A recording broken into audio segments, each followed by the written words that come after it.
पहाड़, इलाका निर्जन हो या दुर्गम, देश की सेनाएं देश के कण कण की रक्षा में तैनात रहती है। आजादी के तुरंत बाद से ही हमारी सेनाओं को युद्धों का सामना करना पड़ा। हर मौके पर, हर मोर्चे पर हमारी सेनाओं ने अपने शौर्य को सिद्ध किया है। ये देश का कर्तव्य था कि राष्ट्र रक्षा इन अभियानों में स्वयं को समर्पित करने वाले जवानों को, सेना के योगदानों को व्यापक स्तर पर पहचान दी जाए। आज देश उस कर्तव्य को, उस जिम्मेदारी को पूरे करने का हर कोशिश प्रयास कर रहा है। आज जवानों और सेनाओं के नाम से देश को पहचान दी जा रही है। साथियों, अंडमान एक ऐसी धरती है जहां पानी, प्रकृति, पर्यावरण, पुरुषार्थ, पराक्रम, परंपरा, पर्यटन, प्रबोधन और प्रेरणा सब कुछ है। देश में ऐसा कौन होगा जिसका मन अंडमान आने का नहीं करता है। अंडमान का सामर्थ्य बहुत बड़ा है। यहां पर अथाह अवसर है। हमें इन अवसरों को पहचानना है। हमें इस सामर्थ्य को जानना है। बीते 8 वर्षों में देश ने इस दिशा में लगातार प्रयास किए हैं। कोरोना के झटकों के बाद भी पर्यटन क्षेत्र में अब इन प्रयासों के परिणाम दिखाई देने लगे हैं। 2014 में देश भर से जितने पर्यटक अंडमान आते थे, 2022 में उससे करीब करीब 2 गुने लोग यहां आए हैं। यानी पर्यटकों की संख्या 2 गुनी हुई है, तो पर्यटन से जुड़े रोजगार और आय भी बढ़े हैं। इसके साथ ही एक और बड़ा बदलाव बीते वर्षों में हुआ है। पहले लोग केवल प्राकृतिक सौंदर्य के बारे में, यहां के बीचेज के बारे में सोचकर अंडमान आते थे, लेकिन अब इस पहचान को भी विस्तार मिल रहा है। अब अंडमान से जुड़े स्वाधीनता इतिहास को लेकर भी उत्सुकता बढ़ रही है। अब लोग इतिहास को जानने और जीने के लिए भी यहां आ रहे हैं। साथ ही अंडमान निकोबार के द्वीप हमारी समृद्ध आदिवासी परंपरा की धरती भी रहे हैं। अपनी विरासत पर गर्व की भावना इस परंपरा के लिए भी आकर्षण पैदा कर रही है। हम नेताजी सुभाष चंद्र बोस से जुड़ी स्मारक और सेना के शौर्य को सम्मान देशवासियों में यहां आने के लिए नई उत्सुकता पैदा करेगा। आने वाले समय में यहां पर्यटन के और भी असीम अवसर पैदा होंगे। साथियों, हमारे देश की पहले की सरकारों में खासकर विकृत वैचारिक राजनीति के कारण दशकों से जो हीन भावना और आत्मविश्वास की कमी रही, उसके कारण देश के सामर्थ्य को हमेशा अंडर एस्टिमेट किया गया। चाहे हमारे हिमालयी राज्य हो, विशेषकर पूर्वोत्तर के राज्य हो, या फिर अंडमान निकोबार जैसे समुद्री द्वीप क्षेत्र, इन्हें लेकर ये सोच रहती थी कि ये तो दूर दराज के दुर्गम और अप्रासंगिक इलाके हैं। इस सोच के कारण ऐसे क्षेत्रों की दशकों तक उपेक्षा हुई, उनके विकास को नजरअंदाज किया गया। अंडमान निकोबार द्वीप समूह इसका भी साक्षी रहा है। दुनिया में ऐसे कई देश हैं, ऐसे कई विकसित द्वीप हैं जिनका आकार हमारे अंडमान निकोबार से भी कम है, लेकिन चाहे सिंगापुर हो, मालदीव हो, सेशेल्स हो, ये देश अपने संसाधनों के सही इस्तेमाल से टूरिज्म का एक बहुत बड़ा आकर्षण का केंद्र बन गए। पूरी दुनिया से लोग इन देशों में पर्यटन और बिजनेस से जुड़ी संभावनाओं के लिए आते हैं। ऐसी ही सामर्थ्य भारत के द्वीपों के पास भी है। हम भी दुनिया को बहुत कुछ दे सकते हैं, लेकिन कभी पहले उस पर ध्यान नहीं दिया गया। हालात तो ये थे कि हमारे यहां कितने द्वीप हैं, कितने टापू हैं, इसका हिसाब किताब तक नहीं रखा गया था। आज देश इस ओर आगे बढ़ रहा है। अब देश में प्राकृतिक संतुलन और आधुनिक संसाधनों को एक साथ आगे बढ़ाया जा रहा है। हमने सबमरीन ऑप्टिकल फाइबर के जरिए अंडमान को तेज इंटरनेट से जोड़ने का काम शुरू किया। अब अंडमान में भी बाकी देश की तरह ही तेज इंटरनेट पहुंचने लगा है। डिजिटल पेमेंट और दूसरी डिजिटल सेवाओं का भी यहां तेजी से विस्तार हो रहा है। इसका भी बड़ा लाभ अंडमान आने जाने वाले टूरिस्टों को हो रहा है। साथियों, अतीत में अंडमान निकोबार ने आजादी की लड़ाई को नई दिशा दी थी। उसी तरह भविष्य में ये क्षेत्र देश के विकास को भी नई गति देगा। मुझे विश्वास है हम एक ऐसे भारत का निर्माण करेंगे जो सक्षम होगा, समर्थ होगा और आधुनिक विकास की बुलंदियों को छुएगा।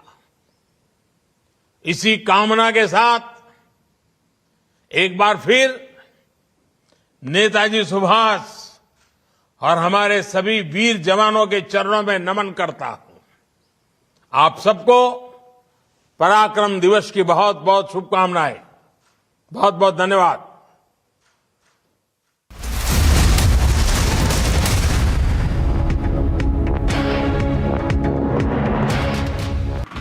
जम्मू कश्मीर के नरवाल इलाके में ट्विन ब्लास्ट होना और इस ब्लास्ट में 9 लोगों का घायल होना जो अपने आप में बड़े सवाल उठाता है। एनआईए की टीम इस वक्त आगे वाले स्पॉट पर है जहां पर पहला ब्लास्ट हुआ था और इस जगह पर पहला ब्लास्ट और हम जहां पर इस वक्त मौजूद हैं इस जगह पर दूसरा ब्लास्ट हुआ था। एनआईए की टीम इस लोकेशन को जो है वो पूरी तरह से यहां पर जांच पड़ताल के बाद अब आगे बढ़ी है। 26 जनवरी से पहले ये बड़ा चैलेंजिंग है कि अब आगे इस तरह की स्थितियां कहीं और न बिगड़े। ऐसे में एलजी की ये बैठक भी अपने आप में बहुत महत्वपूर्ण है जो तमाम उच्च अधिकारियों के साथ ये बैठक करने वाली है। A lot of preparations have been before the Republic Day parade. Right now we are here at Karepra ground in Delhi, Kenta, where the tableau of different states are being showcased. We show you pictures of this tableau, and this tableau is from Andhra Pradesh. They are also performing on the Haryana folk song. People coming in from Jammu and Kashmir, and there are the practice which is being done here by the artists of different states. You can clearly see how the preparations are now going on here. Jammu Kashmir के नरवाल में हुए blast के बाद अब यहां पर लगातार तमाम जांच टीमें जो है वो पहुंच रही हैं। अब यहां पर जिस गाड़ी में दूसरा ब्लास्ट हुआ था उस गाड़ी को यहां से लेकर ट्रेन के जरिए जाया जा रहा है और इस ब्लास्ट की तीव्रता कितनी ज्यादा थी इस गाड़ी के जरिए समझा जा सकता है कि सर्वलेट की इस गाड़ी के पूरे परखच्चे उड़ गए, जिसके बाद तमाम जांच टीमें एसआईए हो एनआईए हो यहां पर पहुंचती है और इस पूरे घटनास्थल की जांच करती है, जिसके बाद अब यहां से इस गाड़ी को लेकर जाया जा रहा है।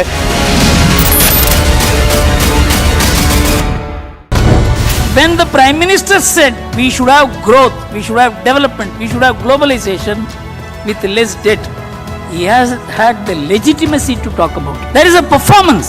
So whether in terms of Vasudhaiva Kutumbakam, whether in terms of environmental culture or cultural economics, I think India has a functioning model to show to the world. This G20 is an opportunity for India to pack its ideas and present to the world. Here is an alternative model, functioning model. It is not a theoretical model. It is not something which you have brought from libraries. It is working on the ground.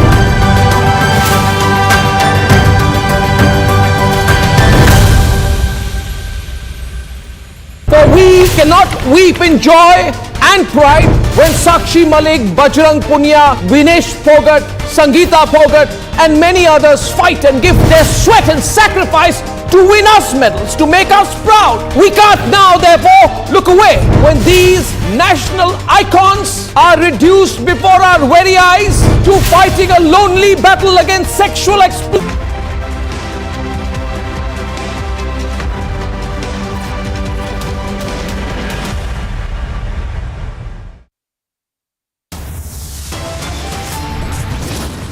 Yet another Hindu temple is targeted in Australia. It is the third one in the last 11 days.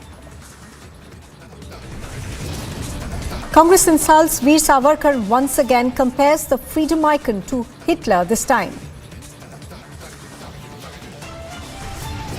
राष्ट्र को छोड़कर व्यक्तित्व की सार्थकता नहीं है, इस बात को आज सबको हृदयंगम करना होगा।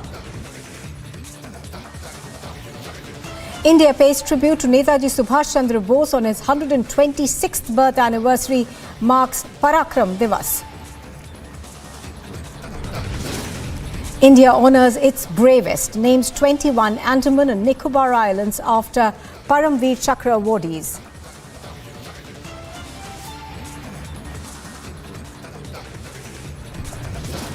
Big boost to the Indian Navy. Made in India 5th class Kalavari submarine is commissioned.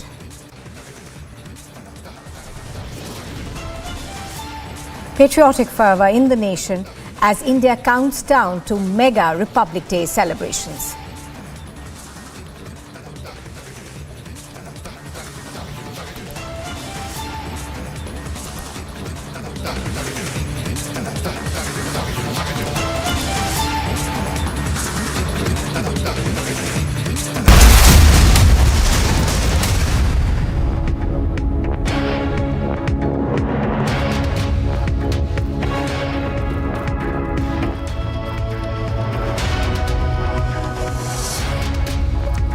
Good afternoon. You're watching live and breaking on Republic TV. I'm Nupur Talwar Suri. We begin with the Prime Minister paying his tributes to Netaji Subhash Chandra Bose on his 126th birth anniversary.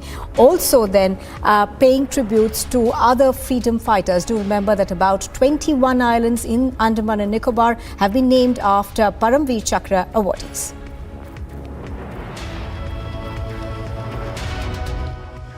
आज पराक्रम दिवस पर अंडमान निकोबार द्वीप समूह में नई सुबह की रश्मियां एक नया इतिहास लिख रही है। और जब इतिहास बनता है तो आने वाली सदियां उसका स्मरण भी करती हैं, आकलन भी करती हैं,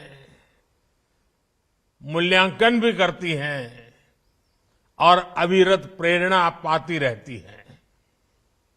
आज अंडमान निकोबार के 21 द्वीपों का नामकरण हुआ है।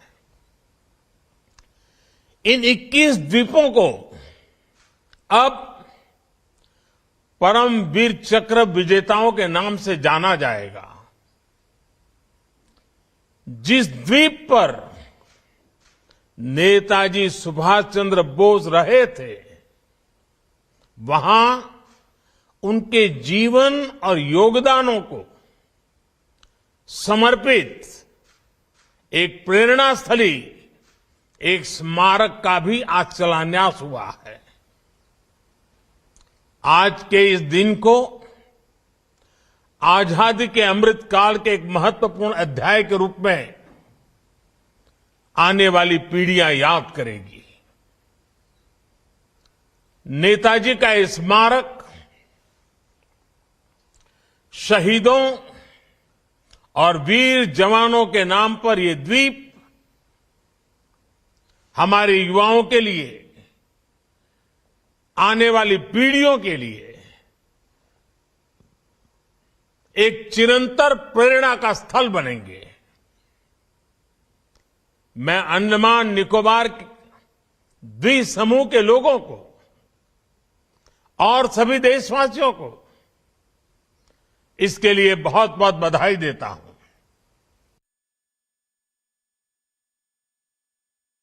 So joining us right now on the phone line. Good afternoon, Mr. Poonawala. Now, we just heard the Prime Minister over there very categorical in saying that he believes that previous governments, in fact, have ignored these islands.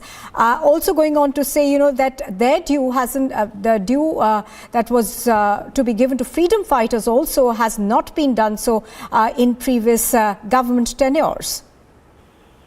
You see, today, the renaming of these 21 islands after Paramveer Chakra awardees reflects how, like Netaji fought against the colonial legacy and mindset, today that colonial mindset is being fought against. And this is the truest tribute to give to Netaji, whether it is renaming Rajpath as Kartavya Path, whether it is renaming the islands after Netaji, after Swadesh, Swaraj, and also after the Paramveer Chakra awardees. This shows that for 70, 75 years, what we had was, even though we had got rid of the British rule, we had a colonial Gulami mindset, which was perpetrated. And that Gulami mindset only did Mahima Mandan of one Parivar. It never gave true recognition to the sons and daughters of India who struggled, and it never allowed for the removal of these symbols of Gulami. And that is also now being taken off, as you can see, whether it's the huge statue of Netaji Subhash Chandra Bose being installed on Kartavya Path, removal of the statue of George, removal of the George's cross, and using the Shivaji Maharaj's chap on the insignia or the naval insignia. These are all ways of casting away the Gulami symbols, and that is something that is a true tribute to the legacy of Netaji. But it is unfortunate that so many years and decades this was not done because there was a government which wanted to perpetuate this Gulami mindset. Absolutely. So in that sense, Mr. Poonawala, it is long overdue that it's being done now. Thank you very much for joining us on the broadcast this afternoon. Well, we are cutting across to news that we're just getting in from Kerala right now. An Air India Express flight with 105 passengers on board from Thiruvananthapuram to Muscat, I think, has landed at the Trivandrum airport due to a technical issue. This is being seen as an emergency landing that has taken place. The flight had taken off at about 8:30 this morning and it landed back at 9:17. So it's been about 2.5 a little more than that hours since this flight landed at the Trivandrum airport. We are given to understand that this flight was an Air India Express flight. It was bound for Muscat. It had to make an emergency landing due to some technical issue. We are still trying to get more details in terms of the situation right now. I think we've got Ankit joining us on the broadcast. Ankit, give us more details of what you're picking up. We are told that 105 passengers were on board this flight. Absolutely, Nupur. From what we are understanding from this flight radar telemetry, it was a Boeing 737 flight of Air India Express. It was traveling from Thiruvananthapuram to Muscat. It was supposed to take off at about 7:25 a.m. It took off eventually about an hour later from that. But there was a technical glitch that was experienced on board. And so it took off, it headed towards the Arabian Sea. And then once it realized that it cannot proceed any further. It took an about turn. It performed a essentially hair clip sort of maneuver, and it landed once again at the Trivandrum airport. So this is a flight that proceeded some distance.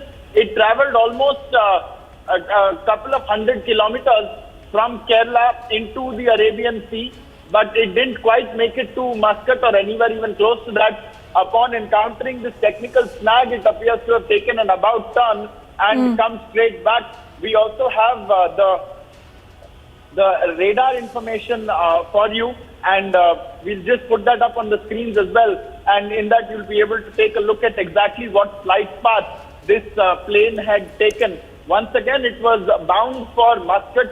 It was to take a total flight distance of about 2,600 kilometers. However, it appears to not have done more than a couple of 100 kilometers, and then it returned to its base destination in Trivandrum, Nupur.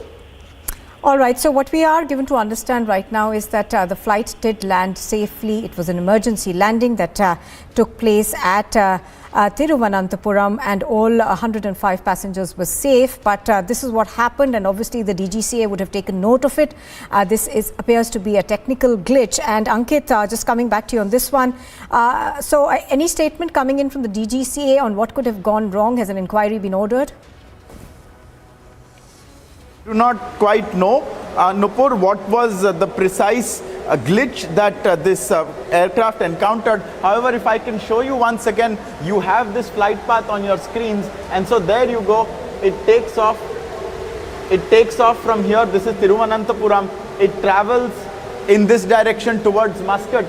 Then it takes an about turn, and it comes back and it lands once again in Thiruvananthapuram. So we await to find out exactly what was the nature of the glitch that this aircraft encountered. We know that there were about 105 people on board, but we don't know yet if they have been put on a different flight or whether the same flight will once again be cleared for takeoff or anything of that nature. This is a plane that flies a couple of times a day to Muscat and back, and so it is well provisioned and suited to traveling on that route. But this time it appears to have encountered some kind of alarm and a glitch, and therefore the flight commander on board and the air traffic control authorities, Nupur, likely decided that they will not take the risk and took it back to Thiruvananthapuram. Oh yes, absolutely. So as you're pointing out, of course, just to tell our viewers, on your screens right now is the flight path that it took, and we are told that it was a hairpin sort of a bin that was performed. However, all 105 passengers on board were safe.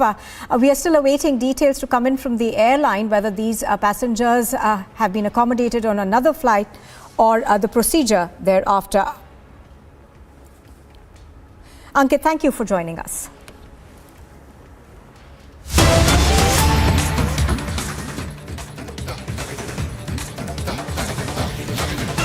Now, after the former Karnataka Chief Minister and the Congress leader Siddaramaia's comments stoked a controversy where he said that Veer Savarkar was inspired by Hitler and gave birth to Hindutva in the country. Republic has questioned Siddaramaia as well as Ranjit Singh Surjewala, who instead of answering our questions pushed and heckled our reporters. So when confronted about these comments that were made by Siddaramaiah, our reporters were in fact heckled by Ranjit Singh Surjewala as well as Siddaramaiah. Let's watch what happened.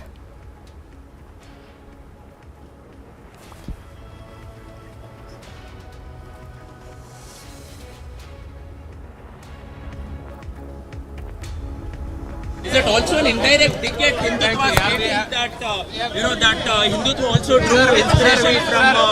Sir, we have to go. We are now late. No, sir, we are asking a direct question. Randeep, sir, 1 second, sir. 1 second, sir. We are asking a direct question, sir, to the former Chief Minister. I know, my friend, you have an agenda of Republic Bharat, so please stop your agenda of Republic Bharat.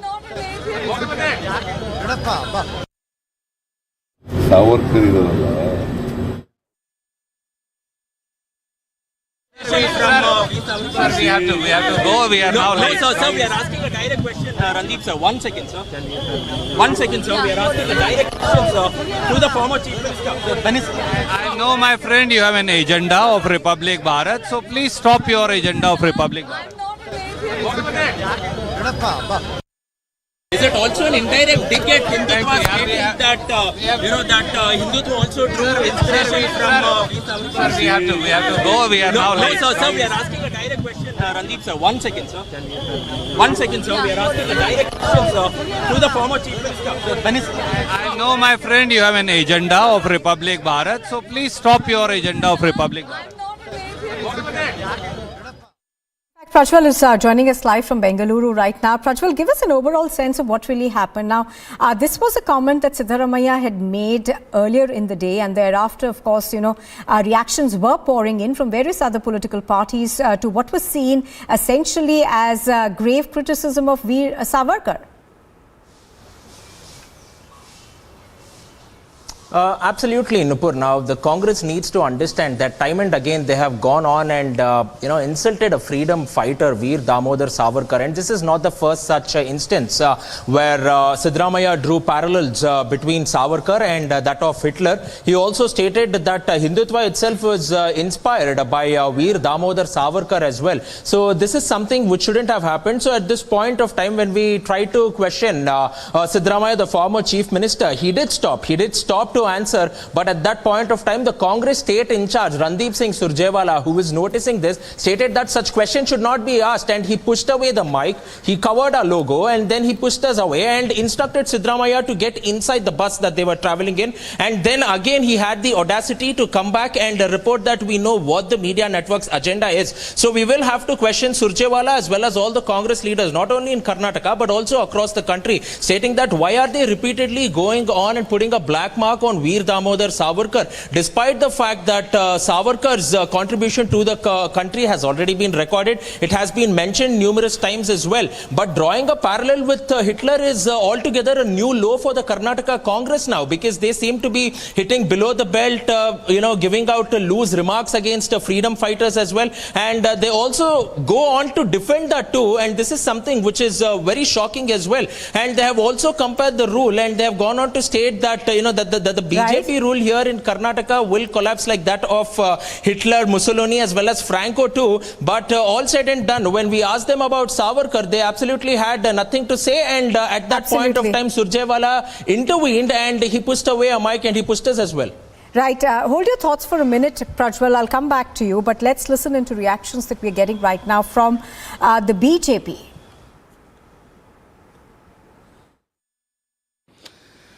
Today in West Bengal, you have the TMC, Tanashahi mindset and culture. And ever since the Tanashahi mindset and culture has come to power in West Bengal, you are seeing instances of democracy being murdered in Bengal.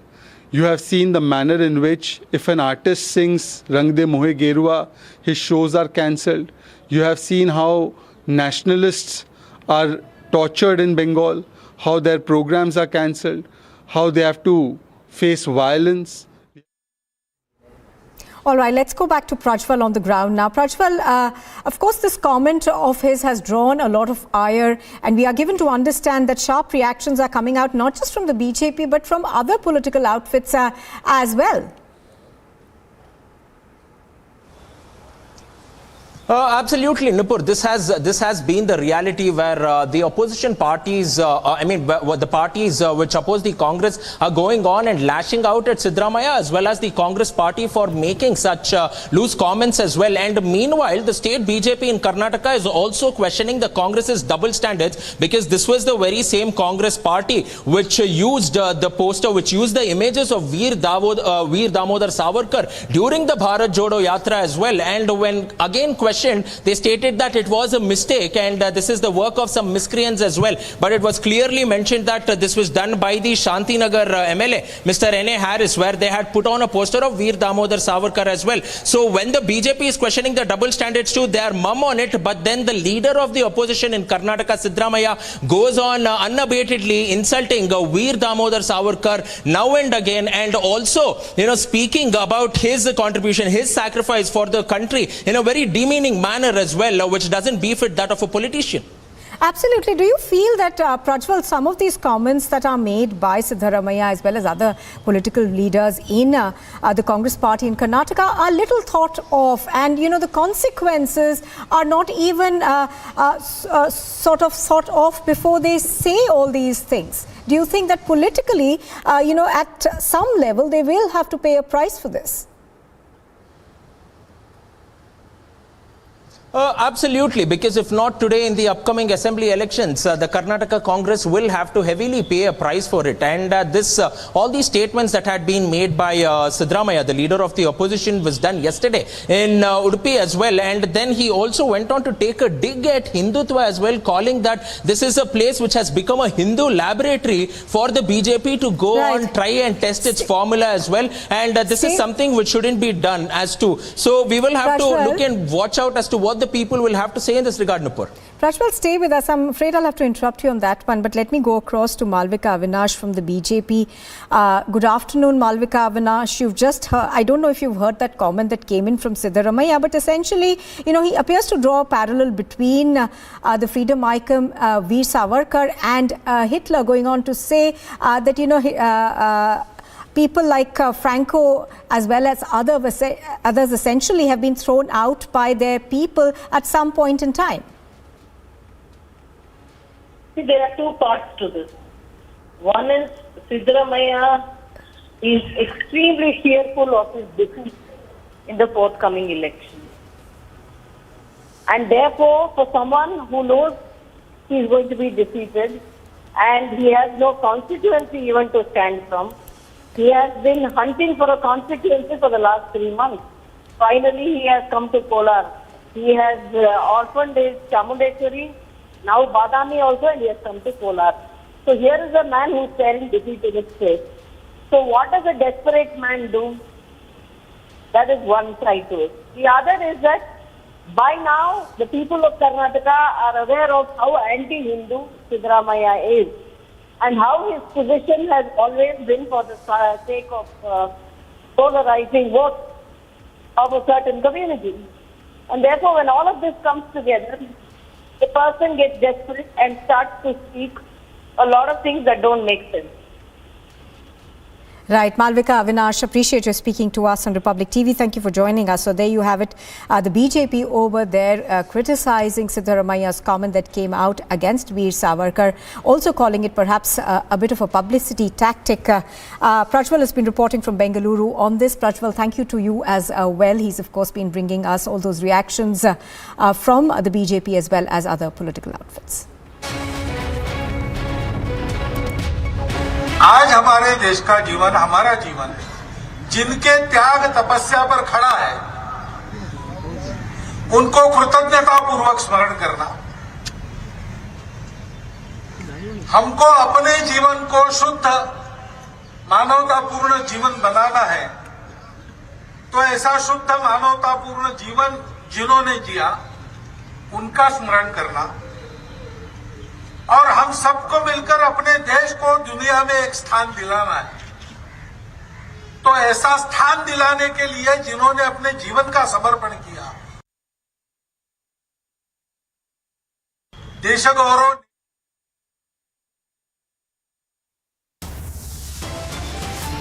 You are watching Republic TV. On the other side, we bring you more news, including yet another Hindu temple is targeted in Australia. This is the third one that's been vandalized in the past 11 days. And it is a big boost to the Indian Navy. Made in India 5th class Kalavari submarine is commissioned.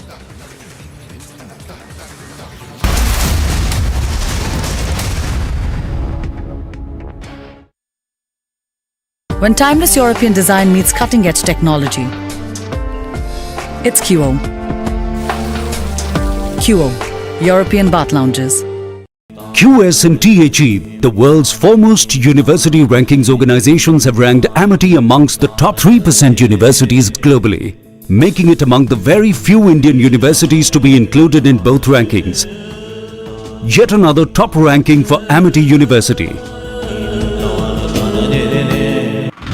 A lot of preparations have been before the Republic Day parade. Right now we are here at Karepra ground in Delhi, Canada, where the tableau of different states are being showcased. We show you pictures of this tableau, and this tableau is from Andhra Pradesh. They are also performing on the Haryana folk song. People coming in from Jammu and Kashmir, and there are the practice which is being done here by the artists of different states.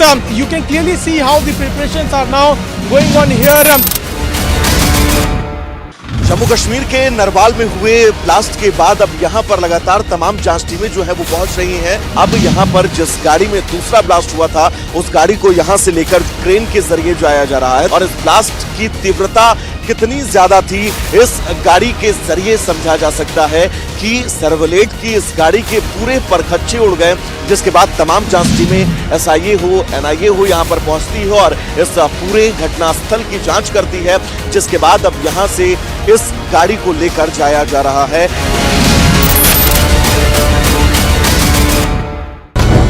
When the Prime Minister said we should have growth, we should have development, we should have globalization with less debt, he has had the legitimacy to talk about it. There is a performance. So whether in terms of Vasudhaiva Kutumbakam, whether in terms of environmental culture or cultural economics, I think India has a functioning model to show to the world. This G20 is an opportunity for India to pack its ideas and present to the world. Here is an alternative model, functioning model. It is not a theoretical model. It is not something which you have brought from libraries. It is working on the ground.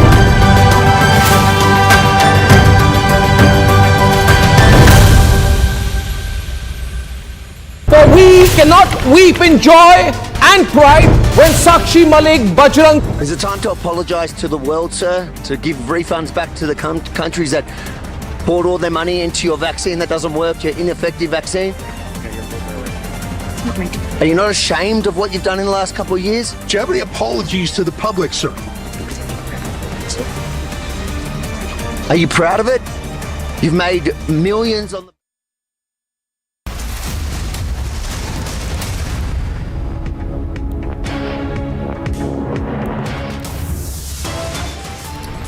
Top headlines at 12:30. Yet another Hindu temple targeted in Australia, third in the last 11 days. Congress insults Savarkar again, compares freedom icon to Hitler this time.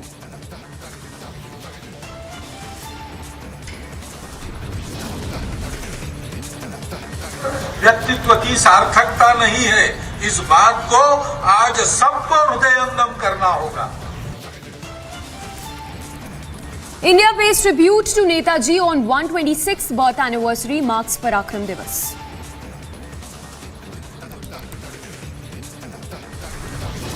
Netaji का स्मारक शहीदों और वीर जवानों के नाम पर ये द्वीप एक चिरंतर प्रेरणा का स्थल बनेंगे। India honors its bravest names 21 Andaman and Nicobar Islands after Paramveer Chakra awardees. Big boost to the Indian Navy, made in India 5th class Kalvari submarine commission.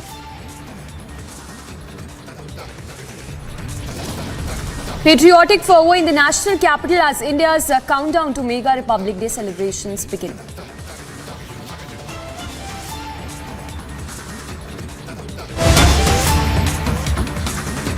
And we start with newsbreak coming in from Karnataka, where there is massive furor over the remarks that were made by writer K.S. Bhagwan, in which he'd stated that Lord Ram consumed wine with goddess Sita. In fact, we're given to understand latest that Hindu outfits have registered a complaint against writer K.S. Bhagwan over the remarks he'd made while he was addressing an event in Karnataka's Mandya. NEFA that's also been registered in Mandya district by the Bajrang Dal and the VHP. Well, that's the news break coming in. We'll try and go across to Prajwal as well for more on that. But remember the remarks that were made by the writer K.S. Bhagwan that have sparked anger among several of those leaders, the latest of course being the VHP and the Bajrang Dal, who've gotten a complaint filed against writer K.S. Bhagwan.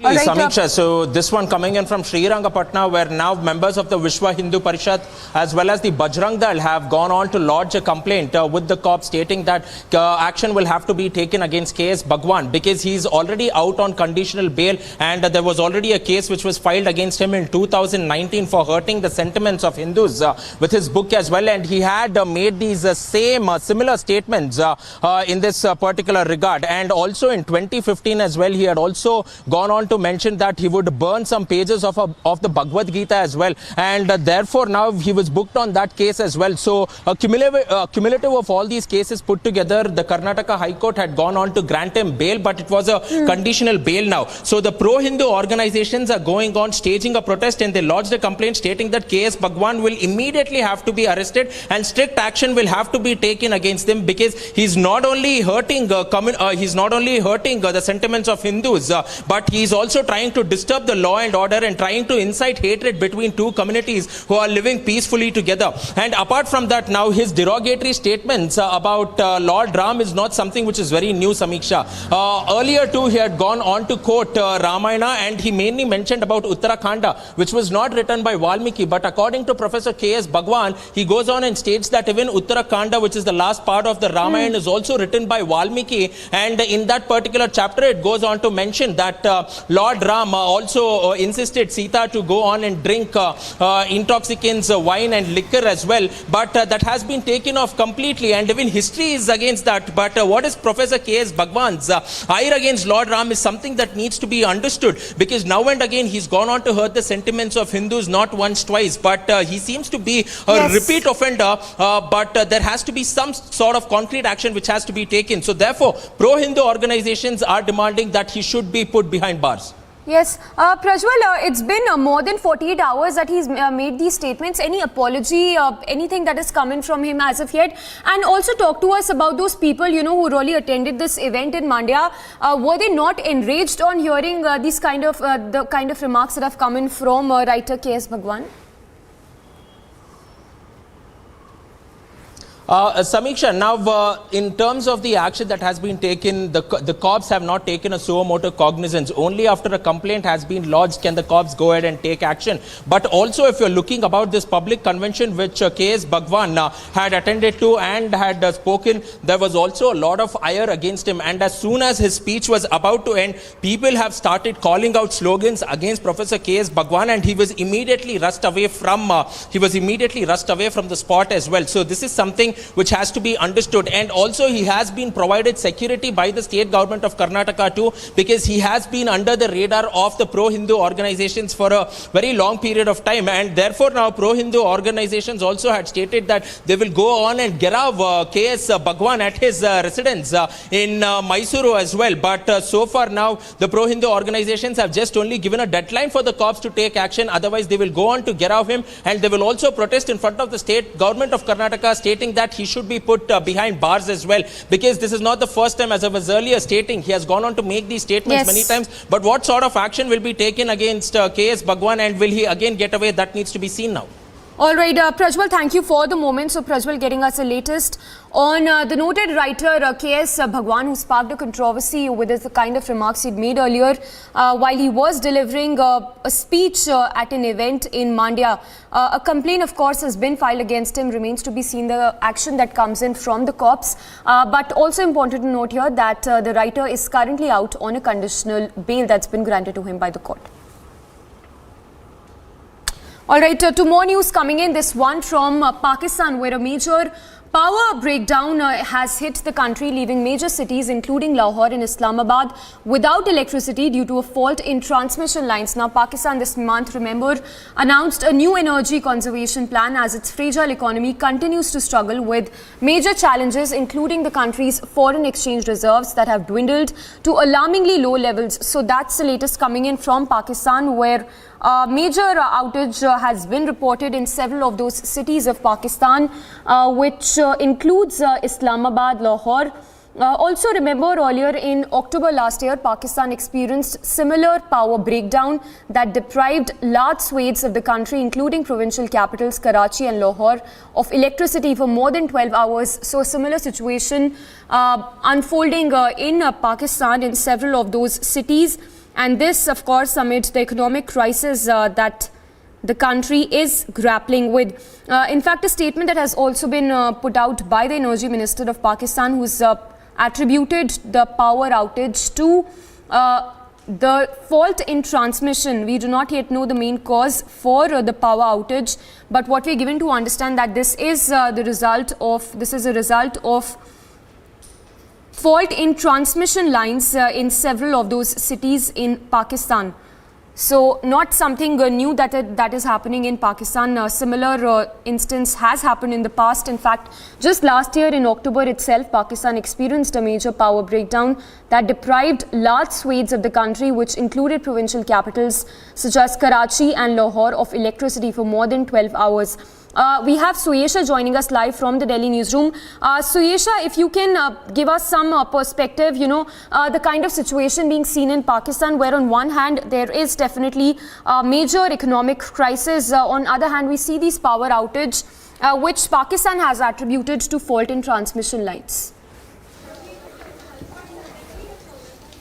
Oh yes, absolutely, and that is how the government in Pakistan is trying to downplay it by saying that it is system maintenance work that is progressing rapidly, but the situation is very, very critical, Samiksha, when it comes to this power outage, which struck at 7:30 this morning, where it is being said that the national grid went down.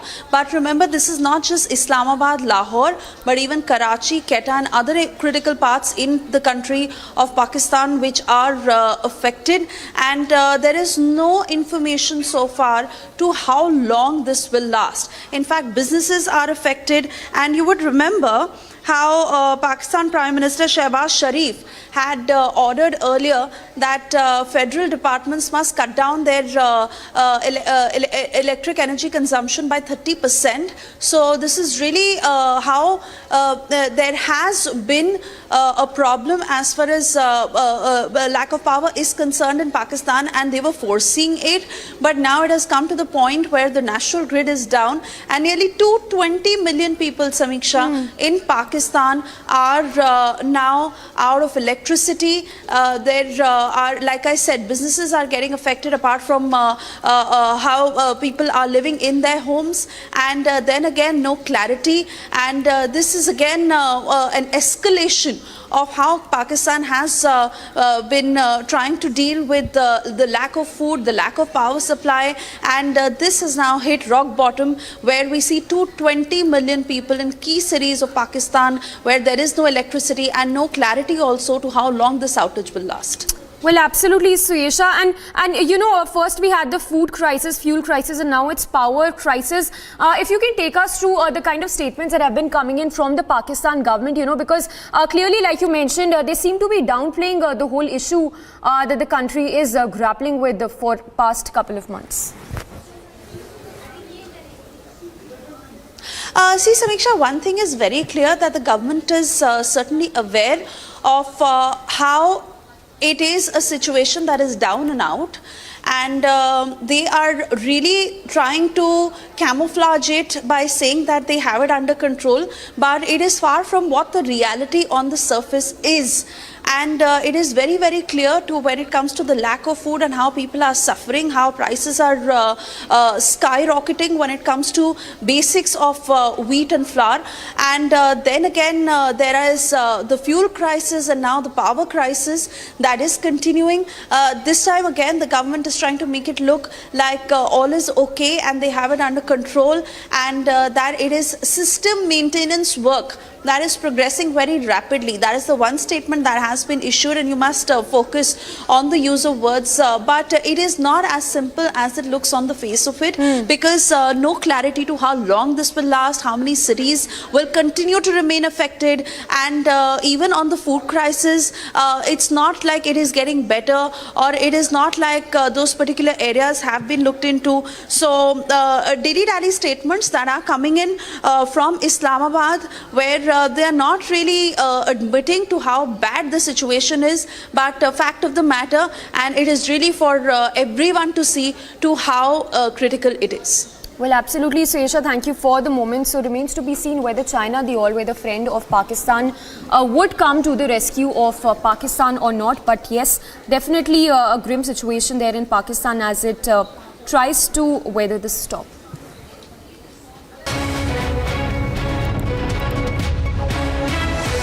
Bharat के प्रधानमंत्री जी की ये पहल कि अंडमान निकोबार द्वीप समूह के 21 बड़े द्वीपों को हमारे परमवीर चक्र विजेताओं के नाम के साथ जोड़कर उनकी स्मृति को जब तक ये पृथ्वी रहेगी तब तक चिरंजीव करने का ये प्रयास मैं मानता हूं तीनों सेनाओं के लिए बहुत बड़ा उत्साहवर्धन करने वाला है।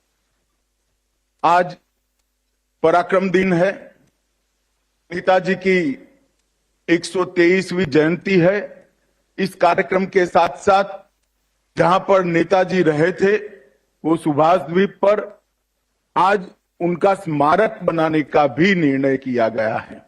ये दोनों कार्यक्रम, ये दोनों निर्णय देश के प्रधानमंत्री के निर्णय अंडमान निकोबार को फिर से एक बार अंडमान निकोबार द्वीप समूह को स्वतंत्रता की स्मृतियों के साथ समग्र देश के साथ जोड़ने वाले निर्णय है और मैं इसका बहुत बहुत मन से स्वागत करता हूं। News in brief, in what seems to be a big boost, in what has come as a big boost for the Indian Navy, a 5th Kalvari class submarine of the Indian Navy has been commissioned. It has been indigenously built. INS Wagir can be deployed both closer to the shore as well as mid-ocean. Prime Minister Modi virtually inaugurated a model of a proposed memorial dedicated to Netaji Subhash Chandra Bose in Andaman and Nicobar Islands to commemorate the freedom fighters' 126th birth anniversary.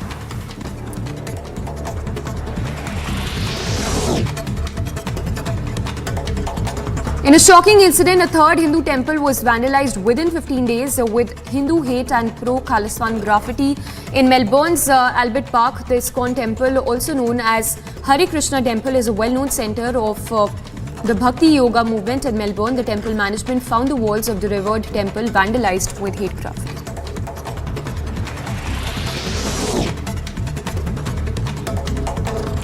Yet another mishap took place in the metro premises in Bengaluru. A metro barricade fell on a car that was passing by this area. While the car was completely damaged, no injuries were reported. The incident took place at Dodinaldi junction in Bengaluru.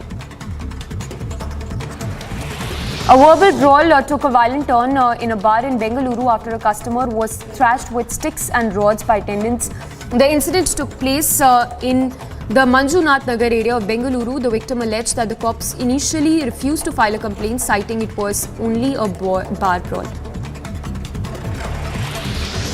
3 people died after allegedly drinking spurious liquor in Siwan's Bihar. 7 people are undergoing treatment. The cause of the death would be ascertained only after the autopsy report is complete.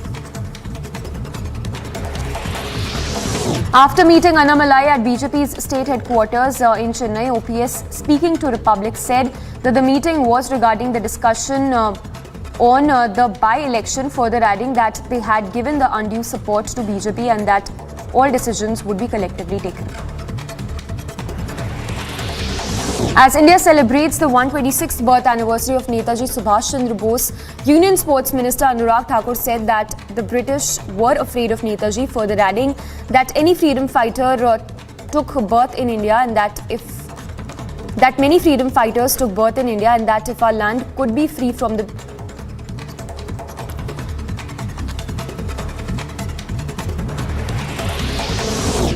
The Delhi Traffic Police has issued a traffic advisory in view of Republic Day. The Delhi Traffic Police has issued a traffic advisory in view of Republic Day parade. A full dress rehearsal that will take place today is taking place today as the country gears up for the celebrations. 23 tableaus, including 17 from states and union territories and 6 from ministries and departments, will roll down the Kartavya Path during the Republic Day parade on 26th of January.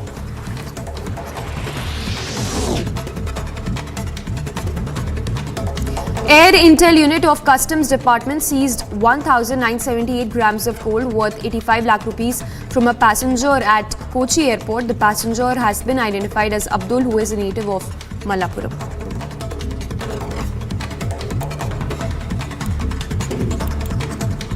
Slipping into a very short break. Coming up on the other side, we'll get you the latest as it's yet another Hindu temple targeted in Australia, third and last 11 days. Congress insults Savarkar again, compares freedom icon to Hitler this time.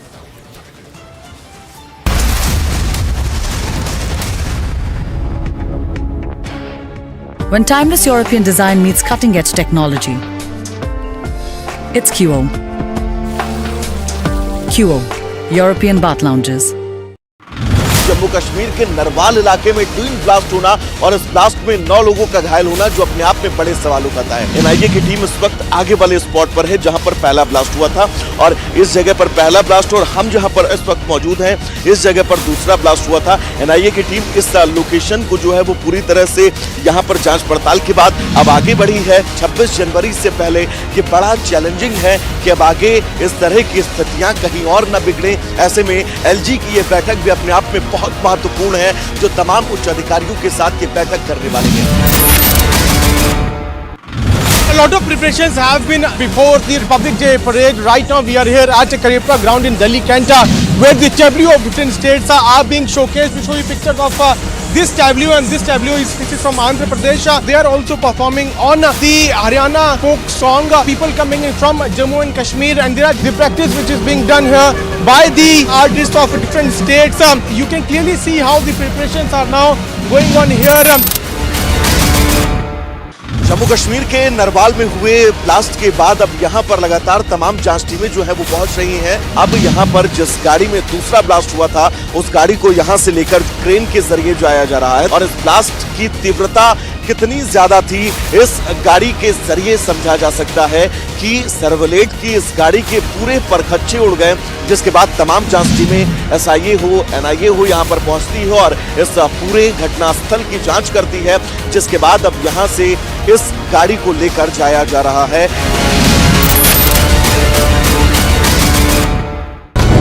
When the Prime Minister said we should have growth, we should have development, we should have globalization with less debt, he has had the legitimacy to talk about it. There is a performance. So whether in terms of Vasudhaiva Kutumbakam, whether in terms of environmental culture or cultural economics, I think India has a functioning model to show to the world. This G20 is an opportunity for India to pack its ideas and present to the world. Here is an alternative model, functioning model. It is not a theoretical model. It is not something which we have brought from libraries. It is working on the ground.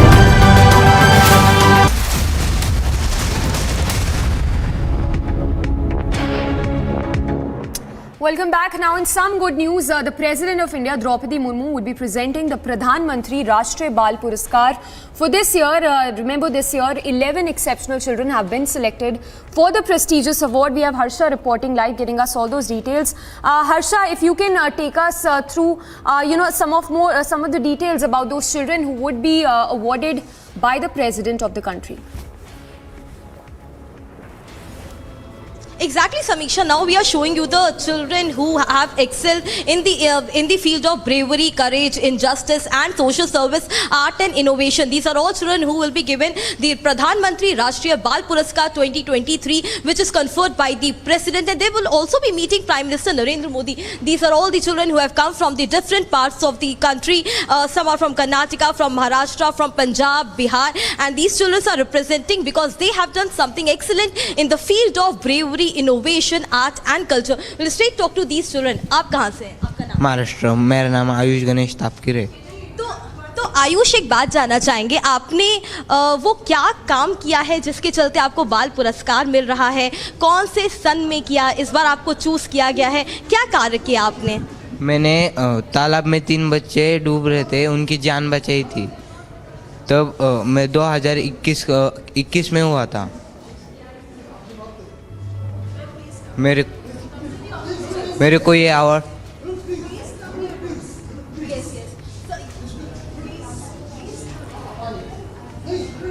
So Samiksha, these are all. Acha. Samiksha, these are all children, and they will also be meeting Prime Minister. But right now, we are not allowed to talk much to them. Therefore, they are also being taken straight away from here to the Vigyan Bhavan. They will also be meeting the minister and the president as well. But they are the students who are representing their states. Some from Punjab, some from Bihar, Karnataka, and Maharashtra. They will be meeting Prime Minister Narendra Modi tomorrow, and today they will be meeting President and the Women and Child Development Minister Smriti Zubin Irani as well. So these children have come who have performed excellence in the field of bravery, art and innovation. They have been selected. There are 11 children who have been selected. They will be given a cash prize and along with that a medal as well. So these are the children we were trying to speak to, but because of some protocol they have left from this place, and right now they are not speaking. I think they will be allowed to speak once they meet the ministers and the designated people. Samiksha, back to you. All right, Harsha, thank you for the moment. So Harsha there getting us those details on the Bal Puraskar Divas, the awards that would be given by the President Draupadi Murmu to 11 children who have been selected for this year for their exceptional work in several of those fields. In fact, of those 11, 6 are boys and 5 are girls from 11 states and union territories.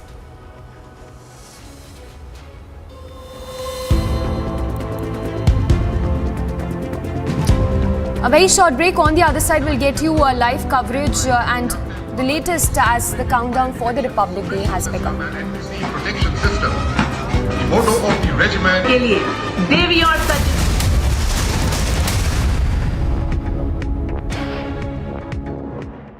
For we cannot weep in joy and pride when Sakshi Malik, Bajrang Punia, Vinesh Phogat, Sangeeta Phogat and many others fight and give their sweat and sacrifice to win us medals, to make us proud. We can't now therefore look away when these national icons are reduced before our very eyes to fighting a lonely battle against sexual exploitation and abuse and corruption. We are for the wrestlers and against the politician.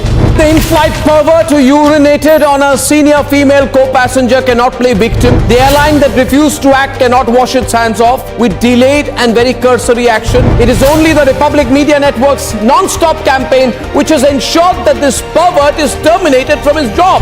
VVIP racism is when common citizens say we are not going to be treated like second-class citizens anymore and taken for granted. Because India has had enough of common citizens being forced to put up with this by people who are drunk on power and their bratish sons and daughters.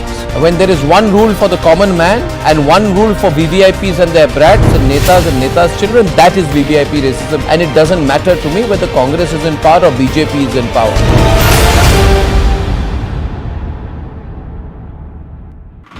Jammu Kashmir के नरवाल इलाके में twin blast होना और इस blast में 9 लोगों का घायल होना जो अपने आप में बड़े सवाल उठाता है। एनआईए की टीम इस वक्त आगे वाले स्पॉट पर है जहां पर पहला ब्लास्ट हुआ था, और इस जगह पर पहला ब्लास्ट और हम जहां पर इस वक्त मौजूद हैं इस जगह पर दूसरा ब्लास्ट हुआ था। एनआईए की टीम इस लोकेशन को जो है वो पूरी तरह से यहां पर जांच पड़ताल के बाद अब आगे बढ़ी है। 26 जनवरी से पहले ये बड़ा चैलेंजिंग है कि अब आगे इस तरह की स्थितियां कहीं और न बिगड़े। ऐसे में एलजी की ये बैठक भी अपने आप में बहुत महत्वपूर्ण है, जो तमाम उच्च अधिकारियों के साथ ये बैठक करने वाली है। A lot of preparations have been before the Republic Day parade. Right now we are here at Karepra ground in Delhi Cantor, where the tableau of different states are being showcased. We show you pictures of this tableau, and this tableau is from Andhra Pradesh. They are also performing on the Haryana folk song. People coming in from Jammu and Kashmir, and there are the practice which is being done here by the artists of different states. You can clearly see how the preparations are now going on here. Jammu Kashmir के नरवाल में हुए blast के बाद अब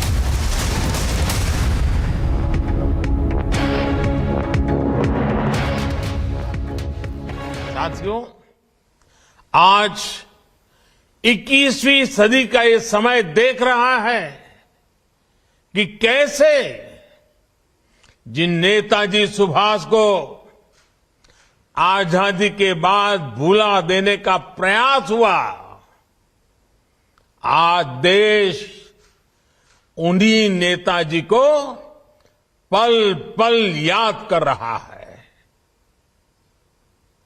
अंडमान में जिस जगह नेताजी ने सबसे पहले तिरंगा फहराया था, वहां आज गगनचुंबी तिरंगा आजाद हिंद फौज के पराक्रम का गुणगान कर रहा है। पूरे देश में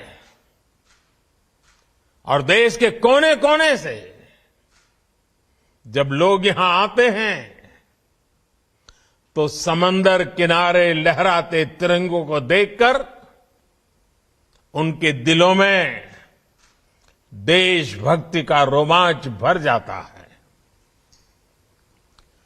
अब अंडमान में उनकी याद में जो म्यूजियम और स्मारक बनने जा रहा है, वो अंडमान की यात्रा को और भी स्मरणीय बनाएगा। उनके जन्म दिवस को पराक्रम दिवस के रूप में घोषित किया गया, यानी बंगाल से लेकर दिल्ली और अंडमान तक देश का ऐसा कोई हिस्सा नहीं है जो नेताजी को नमन न कर रहा हो, उनकी विरासत को संजो न रहा हो। And patriotic fervor has gripped the national capital as India's countdown to Mega Republic Day celebrations has begun. We leave you with these visuals. We are a peacekeeping force and are on alert all the time. We protect, we guard and we secure the 7,517-kilometer Indian coastline. No matter how deep the sea, to save lives, we challenge the course of destiny.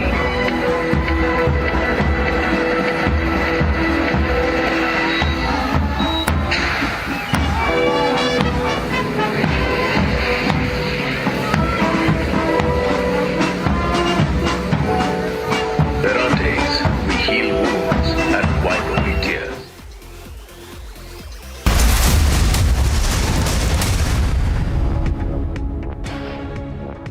Jammu Kashmir के नरवाल में हुए blast के बाद अब यहां पर लगातार तमाम जांच टीमें जो है वो पहुंच रही हैं। अब यहां पर जिस गाड़ी में दूसरा ब्लास्ट हुआ था, उस गाड़ी को यहां से लेकर क्रेन के जरिए जाया जा रहा है और इस ब्लास्ट की तीव्रता कितनी ज्यादा थी, इस गाड़ी के जरिए समझा जा सकता है कि सर्वलेट की इस गाड़ी के पूरे परखच्चे उड़ गए, जिसके बाद तमाम जांच टीमें एसआईए हो, एनआईए हो यहां पर पहुंचती है और इस पूरे घटनास्थल की जांच करती है, जिसके बाद अब यहां से इस गाड़ी को लेकर जाया जा रहा है।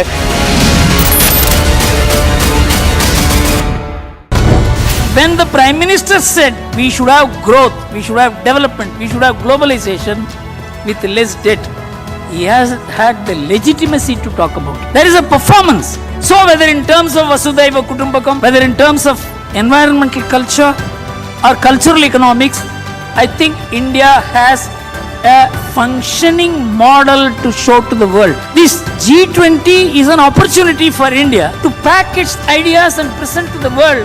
Here is an alternative model, functioning model. It is not a theoretical model. It is not something which we have brought from libraries. It is working on the ground.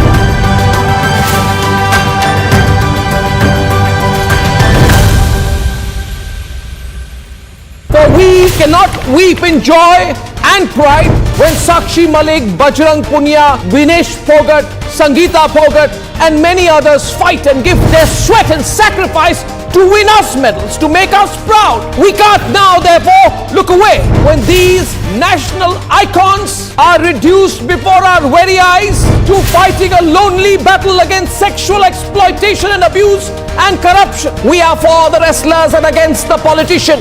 The in-flight pervert who urinated on a senior female co-passenger cannot play victim. The airline that refused to act cannot wash its hands off with delayed and very cursory action. It is only the Republic Media Network's non-stop campaign which has ensured that this pervert is terminated from his job.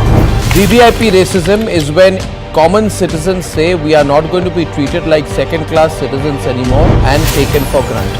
Because it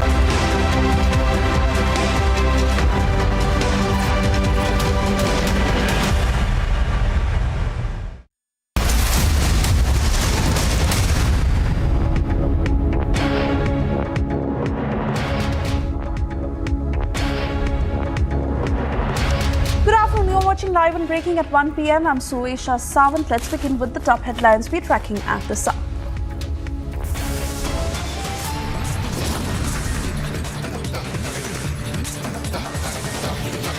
Prime Minister Modi honors 21 Paramveer Chakra awardees, names 21 Andaman Islands after the breaks. Netaji का स्मारक शहीदों और वीर जवानों के नाम पर ये द्वीप एक चिरंतर प्रेरणा का स्थल बनेंगे।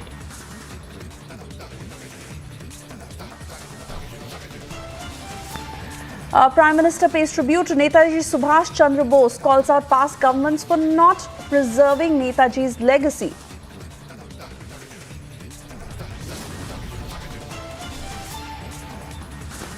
While Prime Minister hails Congress insults Savarkar, Siddaramaiah draws parallel with Hitler, shoves away the mic when confronted.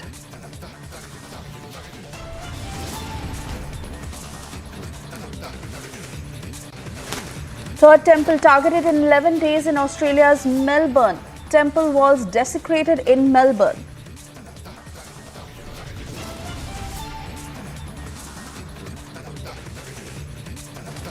Pakistan witnesses nationwide power outage after grid failure, no electricity in major cities.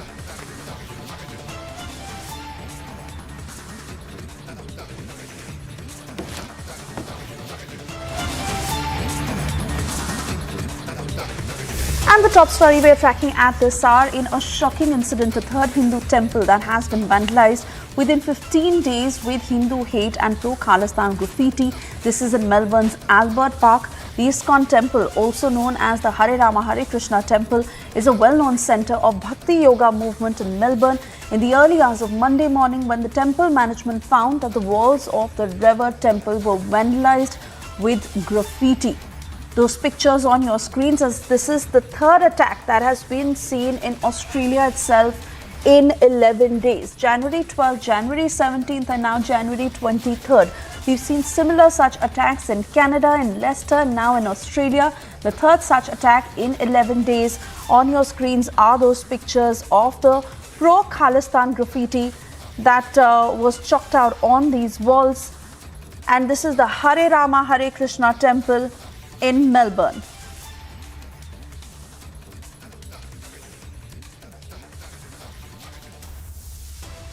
So first of all, coming to you, Mr. Das, as a manager and resident, tell us in detail about what happened. We're here, we are seeing visuals of the walls being desecrated, but we'd like to know more. So basically, today, Monday morning, our day started with this horrible news.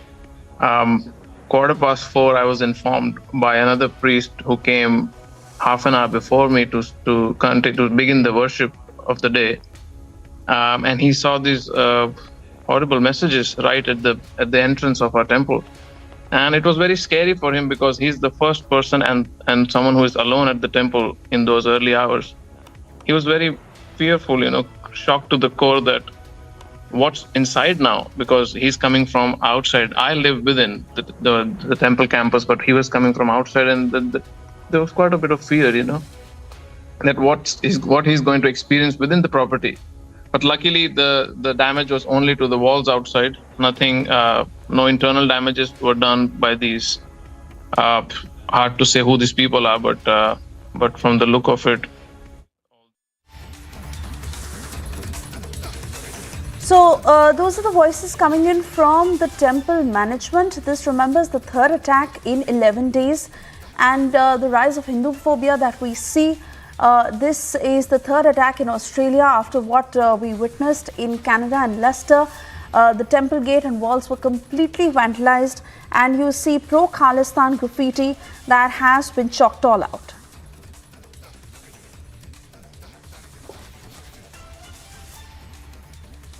And moving on, Prime Minister Modi paid tributes to Netaji Subhash Chandra Bose on his birth anniversary and said that he will be remembered for his fierce resistance to the colonial rule. Remembering India's bravest and silencing the critics, Prime Minister in a big message paid homage to India's freedom icon Veer Savarkar and Netaji. Listen in to those statements.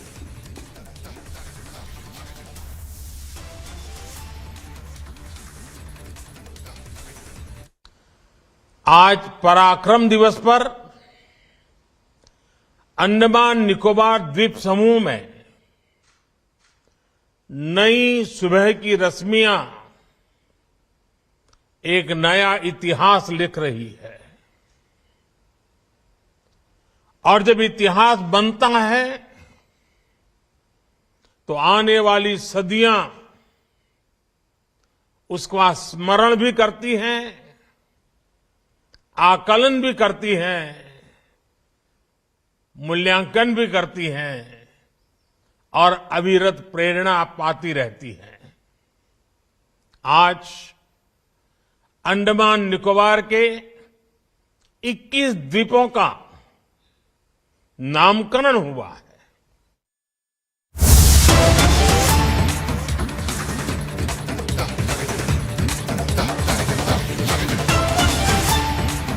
As the Wrestling Federation of India boss Brij Bhushan has now moved Delhi High Court.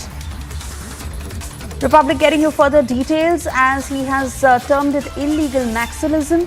He's completely slammed the harassment charges that have been leveled against him by the wrestlers, and in a bid to fight against the wrestlers, he has now moved the Delhi High Court.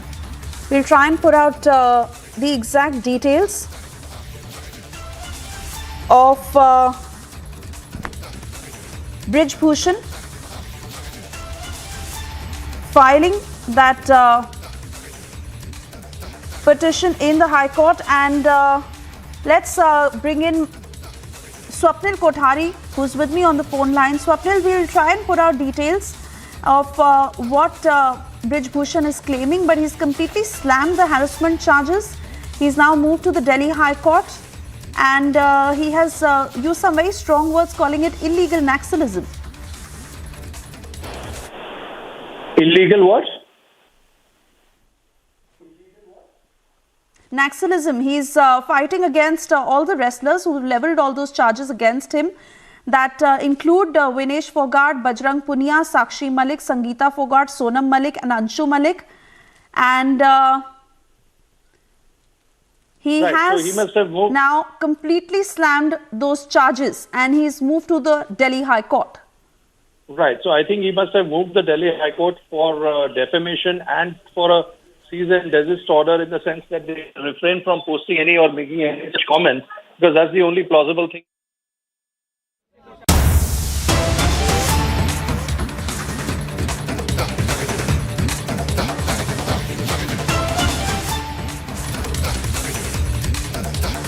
All right, we'll try and get you details on that, but for the moment we also move on as Prime Minister Modi paid tribute to Netaji Subhash Chandra Bose on his birth anniversary, saying that he will be remembered for his fierce resistance to the colonial rule, remembering India's bravest and silencing the critics. Prime Minister, in a big message, paid homage to India's freedom icon Veer Savarkar and Netaji.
All right, as we stay with these pictures coming in from Hyderabad, where the BJP is staging protests in support of teachers, Aniri is joining me live on the broadcast. Aniri, very dramatic pictures that are coming in from there, as we see the police also detaining some of those BJP workers. Perhaps, of course, you would be able to confirm that for us, and why they are protesting. Take it from here.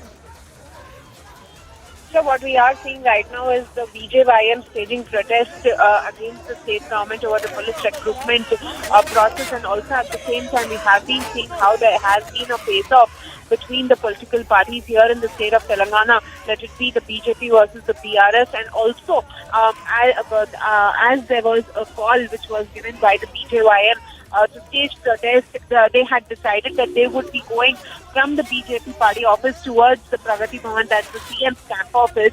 But then, due to heavy police deployment, all the BJYM protesters who were trying to stage protest there were arrested by the police personnel, and also at the same time now they have been shifted to the police station, and further investigation will also be done. But however, we continue to see that how the Bharatiya Janata Party has been demanding that there should be police recruitment, and also at the same time, some time back, we also heard that the BJP state president Bandi Sanjay is, on the other hand, demanding that the GO number 317 should be withdrawn. The teachers' GO, which has come up by the state government, should be withdrawn. So now, definitely, the face-off between the BJP and the PRS has been going on, has been escalating.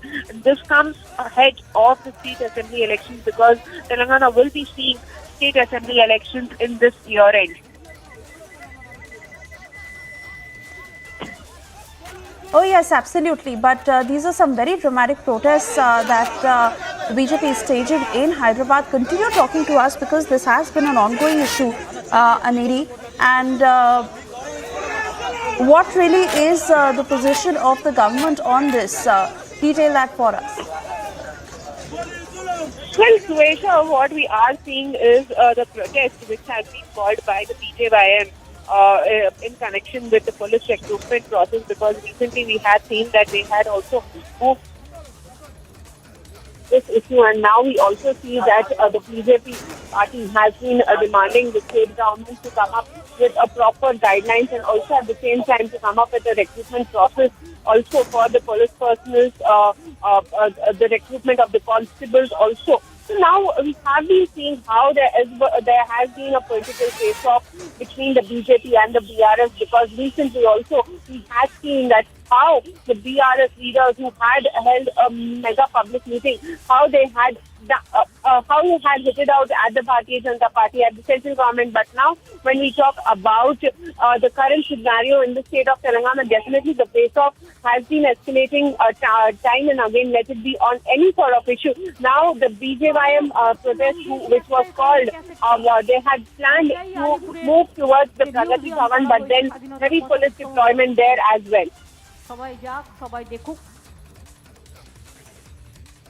All right, Aneri, many thanks for getting us those details. We'll keep coming back to you for further updates on the same.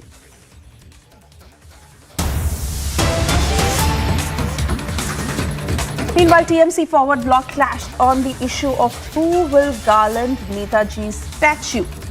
Rods and sticks that were used in front of the police. Netaji's cutout was torn and stamped upon.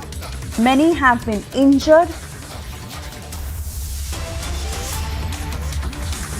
Those are the pictures on your screens right now in Kolkata, where some very dramatic clashes erupted, and the TMC forward bloc indulged in this clash on the issue of who will garland Netaji's statue. It escalated to a level where rods and sticks were used in front of the police. Kishale is joining us live from the Bangla newsroom. Kishale, give us details of what had happened, and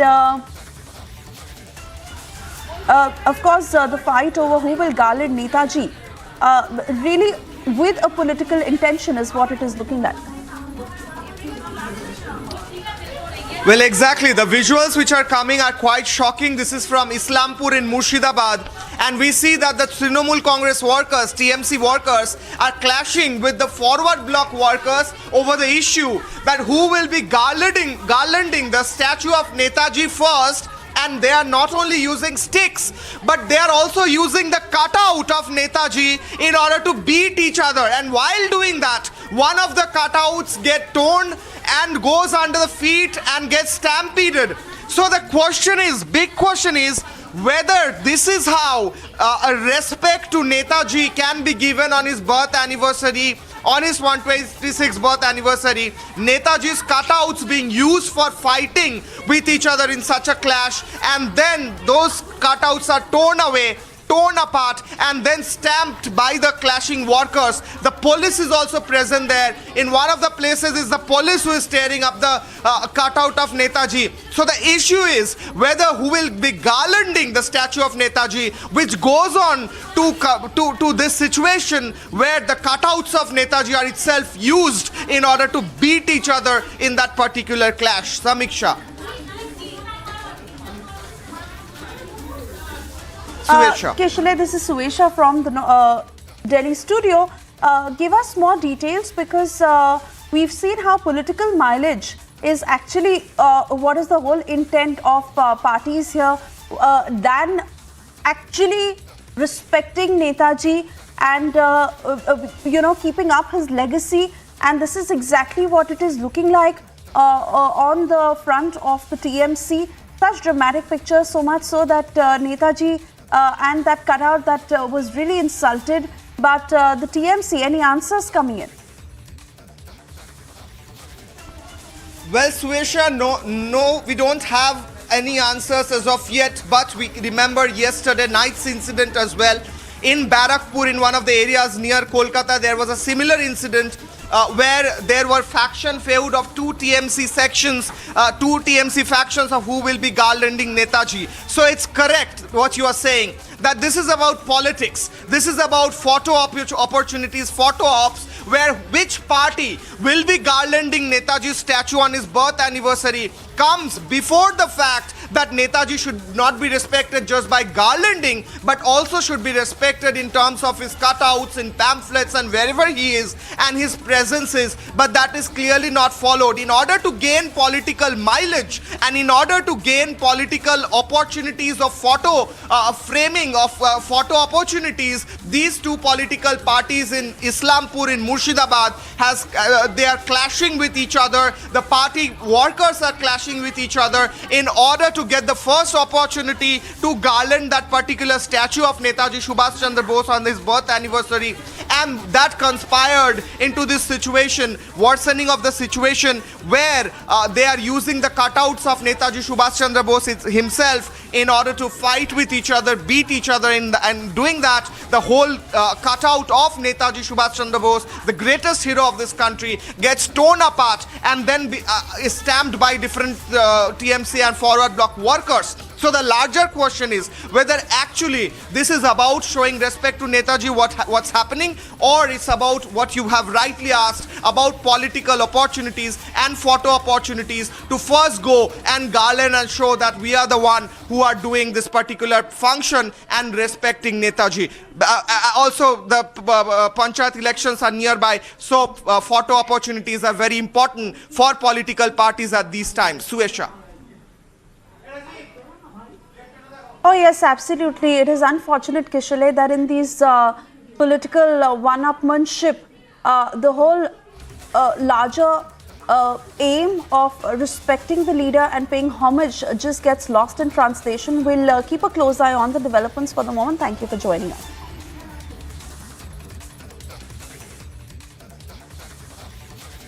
Bharat के प्रधानमंत्री जी की ये पहल कि अंडमान निकोबार द्वीप समूह के 21 बड़े द्वीपों को हमारे परमवीर चक्र विजेताओं के नाम के साथ जोड़कर उनकी स्मृति को जब तक ये पृथ्वी रहेगी तब तक चिरंजीव करने का ये प्रयास मैं मानता हूं तीनों सेनाओं के लिए बहुत बड़ा उत्साहवर्धन करने वाला है। आज पराक्रम दिन है, नेताजी की 123वीं जयंती है। इस कार्यक्रम के साथ साथ जहां पर नेताजी रहे थे वो सुभाष द्वीप पर आज उनका स्मारक बनाने का भी निर्णय किया गया है।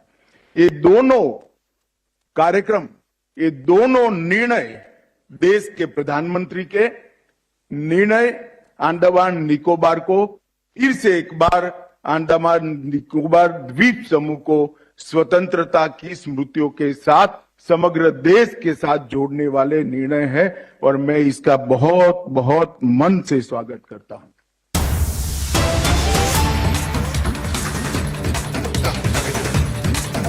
রইব না। রবীন্দ্রনাথ ঠাকুরকে যদি দেখেন, নেতাজিকে দেখেন, গান্ধীজিকে দেখেন, নজরুলকে দেখেন, বিবেকানন্দকে দেখেন, বিরসা মুন্ডাকে দেখেন, মাতঙ্গিনীকে দেখেন, দেশবন্ধুকে দেখেন, দেখবেন সুর কিন্তু সবার একটাই। সুর মিলে গেছে খাল বিল পুকুর নদী হয়ে স্রোতস্বিনী সমুদ্রে, যে সমুদ্রের স্রোত এক একটা ধর্ম, এক একটা বর্ণ, এক একটা সম্প্রদায়, এক একটা সংস্কৃতি।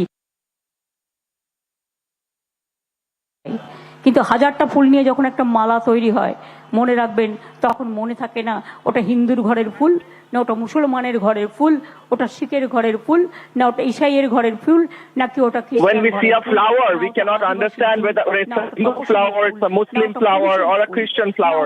All flowers are same. না ওটা আমার হোমগার্ডের ফুল। আমরা সবাই রাজা আমাদের এই রাজত্বে। We are all kings in our kingdom. This is why Rabindranath Tagore gave these lines. We are all kings. We are, no one is the subject. Everyone is the আমাদের এই রাজত্ব, আমাদের এই রাজার রাজত্বে। এই যে গানগুলো বারবার আমরা কেন গাই জানেন? Why do we sing such songs? মনটা ভালো হয়ে যায়। Because it makes us feel good. কবি গেয়েছেন, তুমি কি কেবলই ছবি, শুধু পটে লেখা, ওই যে সুদূর নিহারিকা। And also the poets have written that you are not just a picture on the wall. অশ্রু নদীর সাগর পারে, অথবা পেয়েছি ছুটি বিদায় দেও ভাই। And she is quoting different poems. তখন আবার গান গেয়েছেন, নিজের পরিবারকে নিয়েও গেয়েছেন। এমনকি many poets have also written about their family. একটা গান খুব গাইতেন, when Ajit Paja was alive, অনেকে অনেক রকম ব্যাখ্যা he used to always sing that the leaders have passed away, keeping us empty. খুব ভালোবাসতেন। Rabindranath Tagore had a dog. তার জন্য মন কেঁদেছিল কবি, কখনো নৌকায় গিয়ে, কখনো জীবপ্রেম করে, when he lost that কখনো মা বোনদের he always এই যে used to write poems. থেকে বেশি কি হতে পারে? আজকে আমরা গর্ববোধ করব না এই মাঠে? What is bigger than the land and water of Bengal? Whose slogan is Jai Hind? It's Netaji Subhash Chandra Bose's slogan. Bankim Chandra Chattopadhyay Bankim Chandra Chattopadhyay wrote the national song. Rabindranath ঠাকুরের Rabindranath Tagore wrote the national anthem. বাংলার জাতীয় সঙ্গীত আমার সোনার বাংলা আমি তোমায় ভালোবাসি। And he also composed the national anthem of Bangladesh. তাদের সাথে কথা the land which has so much. একটু সৌজন্য বিনিময় if you want to talk about them, you have to be a little bit respectful. Sumantra Sugata নিজেও তো এমপি ছিল। We also know politics. ভেতরে আমরা অনেকে সমালোচনা করতাম যে সেন্ট্রাল হলে inside parliament we used to criticize each other. Toast দিও, কোনো ডিফারেন্স নেই, একসাথে মিশতাম। এখন যেন কেমন হয়ে গেছে। But these days politics have become worse. মানে আরশালা কামড়ালেও সেন্ট্রাল দল, কতগুলো সেন্ট্রাল দল পাঠিয়েছে 2-3 মাসের মধ্যে, কত? In the last few months, how many central teams have been sent to Bengal? How many? Can you count? ক্ষমা করবেন, আমি কাউকে if I'm wrong, please forgive me.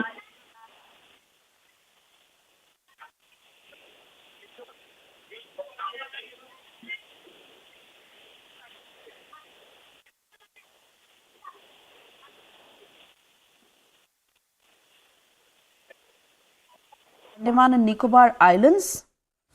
Also, Prime Minister Modi this morning, who had unveiled the model of the National Memorial dedicated to Netaji, to be built on Netaji Subhash Chandra Bose Dweep, which was earlier known as Ross Islands. And Mamata Banerjee is now questioning the renaming, saying that this is only to gain fame.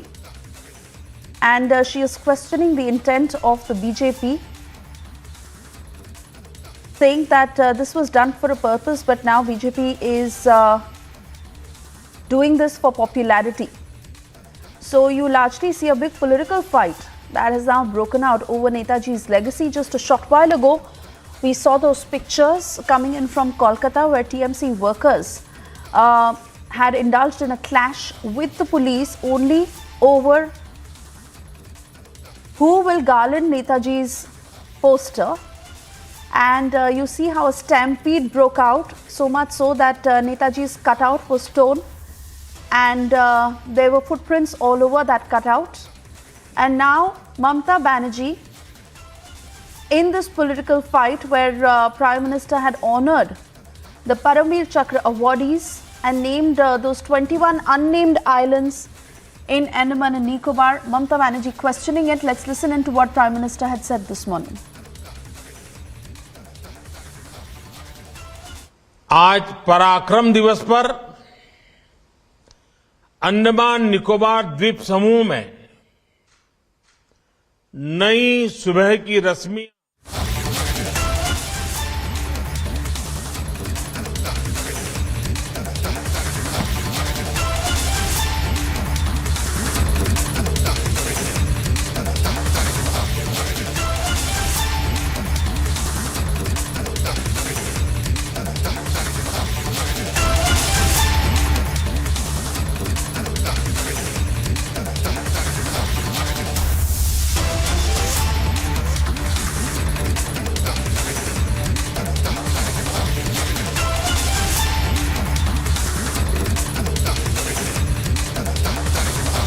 Alright, so at a point when we see an all-out political fight that has broken out, Prime Minister Narendra Modi paying tribute to Netaji Subhash Chandra Bose, and those are pictures coming in from the national capital. Defence Minister Rajnath Singh and other union ministers who are paying tributes to Netaji on Parakram Divas. Also, you saw what the Prime Minister did earlier this morning in an announcement where 21 large unnamed islands of Andaman and Nicobar were named after Paramveer Chakra awardees in that ceremony. And Prime Minister also unveiled the model of the national memorial dedicated to Netaji to be built on Netaji Subhash Chandra Bose Dweep, which was earlier known as Ross Islands.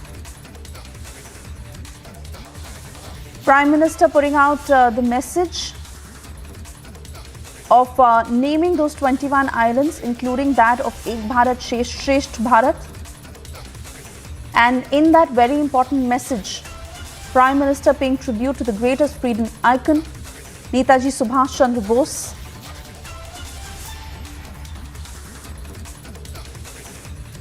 But an all-out political war that has broken out as the TMC is wanting to claim over Netaji's legacy, and Mamata Banerjee, who had spoken a short while ago, is questioning the intent of the BJP while doing this, saying that the government is only trying to gain popularity. So it is a political fight that is now escalating. But those are the pictures coming in from the national capital where you see Prime Minister Modi and union ministers paying tribute to Netaji Subhash Chandra Bose.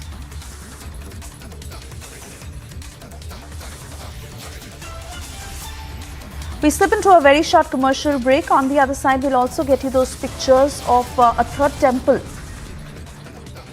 that was vandalized in Melbourne. This has happened in the last 11 days itself. More on that on the other side.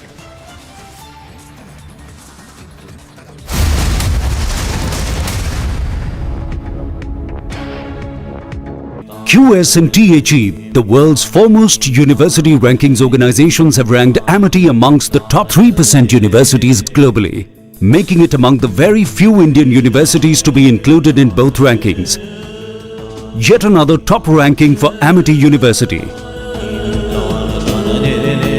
When timeless European design meets cutting-edge technology, it's QO. QO, European Bath Lounges.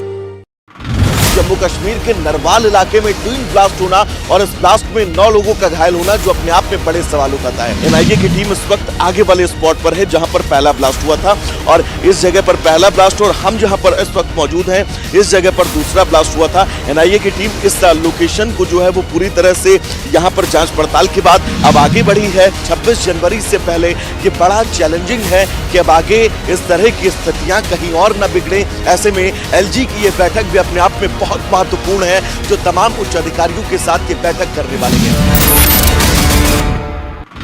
A lot of preparations have been before the Republic Day parade. Right now we are here at Karepra ground in Delhi Canter where the tableau of different states are being showcased. We show you pictures of this tableau, and this tableau is from Andhra Pradesh. They are also performing on the Haryana folk song. People coming in from Jammu and Kashmir, and there are the practice which is being done here by the artists of different states. You can clearly see how the preparations are now going on here. Jammu Kashmir के नरवाल में हुए blast के बाद अब यहाँ पर लगातार तमाम जांच टीमें जो है वो पहुंच रही हैं। अब यहाँ पर जिस गाड़ी में दूसरा ब्लास्ट हुआ था उस गाड़ी को यहाँ से लेकर क्रेन के जरिए जाया जा रहा है और इस ब्लास्ट की तीव्रता कितनी ज्यादा थी इस गाड़ी के जरिए समझा जा सकता है कि सर्वलेट की इस गाड़ी के पूरे परखच्चे उड़ गए, जिसके बाद तमाम जांच टीमें एसआईए हो एनआईए हो यहाँ पर पहुंचती है और इस पूरे घटनास्थल की जांच करती है, जिसके बाद अब यहाँ से इस गाड़ी को लेकर जाया जा रहा है।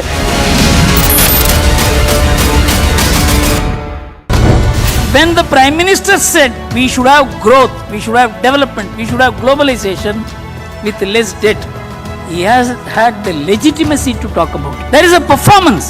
So whether in terms of Vasudhaiva Kutumbakam, whether in terms of environmental culture or cultural economics, I think India has a functioning model to show to the world. This G20 is an opportunity for India to pack its ideas and present to the world. Here is an alternative model, functioning model. It is not a theoretical model. It is not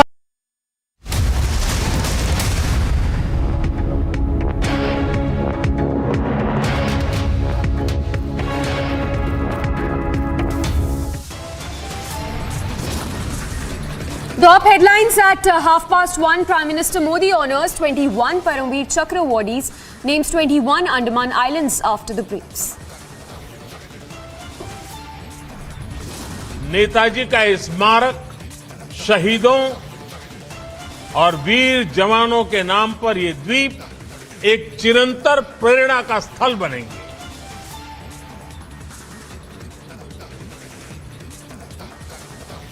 Prime Minister pays tribute to Netaji. Subhash Chandra Bose calls out past governments for not preserving Netaji's legacy. While Prime Minister hails Congress insults Savarkar, Siddaramaiah draws parallel with Hitler, shoves away the mic when confronted.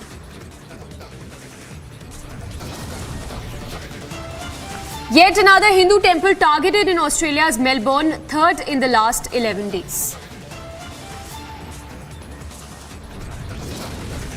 Pakistan witnesses nationwide power outage after grid failure or no electricity in major cities.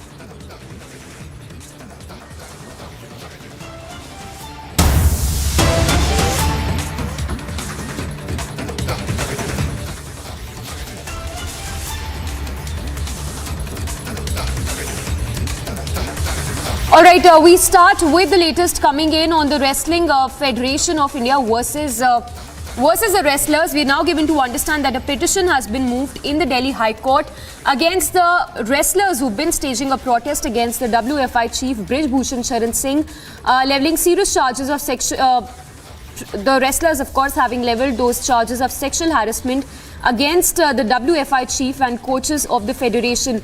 Now, in the details of this plea that's been moved in the Delhi High Court, where it's been alleged that the protesters, wrestlers have completely misused the sexual harassment laws by making them a mockery of justice. If any player had undergone sexual harassment, they must have acted in accordance with the law through police and courts, etc. The plea further seeks direction for registration FIR against players, including Vinesh Fogart, Bajrang Punia, for allegedly abusing the process of law by putting the WFI chief under extortion for making him resign. So those are some of the details you're getting of the plea, the petition that's been moved in the Delhi High Court. Anuj is joining us live from the national capital. Anuj, if you can read out the details of this plea in the Delhi High Court. We understand that this the petitioner in this plea is one of the aides of Brij Bhushan Charan Singh. Well, exactly. That's something what we are getting. The latest is that this is the plea which has been put up in the High Court, the Delhi High Court. Let me tell you the details. If we talk about this particular plea which has been put up in the Delhi High Court, it is stating that this has been misused. If we talk about the law for sexual harassment, this has been misused by the wrestlers. That is something which has been stated in that particular petition. On the other hand, let me also tell you the request there in that plea is that the FIR should be registered against the wrestlers who were protesting, as they have alleged rather that this was the sexual harassment what they have gone through, and this was the protest what we have seen in the national capital at the Jantar Mantar. We have seen the meetings after meetings when we are talking about these wrestlers and the sports ministry. Sports minister himself intervene into the matter, and later what we have seen, the committee has been already constituted. But this is the latest what we are breaking at this point in time, that the petition has been filed, the plea has been given in the Delhi High Court, and now this is to wait and watch what exactly will be the outcome of the same. All right, Anuj, thank you for the moment. So absolutely shocking. The plea that's been filed in the Delhi High Court by the aide of Brij Bhushan Charan Singh, where it seems like yet another attempt to slander the wrestlers who've been leveling charges against the WFI chief of sexual harassment, as well as by the coaches of the WFI, accusing those coaches and the WFI chief of sexual harassment, mental torture and death threats.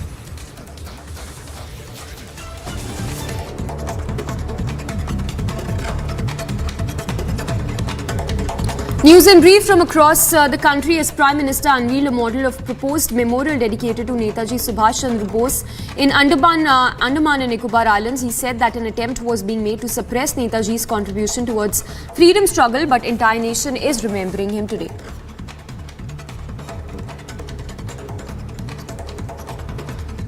21वीं सदी का ये समय देख रहा है कि कैसे जिन नेताजी सुभाष को In what seems to be a historic move on the Parakram Divas, Prime Minister Narendra Modi named 21 islands in Andamans after Paramveer Chakra awardees. Home Minister Amit Shah said Prime Minister's initiative to name islands after Paramveer Chakra awardees will ensure they are remembered forever, further adding that despite British torture, the freedom fighters in cellular jail did not bow down. सन 57 की क्रांति के बाद जब अंग्रेजों ने निर्मम अत्याचार करना शुरू किया, तब यही भूमि पर हमारे क्रांतिवीरों को लाकर रखा, यही सेल्युलर जेल बनाया। उस वक्त हजारों निश्वास के साथ इस यातनाओं को सहन करने वाले हमारे स्वतंत्रता वीरों को इसी भूमि ने मां बनकर सांत्वना देने का काम किया। और आज RSS Chief Mohan Bhagwat said that the goals of his right-wing organization and that of Netaji Subhash Chandra Bose are similar. Making India a great nation, his comment came amid the criticism that the ideologies of the RSS and the freedom fighter were not the same.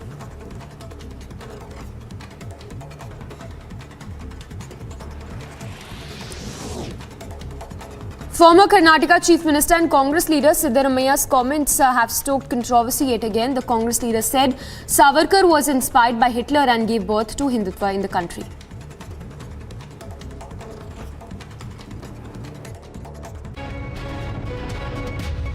साथियों, आज 21वीं सदी का ये समय देख रहा है कि कैसे जिन नेताजी सुभाष को आजादी के बाद भुला देने का प्रयास हुआ,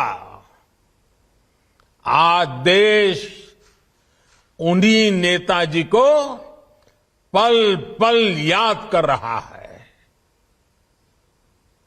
अंडमान में जिस जगह नेताजी ने सबसे पहले तिरंगा फहराया था, वहां आज गगनचुंबी तिरंगा आजाद हिंद फौज के पराक्रम का गुणगान कर रहा है। पूरे देश में और देश के कोने कोने से जब लोग यहां आते हैं तो समंदर किनारे लहराते तिरंगों को देखकर उनके दिलों में देशभक्ति का रोमांच भर जाता है। अब अंडमान में उनकी याद में जो म्यूजियम और स्मारक बनने जा रहा है वो अंडमान की यात्रा को और भी स्मरणीय बनाएगा। उनके जन्म दिवस को पराक्रम दिवस के रूप में घोषित किया गया, यानी बंगाल से लेकर दिल्ली और अंडमान तक देश का ऐसा कोई हिस्सा नहीं है जो नेताजी को नमन न कर रहा हो, उनकी विरासत को संजो न रहा हो। A very short break coming up. On the other side, we'll get you the latest from Melbourne, where it's a third attack on a temple in Melbourne.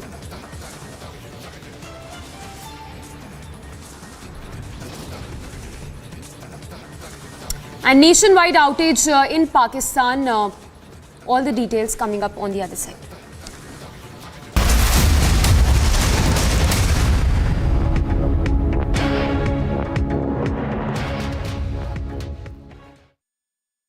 When timeless European design meets cutting-edge technology, it's QO. QO, European Bath Lounges. Jammu Kashmir के नरवाल इलाके में twin blast होना और इस blast में 9 लोगों का घायल होना जो अपने आप में बड़े सवाल उठाता है। एनआईए की टीम इस वक्त आगे वाले स्पॉट पर है जहां पर पहला ब्लास्ट हुआ था और इस जगह पर पहला ब्लास्ट और हम जहां पर इस वक्त मौजूद हैं इस जगह पर दूसरा ब्लास्ट हुआ था। एनआईए की टीम इस लोकेशन को जो है वो पूरी तरह से यहां पर जांच पड़ताल के बाद अब आगे बढ़ी है। 26 जनवरी से पहले ये बड़ा चैलेंजिंग है कि अब आगे इस तरह की स्थितियां कहीं और न बिगड़े। ऐसे में एलजी की ये बैठक भी अपने आप में बहुत महत्वपूर्ण है जो तमाम उच्च अधिकारियों के साथ ये बैठक करने वाली है। A lot of preparations have been before the Republic Day parade. Right now we are here at Karepra ground in Delhi, Kanta, where the tableau of different states are being showcased. We show you pictures of this tableau, and this tableau is from Andhra Pradesh. They are also performing on the Haryana folk song. People coming in from Jammu and Kashmir, and there are the practice which is being done here by the artists of different states. You can clearly see how the preparations are now going on here.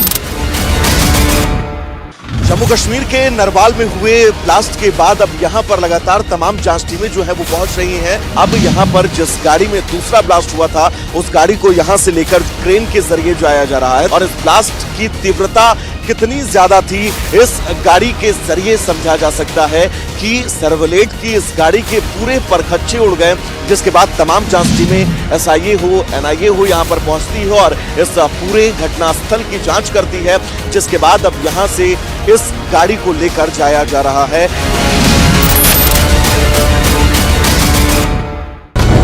When the Prime Minister said we should have growth, we should have development, we should have globalization with less debt, he has had the legitimacy to talk about it. There is a performance. So whether in terms of Vasudhaiva Kutumbakam, whether in terms of environmental culture or cultural economics, I think India has a functioning model to show to the world. This G20 is an opportunity for India to pack its ideas and present to the world. Here is an alternative model, functioning model. It is not a theoretical model. It is not something which we have brought from libraries. It is working on the ground.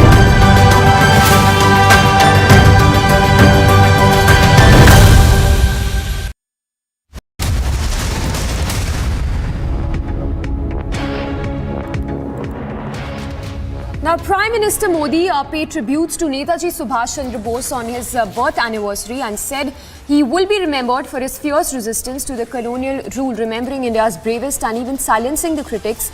The Prime Minister, in a big statement, paid homage to India's freedom icon, Veer Savarkar and Netaji Subhash Chandra Bose.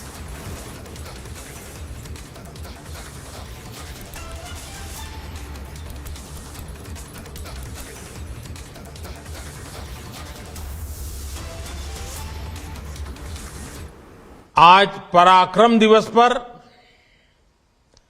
Andaman Nicobar द्वीप समूह में नई सुबह की रश्मियां एक नया इतिहास लिख रही है। और जब इतिहास बनता है तो आने वाली सदियां उसका स्मरण भी करती हैं, आकलन भी करती हैं, मूल्यांकन भी करती हैं और अविरत प्रेरणा पाती रहती हैं। आज अंडमान निकोबार के 21 द्वीपों का नामकरण हुआ है। इन 21 द्वीपों को अब परम वीर चक्र विजेताओं के नाम से जाना जाएगा। जिस द्वीप पर नेताजी सुभाष चंद्र बोस रहे थे, वहां उनके जीवन और योगदानों को समर्पित एक प्रेरणा स्थली, एक स्मारक का भी आज शिलान्यास हुआ है। All right, so some of those snippets of Prime Minister's speech as he paid tributes to Netaji Subhash Chandra Bose on his 126th birth anniversary. For now, to more news break coming in, this one in relation to Congress leader Digvijay Singh, who is now asked for proof of surgical strike, and that too while he was speaking in JNK.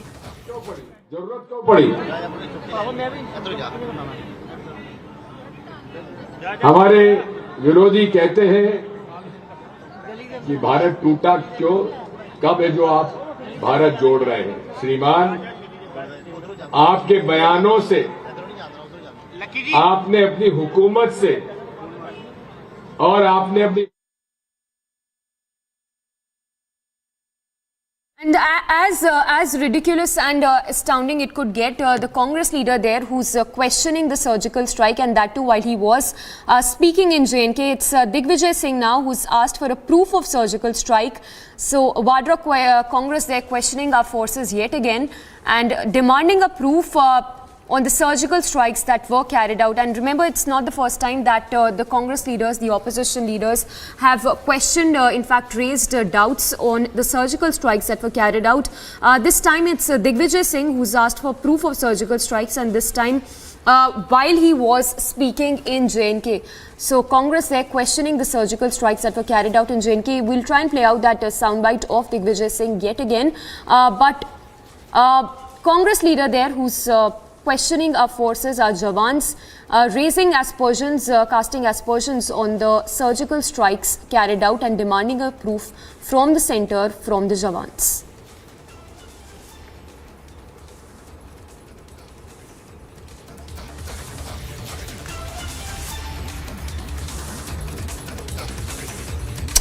In fact, in more details that just trickling in, Digvijay Singh spoke of surgical strikes while he was speaking in JNK, saying that in fact taking pot shots at the centre, saying that how the centre, in fact alleging that the centre has only been spreading lies, and also targeting the centre in relation to the surgical strikes that were carried out, saying that there is proof needed in terms of for the surgical strikes that were carried out.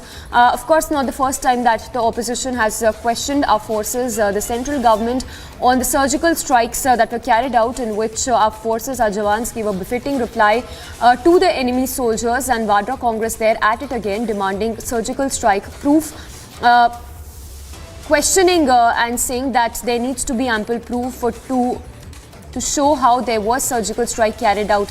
So yet again Congress at it and questioning our forces, our Jawans, demanding saboot for the surgical strikes carried out. Now this even as our forces gave a befitting reply to the enemy soldiers in the surgical strikes that were carried out, but Vadra Congress at it again, questioning our forces, our Jawans, the central government saying that there needs to be enough proof to corroborate that there was a surgical strike that were carried out.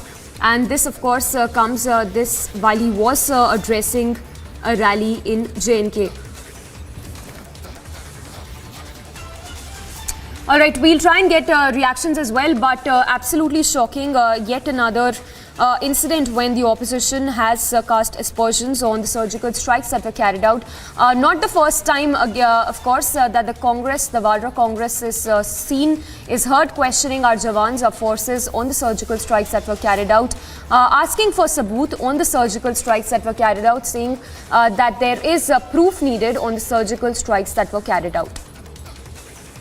All right, we have a senior executive editor, Abhishek Kapoor, also joining us. Ishwarya, beg your pardon, Abhishek, if I can get your quick thoughts, on these remarks that have come in from Digvijay Singh. Not the first time, of course, that the Vadra Congress is raising doubts on the surgical strikes that were carried out.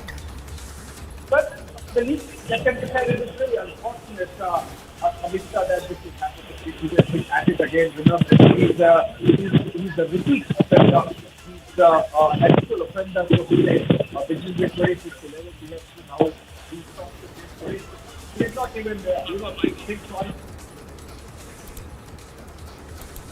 All right, we'll try and connect with Abhishek Kapoor again, but as we just played out that soundbite of Digvijay Singh, where he's heard speaking at an event in J&K, casting aspersions on the surgical, on our forces and questioning the surgical strike that was carried out.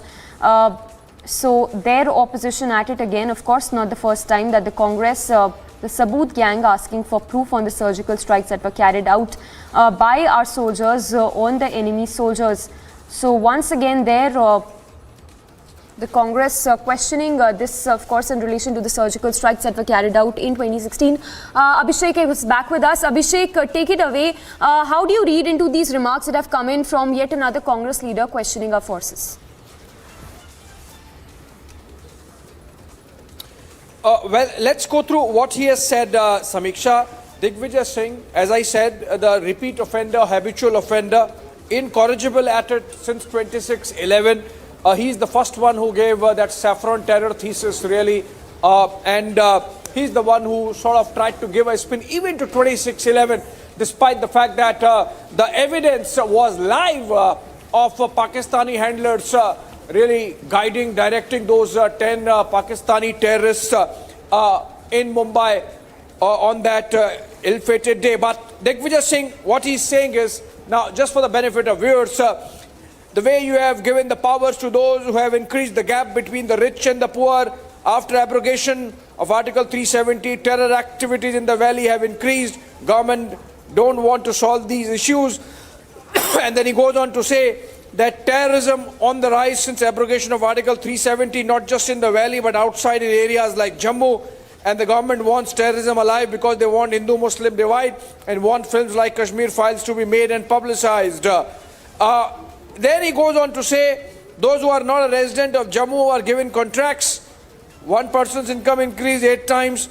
Now, he's interlacing a lot of things, but what is important is that, again, for the nth time perhaps, Congress leader Digvijay Singh wants evidence of surgical strikes. Remember, this is the same Congress party that had targeted General Rawat, late General Rawat, for the surgical strikes and asked for evidence from the topmost commanders of our armed forces. And now Digvijay Singh really at it again. It's really unfortunate. And if this is the Congress line, perhaps the Congress might want to do a press conference and back to Digvijay Singh.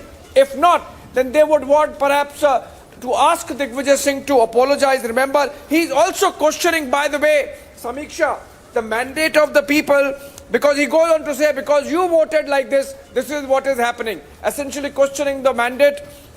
And we'll see perhaps reaction or political reactions coming in on this. But this is, as I said, Congress's habitual offender, Digvijay Singh, raising controversy after controversy, and this time asking for surgical strike evidence again, despite the fact that even Pakistan has admitted that both Uri and Balakot strikes really happened. And Abhishek, it's more unfortunate here because first we had the PDP chief Mehbooba Mufti who questioned our forces, the central government, and now it's Congress. If you can also talk to us, take us back in time, how our forces avenged that Uri attack in 2016, even as we see those constant attacks coming in from the opposition leaders, first PDP and now Congress. So that's what I was saying, Samiksha. Not the first time. This is not the first time. Digvijay Singh's history with the controversy goes back to the time when he sort of tried to give a saffron terror spin to 26/11 Mumbai terror attacks. Remember, just last month we had a United Nations Convention on Terror happening in Mumbai with everyone from the UNSC members paying homage to the victims of Mumbai terror attacks. And for the same place, we had someone like a Digvijay Singh releasing a book and sort of trying to connect saffron terror and coining saffron terror and connecting it with Mumbai terror attacks. He questioned the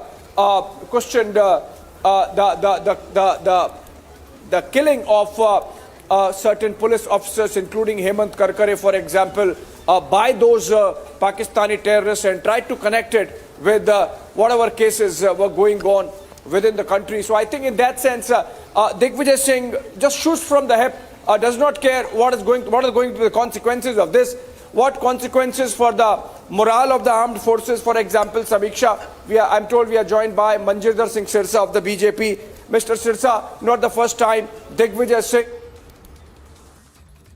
के लोगों ने, director ने मांग की थी कि sensitive zone है, इन CRPF के जवानों को हवाई जहाज से श्रीनगर से दिल्ली भेजा जाए, लेकिन मोदी जी ने मना कर दिया। क्यों मना कर दिया? पुलवामा, जो कि पूरे तरीके से टेररिज्म का एक केंद्र बन चुका है, वहां हर गाड़ी की चेकिंग होती है। वहां एक स्कॉर्पियो गाड़ी उल्टी दिशा से आती है, उसकी जांच पड़ताल क्यों नहीं हुई? और जांच पड़ताल भी नहीं हुई, और उसके बाद वो आके टकराती है और हमारे 40 सीआरपीएफ के जवान शहीद हो जाते हैं। आज तक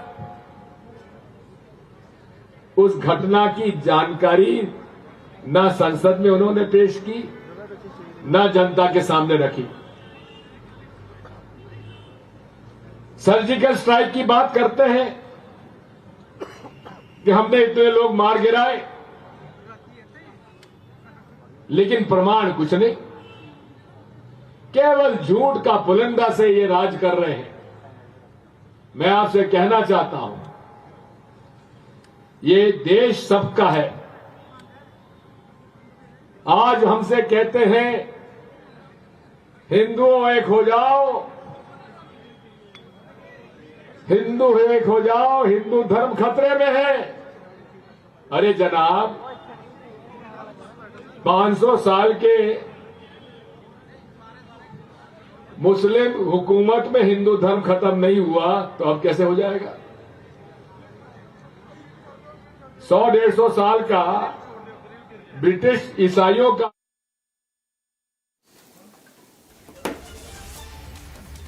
All right, so there are some parts of the bite we have to understand in the context of politics. He's part of the opposition. He has to really target the government. That's what he's doing. But that's something for the BJP to respond.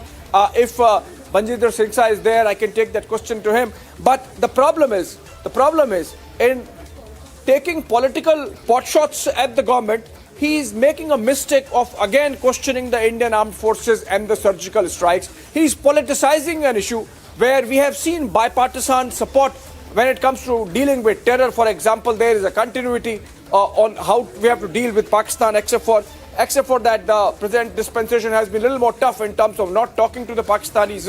Manjinder Singh Sirsa joins us over the phone. Mr. Sirsa, the habitual offender, Digvijay Singh at it again. He's again questioning the surgical strikes and asking for proof, evidence. In the other term, if we say he's giving a clean chit to Pakistan by saying कि पुलवामा में जो Scorpio सामने से आ रही थी उसकी जांच नहीं हुई, by saying कि वो गवर्नमेंट ने, सरकार ने कराया, ये क्लीन चिट दी जा रही है पाकिस्तान को। सर्जिकल स्ट्राइक पे पाकिस्तान रो रहा है। प्रधानमंत्री पाकिस्तान के टीवी चैनल पर आकर कह रहे हैं कि हमने अपने पड़ोसी मुल्क के साथ लड़ाई नहीं लड़नी, हम लड़ते लड़ते भिखारी हो गए, हमारे हाथ में कटोरा आ गया। और इसको पाकिस्तान तो मान रहा है कि बाहर से वो लड़ाई नहीं लड़ पा रहा, लड़ते लड़ते कटोरा उसके हाथ में आ गया। लेकिन हमारे खुद के देश के लोग ये कहते हैं कि नहीं जी देखिए, पाकिस्तान को क्लीन चिट दे दीजिए। अब पुलवामा पे सवाल करना, सर्जिकल स्ट्राइक पे सवाल करना, ये तो हमारी आर्मी के ऊपर सवाल है, सेना के ऊपर सवाल है, उनके शौर्य के ऊपर सवाल है, उनकी वीरता के ऊपर सवाल है और उनकी शहादत को भी कटघरे में खड़ा करता है। ऐसे लोग जो कहते हैं कि भारत जोड़ो यात्रा निकाल रहे हैं, अरे भारत जोड़ो नहीं है, आपने 370 लगाई, एनडीए ने, मोदी जी ने उसको खत्म किया, कहा एक देश है, एक संविधान, एक विधान होगा। लेकिन आपने तो भारत को खुद तोड़ने का काम किया और फिर से आप कह रहे हैं कि 370 लगने चाहिए, भारत को तोड़ने की आप बात कर रहे हैं। तो ये जो लोग हैं, इनकी मंशा केवल वोट राजनीति के लिए, कुछ चंद वोटों के लिए, एक फिरके की वोट के लिए, एक धर्म की वोट के लिए किसी हद तक भी अपने देश को बेच सकते हैं, अपने देश के साथ गद्दारी कर सकते हैं। इनको सत्ता हासिल करनी है और एक धर्म की वोट लेकर हासिल करनी है। ये दिग्विजय सिंह का बयान जो है बड़ा स्पष्ट करता है कि उनको देश की चिंता नहीं है, उनको सत्ता की चिंता है और सत्ता की चिंता चाहिए।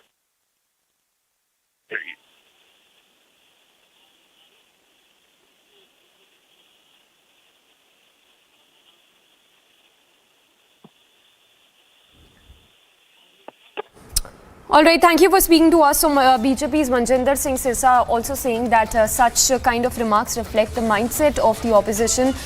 Several of these opposition leaders who've tried to cast aspersions on the army jawans, on the centre in relation to the surgical strikes that were carried out in 2016. First it was Mehbooba Mufti and now it's Congress leader Digvijay Singh who's stoked a controversy with those remarks where he's questioned our forces. In fact, just to read out again the statement that has been made by Digvijay Singh while he was addressing a rally in JNK, where he says that they, hinting at the RSS and the BJP, abuse Pakistanis on TV, but Prime Minister went for wedding at Nawaz Sharif's house. Not just this, he even goes on to say, in fact, demands proof on the surgical strikes that were carried out, saying there was intel on threat. It was suggested that they be airlifted, but they were sent by road. So hitting out at the centre and questioning our forces on the surgical strikes of 2016.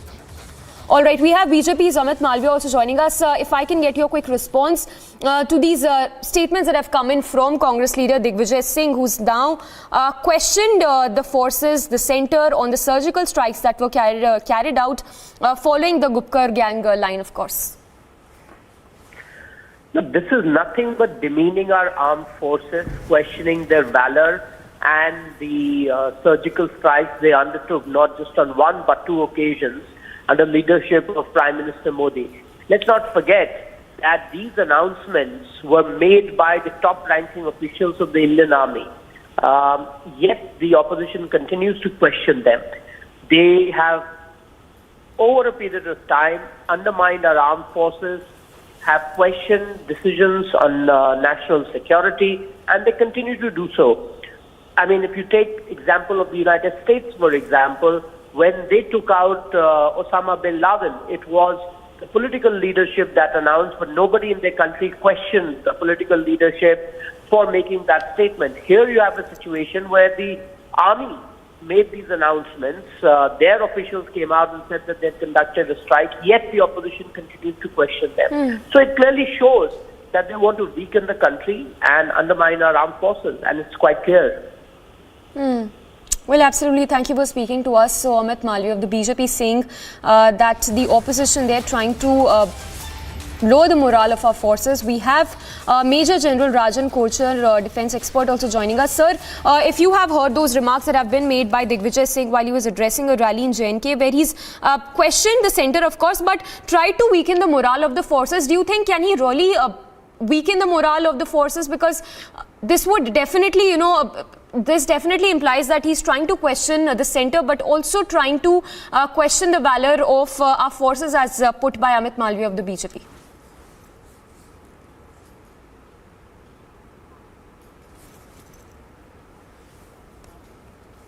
All right, we'll try and connect with the Major General Rajan Kochar again.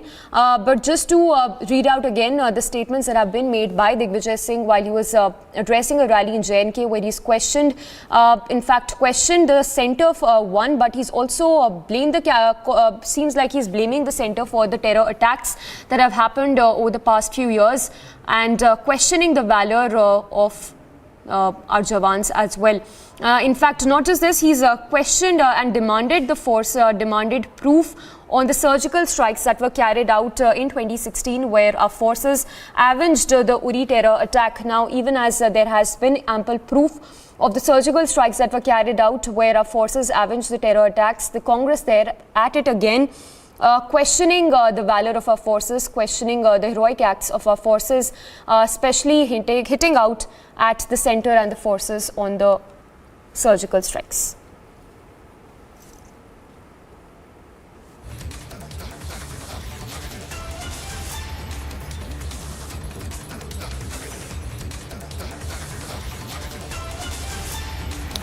All right, we have General K.K. Sinha and General Rajan Kochar joining us on this very unfortunate comment coming in from senior Congress leader, senior Vadra Congress leader, Digvijay Singh, and again questioning our armed forces and agencies, saying, let me take this to General Sinha first and then to General Kochar.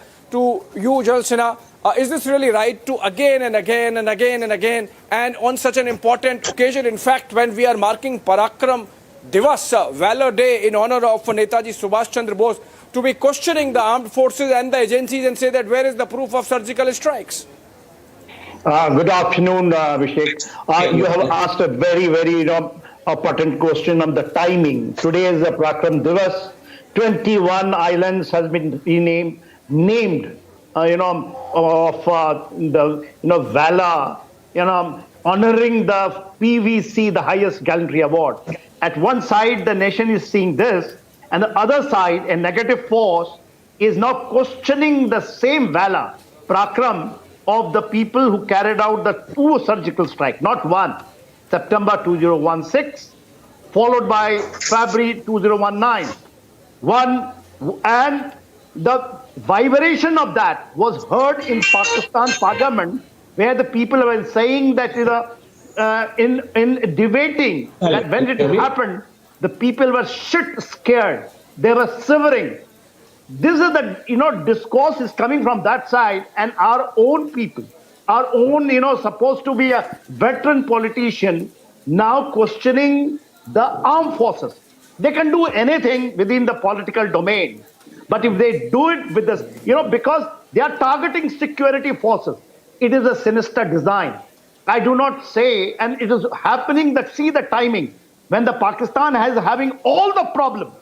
They have not taken the name because he is habitual siding with the Pakistan all the time. When the problems are happening in POK, Gilgit-Baltistan, Pakistan through it, now he comes out and saying that, our armed forces has not done the job which they were assigned. Because this job was assigned by the highest leadership at that time, who was sitting on the seat of power. They have ordered to carry it out, and the armed forces carried out. DGMO, in both occasions, have come out. They have told the whole nation that we have done it. Then again, a chap comes out, and when they are, speaking and doubting again and again, if you tell a lie, even 1,000 times, it becomes a truth. So they are habitual of doing it. You see, it just can't be, every time rebutted. But even the lie was told that Mughals were the victorious, and that's why the names were there. And all the history changes when the lies are spoken number of times. And that's why the India has seen that India has weakened from inside by these people. And this is the sinister design again. Right, sir. I have to get General Kochar also on this. General Kochar, this is not the first time Digvijay Singh is doing it, but I'm just taking you through what exactly he has said on Pulwama, for example. He's saying that 40 CRPF Jawans, why were they killed? There was intelligence about a threat, and despite that, instead of taking them by the air route, flying them from Jammu to Srinagar, they were taken by road. And they talk about surgical strike, but no proof was ever given in Parliament.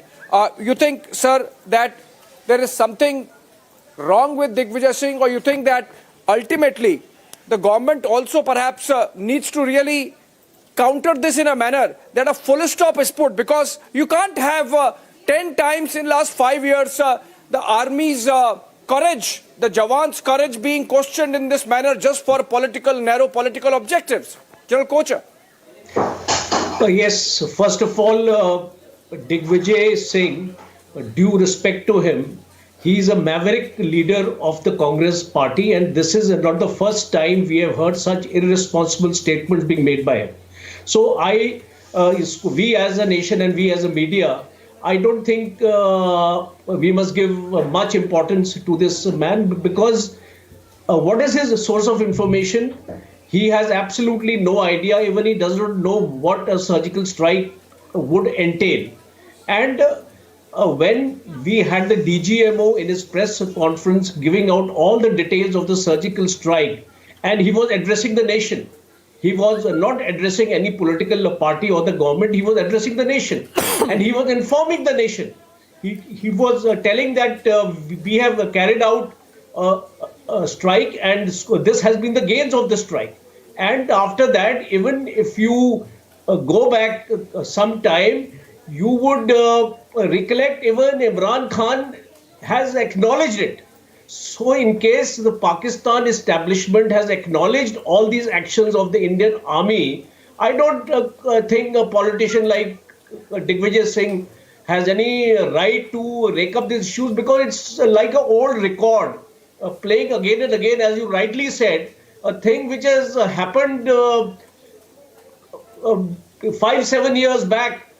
What is the point of raking it? Because it looks like that Congress as a party has run out of issues, and therefore they don't have any ammunition now to attack the government. So they often resort to these kind of things. I think enough has been said about it. Enough has been spoken about it. Sufficient proof has already been given. It is there on record. It is there with your channel also. So as a military man, I am not a politically inclined person. But if anybody doubts the credibility of the Indian Army, we stand united on that, and we will not hesitate to call a spade a spade. And in the case Digvijay Singh has to be told in absolutely no uncertain terms, he should be told that he is a public figure. He should be responsible in whatever statements he makes, and he should not drag the Indian army into any kind of a political controversy. And it is not acceptable as far as I am concerned. Sir, also we are joined by Group Captain Augustine Vinod on this. Group Captain, welcome. But the issue is not just about n number of times proof being asked and the demoralizing consequences of that on the armed forces. The issue is the manner in which the armed forces yet again are being dragged into politics, and that's something which is disconcerting, because then you are effectively playing with an institution which you are not supposed to do. Group Captain, do you have some suggestion for Digvijay Singh on that? Niranjan, let me put to rest the concerns of Mr. Digvijay Singh once and forever, for simple reasons. I was still in uniform, serving, holding a post of Director for Air Defense, both during, I have seen what happened in Pulwama, both during surgical strike and during Balakot strike. In fact, Balakot strike, the Mirage 2000 participation was, under my age is from the headquarters.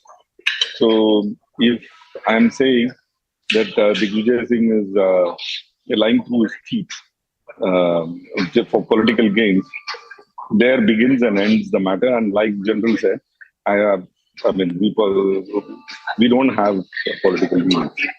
The only leaning I have is my country, and the only leaning I have is is armed forces. So both put together, when we look at such irresponsible statements being made by Digvijay Singh, first of all, I'm not surprised, Niranjan, that Digvijay is making such statements, because I consider him only on the verge of being a senile old man. He has been like this for maybe a decade or more. You remember that he went and stood with anti-Indian forces, and he's the architect, or one of the architects of the word that they coined called Sapling Terror. So the word Singh in him is dubious, and I think he should drop that name Singh next to his name, because he completely hates the idea of India, is my perception, because the way he stands united with the inimical forces, especially from across the country, is something very, very sad. And it is disrespect to the lives that were given by many army men or many armed forces men. Since independence or even before independence. So I will not say much on what he says. I would also think, or I would probably little disagreement on General on the matter that he is doing harm to the current polity. I think he is probably doing good to the current polity, because such irresponsible statements are easy to see through. And the damage that he is doing, Group Captain, is yes. Yeah, you say the damage obviously is serious, because as I said, this can have consequences for the morale of our Jawans, and they can be disillusioned with the manner which it is being politicized. Group Captain, hold on to your thoughts, and it's good that all the veterans are here. General G.D. Bakshi also joins us.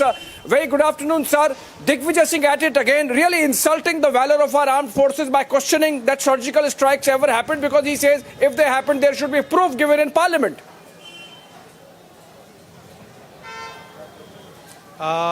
Look, if I understand correctly, after the surgical strike, detailed briefings were given by the armed forces, which were official briefings with satellite photographs, air photographs, and a lot of other data was provided to the public in the public interest. And if somebody still questions the air headquarters of the Indian Army, of the air headquarters of the Indian Air Force, after all the official statements, then I can only feel very sad and very sorry, because it is an unnecessary attempt to erode the credibility, the respectability of the Indian Armed Forces. We have been known to stick strictly to the truth and nothing but the truth, because that is the way we armies fight. There is no room for fakery in military operations in Indian Armed Forces. Either you deliver or you die, either you inflict the damage on the enemy that you are supposed to do. There is no alternative. The armed forces have never let the country down.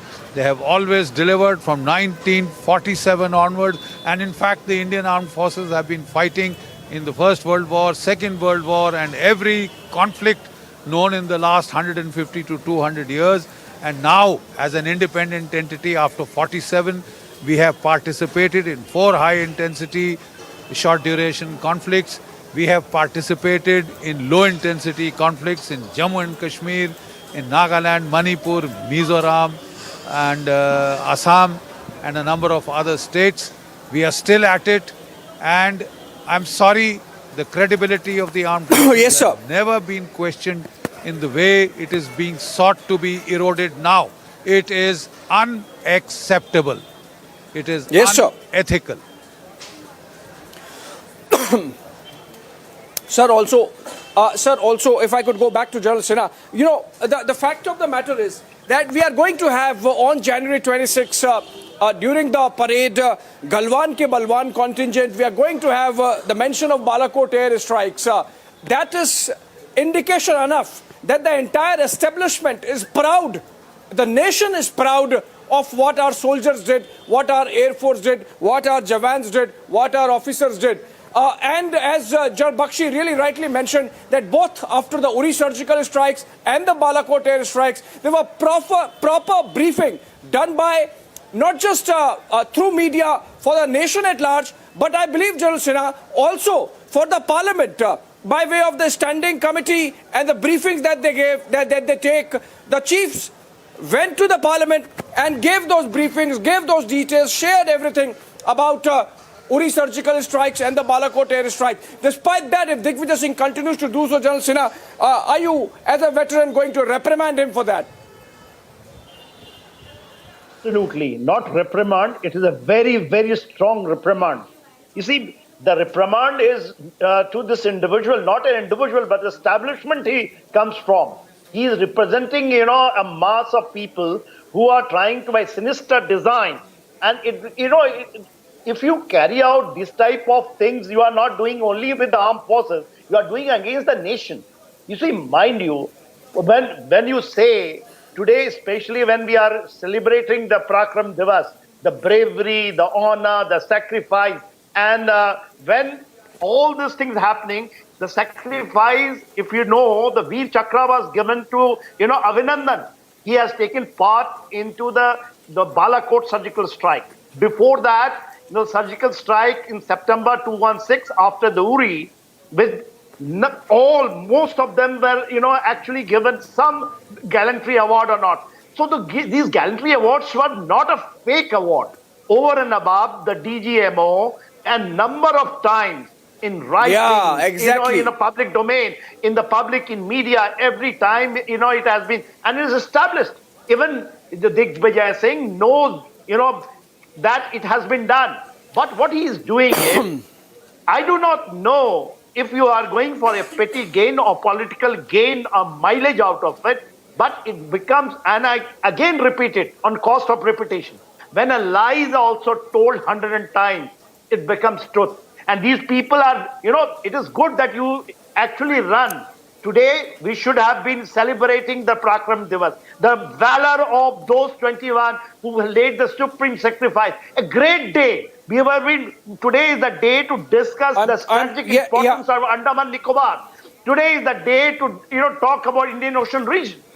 What we are doing, something phenomenal is happening. And today what we are discussing, we are trying to actually a rebuttal to him. And it is very important that you are doing it. Because this sinister, it is with a sinister design. It is nothing to gain some political mileage of it. Absolutely sinister. With some, an enemy nation. Sometimes they do with the China, they are doing with the Pakistan. This is the way it has to be done. A rebuttal, a very, very strong rebuttal. General Sinha, in fact, I have to go to Group Captain Augusta and Vinod again, and of course General Kochhar as well, but I'm told General Bakshi is in fact standing there outside and still joined us.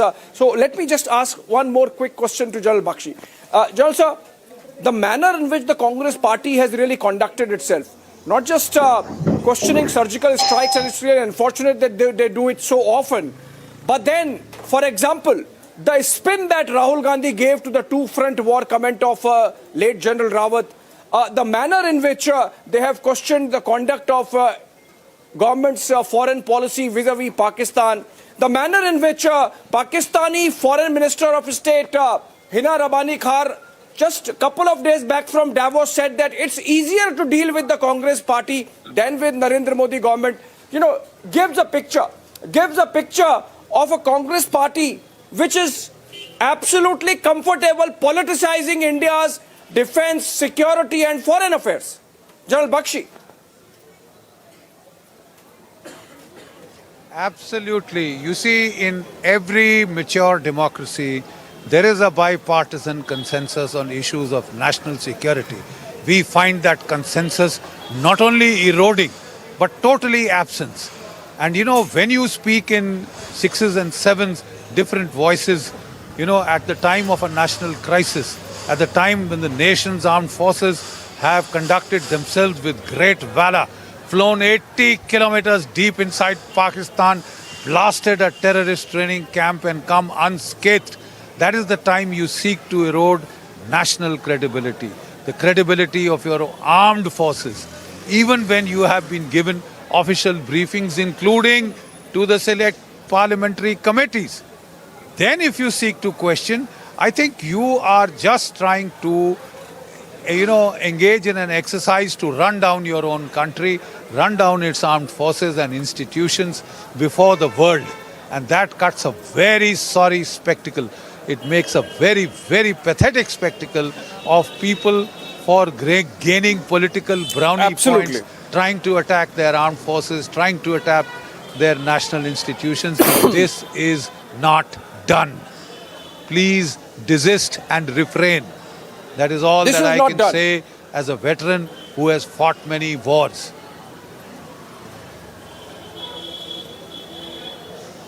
Absolutely, sir. This is absolutely unacceptable that Congress leader Digvijay Singh, or for that matter anyone, should be doing this in this manner. I think Group Captain Augustine Vinod wanted to come in. Group Captain, you wanted to make a point. I come to you. Please tell us your thoughts. And you wanted to add to what General Bakshi was saying. You talked about the briefing. General talked about the briefing. I was one of the architects of that briefing to the South Block Who's. I was part of the planning portion of the Balakot strike. And let me tell you, and let me tell the viewers, Balakot is not in POK. Balakot is very much in Pakistan. It is on the other side of the international boundary. It is on the other side of the international border. If we have struck and target in Pakistani territory, not in POK, it is after 71. This was the first time we struck it. Let that sink in to the heads of people who are talking ill about our country. Firstly, secondly, Niranjan, if Pakistan is in the state that it is today, it is because their Fauj is controlling their country. As opposed to look at India, anyone is any party or any Garbandhan is at the helm of affairs. Indian Army, Indian Air Force, Indian Navy, and all our armed forces, all our CAPS, we all stand together to someone who's sitting at the helm of affairs and which strengthens the democracy. So we, as armed forces, strengthen the democracy. Yeah.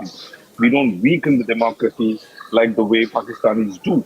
But Mr. Digvijay Singh and his statement tends to, or he hopes that it will weaken, but exactly opposite is happening. He is probably shooting his own party's foot, like the way the Chaiwala Jaid of the other person did. Over to you.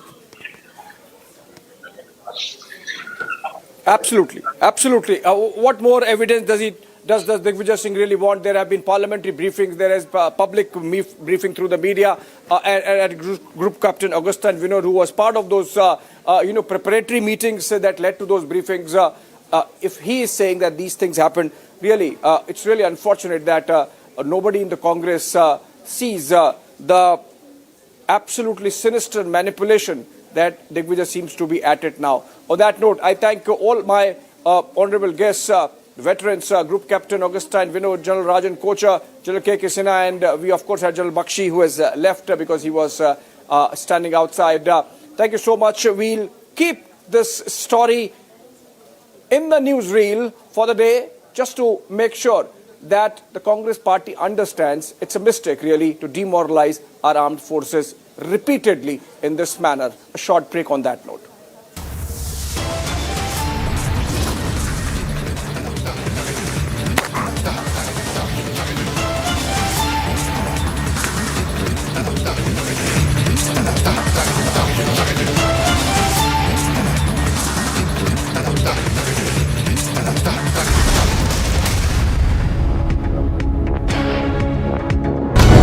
when the Prime Minister said we should have growth, we should have development, we should have globalization with less debt, he has had the legitimacy to talk about it. There is a performance.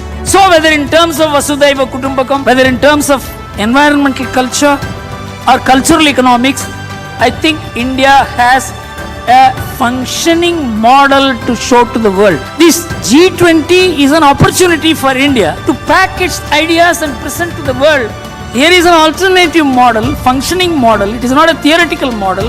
It is not something which we have brought from libraries. It is working on the ground.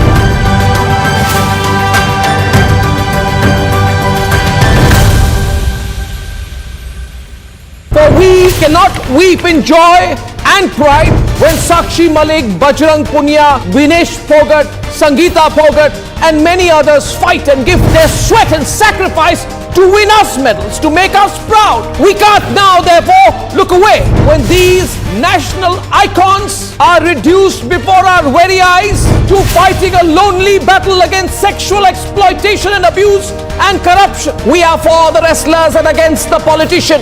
The in-flight pervert who urinated on a senior female co-passenger cannot play victim. The airline that refused to act cannot wash its hands off with delayed and very cursory action. It is only the Republic Media Network's non-stop campaign which has ensured that this pervert is terminated from his job. VVIP racism is when common citizens say we are not going to be treated like second-class citizens anymore and taken for granted. Because India has had enough of common citizens being forced to put up with this by people who are drunk on power and their bratish sons and daughters. When there is one rule for the common man and one rule for VVIPs and their brats and netas' children, that is VVIP racism, and it doesn't matter to me whether Congress is in power or BJP is in power.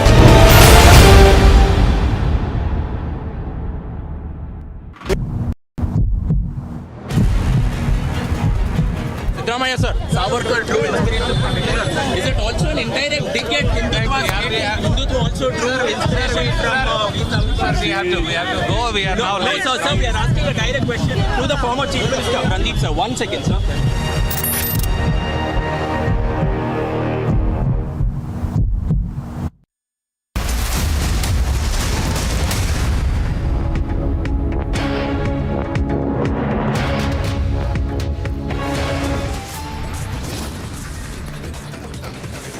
Biggest trouble to India's heroes. Prime Minister names 21 islands after braves.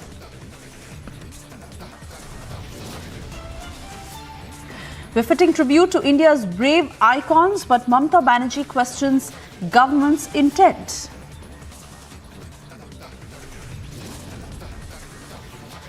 Vadra Congress insults freedom icon, compares Veer Savarkar to Hitler now.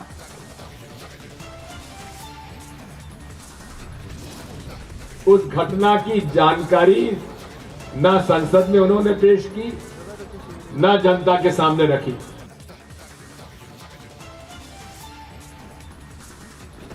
Vadra Congress joins forces with Gupkar now in Jammu and Kashmir, seeks surgical strike proof.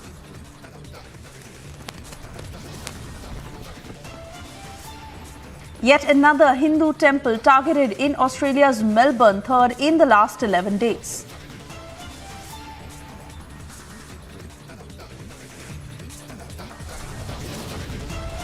Pakistan continues to grapple with one crisis after another. It is electricity outage this time.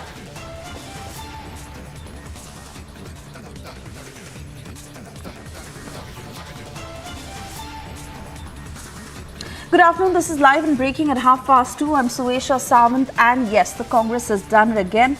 Questioned the Pulwama attack and armed forces, saying that the ruling BJP government at the centre has given no proof of the surgical strikes against Pakistan. Now remember, the statement has come in yet again from the Congress party. Let's first listen in to what Digvijay Singh has said.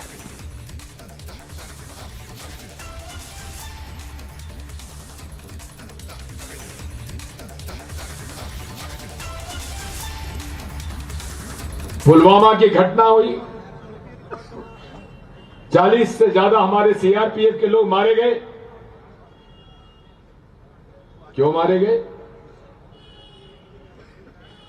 CRPF के लोगों ने, director ने मांग की थी कि ये sensitive zone है, इन सीआरपीएफ के जवानों को हवाई जहाज से श्रीनगर से दिल्ली भेजा जाए, लेकिन मोदी जी ने मना कर दिया। क्यों मना कर दिया? पुलवामा जो कि पूरे तरीके से टेररिज्म का एक केंद्र बन चुका है, वहां हर गाड़ी की चेकिंग होती है।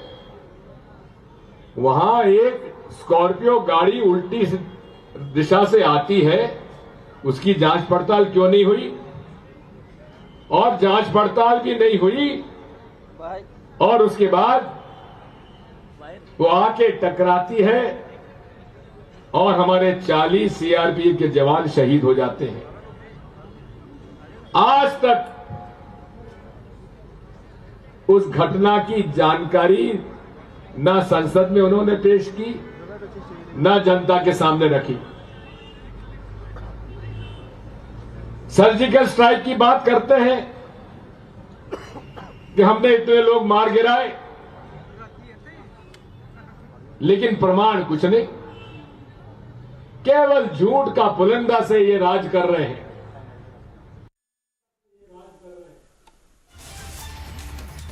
All right, so you heard that statement in detail from Digvijay Singh, who has once again questioned the surgical strikes, asking for proof, and has also mentioned the Pulwama attack, questioning the government on it.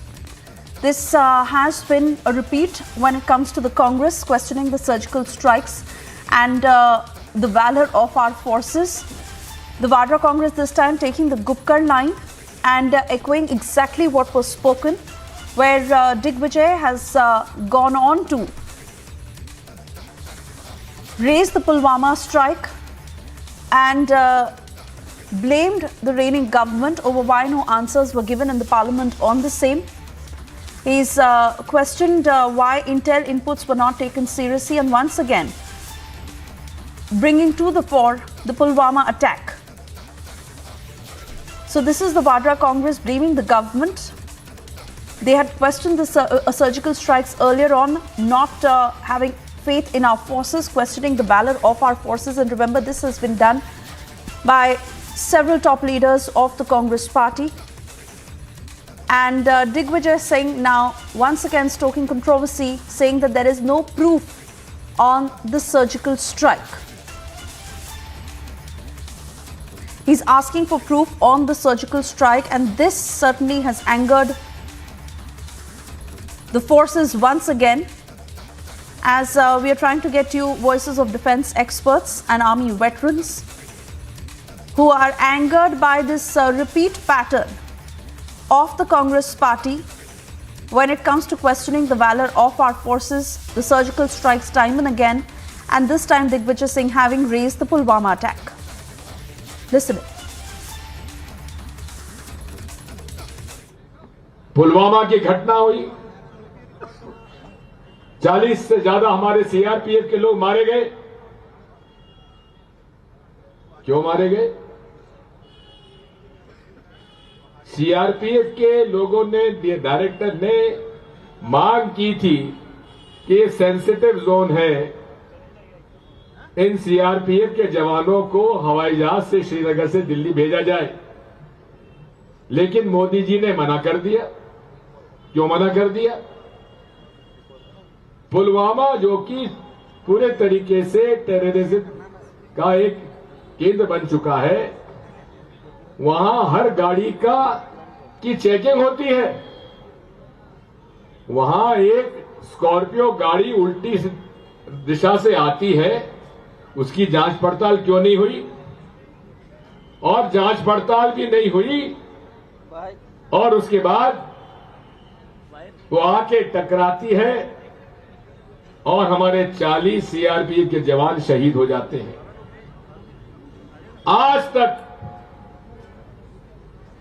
उस घटना की जानकारी Pak Parast party from opposing the abrogation of Article 370, doubting the bravery and Shaurya of our braves, questioning them, saying उनकी पिटाई हो गई, when it comes to our braves giving a muhtod jawab to those who are trying to create trouble, or trying to question the surgical strikes, trying to question the Balakot airstrike, demanding proof, blaming India itself for Pulwama.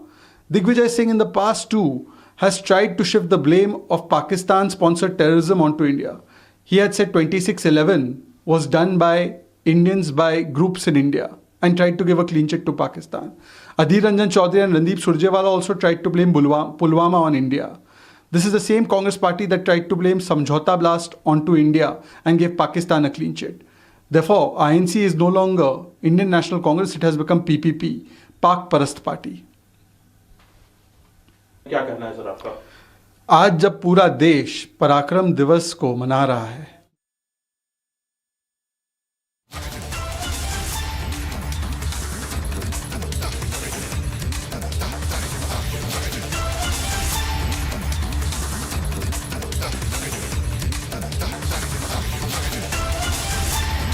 So that's the first BJP reaction that is coming in. Shahzad Poonawalla having hit out at the Vadra Congress, as remember, this is not the first time. Several such instances that can be removed of how the Congress has gone on to question our forces, question the valor of our forces, asking for proof for the surgical strikes. And this has also led to a fight in the parliament where the Congress leaders have time and again raised this. This time around, Digvijay Singh making the same statement and also raising the Pulwama attack. Now, a striking similarity between the line that Pakistan takes, the line that China takes, the line that the Gupkar gang takes, and exactly what is echoed by the Congress time and again. So, this is certainly what the Congress is questioned for, but while they completely choose to evade that question, it is the Congress party once again raising the surgical strikes, questioning the valor of our forces, and BJP calling the Congress a Pak Parast party, saying that the Congress loves to attack the morale of our forces. They exactly mirror what Pakistan, China, and now the Gupkar League are saying. But they go on to attack our forces. Sardar R.P. Singh is with me on the phone line. Very good afternoon to you. Your response to Digvijay Singh's statement and this repeat pattern of the Congress. Digvijay Singh is a regular offender, and then he keeps doing it again and again. Remember, after 26/11, he also said that it was not done by Pakistan. It was done by RSS. Now he's raising question on surgical strike, and Congress has been doing this again and again. It has been the line of the Congress, which they have raised question on the surgical strike, Balakot, the air strike. And its other colleagues also have done the same. But it's very shameful that they keep doing this, and then that hurts the morale of the army. One of his colleagues has called the general of the army Sarak Chap sort of language, which has been used by him, his colleague. But only option is the proof which can be given to these guys is that next time Major Rohit Suri, who headed the surgical strike, any major who conducts the surgical strike should carry Mr. Digvijay Singh along, bundle him along, and leave him there in the Pakistan only, because he likes to speak Pakistan language.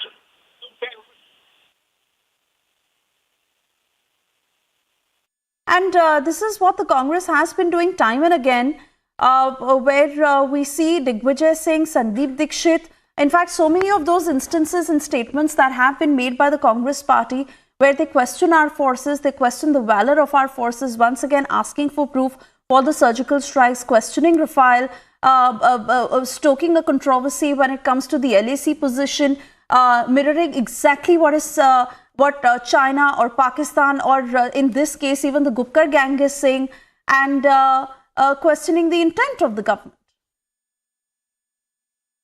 Of the Gupkar gang, and then they keep doing it again and again as part of the strategy. It's their late party strategy.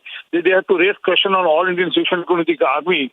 And then the saddest part is that by doing so, they are questioning the valor of the army, and it hurts the morale of the army. And not only the army, it hurts the morale of the nation also. Indians have great respect and great regards for the Indian army, and when they question Indian Army, it means they are questioning the faith of the Indians as such. And Indian Army has been independent army, and Indian Army has the spokesperson of Indian Army has come on record and has given details of the surgical strike and even the Balakot. So as I said earlier, the general, major who led the surgical strike should take him along and dump him there itself in Pakistan. Right. RP Singh, many thanks for speaking to us. Tom Vadakkan is also with us on the phone line. Very good afternoon to you, sir. Your late reaction on what Digvijay Singh has said. Of course, on similar lines of what has been spoken by the Congress time and again when it comes to questioning the valor of our forces. But this time again, stoking a controversy, asking for proof on the surgical strikes. A habit with the Congress party. When their narrative fails, when their yatra has failed, and then they got exposed on the vaccine, now they have to set another narrative. The fact of the matter is the Indian Army and international observers have established beyond doubt that there was a surgical strike. Now, at this juncture, raising this is basically diversionary tactics and trying to create a situation where there is, the army is being attacked. It's now the government that's being attacked. So let us face the fact that they have been doing this regularly, and the whole attempt is to create, low the morale of the Indian Army. And that doesn't work. Indian Army is established, and they don't take such political games seriously because they know what they have done, and they will match it further at any given time, at any given spot. All right, Tom Vadakkan, many thanks for speaking to us this afternoon. Rashid Alvi is also with us on the phone line. Rashid Alvi, fact is that this is a repeat line taken by the Congress, and people have read through it, and to really push this narrative over and over again when it has failed, will it work? Can the Congress continue to do this, questioning our forces? And it rather backfires on them. Actually, problem is, Bharatiya Janata Party, they think army is a organization, one of the big organization of Bharatiya Janata Party. Army belongs to this country. Army belongs to no political party. Every citizen of the country is proud of the army. Congress party also have respect for every soldier of the country. But if we are asking, there should be investigation, whatever had happened, what is wrong in it? We trust our army, but we do not trust this government. That is the problem. This government is not stable at all. It was the statement of the government of India that we have made videography of that surgical strike. If anybody, any citizen is asking, please show me what is wrong in it. What is wrong in it? It is BJP which... But what proof do you need, Rashid Alvi? It is the man who was in charge of that operation who has spoken of what had happened. And fact is that the Congress continues to do this. Question our forces every single time. Yes, you're very much within the right as the opposition to question the government. But why is it that the valor of our forces, and rightly like you said, the forces belong to the country, why politicize our forces every single time? Actually, I do not know whether you remember or you don't remember. Sushma ji, she is not with us, but she gave a very different statement. Amit Shah ji gave very different statement. Yogi Adityanath, and everybody was giving statements, but all statements were different from each other. That is the reason that Congress party and we are raising this issue. And madam, I am sorry to say, you can ask me as many questions as you want to ask, but you never ask any question from BJP. Just now, whatever he wanted to speak, I do not know who was representing Bharatiya Janata Party. You were sitting silently. He was talking against Bharat Jodo Yatra. He was talking about COVID, and you were absolutely silent. Rashid Alvi, but this is about the Congress questioning the forces. The Congress asking for proof on the surgical strikes. Because no, but by taking that line every single time, it is not going to work, sir. Madam, and Shazia Ilmi, I'm being told, is also with us on the phone line. Shazia, if you'd want to answer that for Rashid Alvi. So by every time saying that it is about siding the government, then how does one possibly question you also? When you raise fingers on the forces, when you raise fingers on national security, when statements are made very leniently on the situation on the LAC and LOC.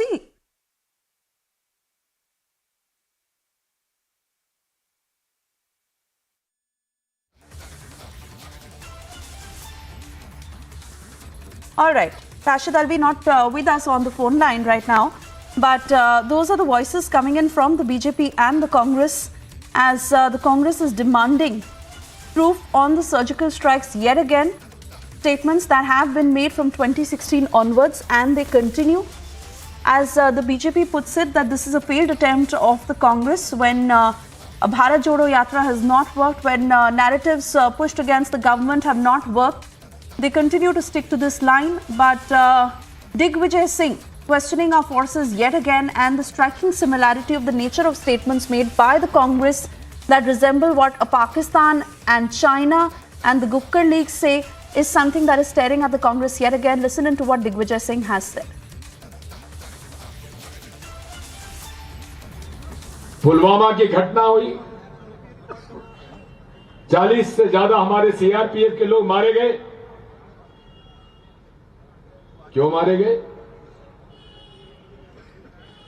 CRPF के लोगों ने, director ने मांग की थी कि ये sensitive zone है, इन सीआरपीएफ के जवानों को हवाई जहाज से श्रीनगर से दिल्ली भेजा जाए, लेकिन मोदी जी ने मना कर दिया। क्यों मना कर दिया? पुलवामा जो कि पूरे तरीके से टेररिज्म का एक केंद्र बन चुका है, वहां हर गाड़ी की चेकिंग होती है। वहां एक स्कॉर्पियो गाड़ी उल्टी दिशा से आती है, उसकी जांच पड़ताल क्यों नहीं हुई? और जांच पड़ताल भी नहीं हुई और उसके बाद वो आके टकराती है और हमारे 40 सीआरपीएफ के जवान शहीद हो जाते हैं। आज तक उस घटना की जानकारी न संसद में उन्होंने पेश की, न जनता के सामने रखी। सर्जिकल स्ट्राइक की बात करते हैं कि हमने इतने लोग मार गिराए, लेकिन प्रमाण कुछ नहीं, केवल झूठ का पुलिंदा से ये राज कर रहे हैं।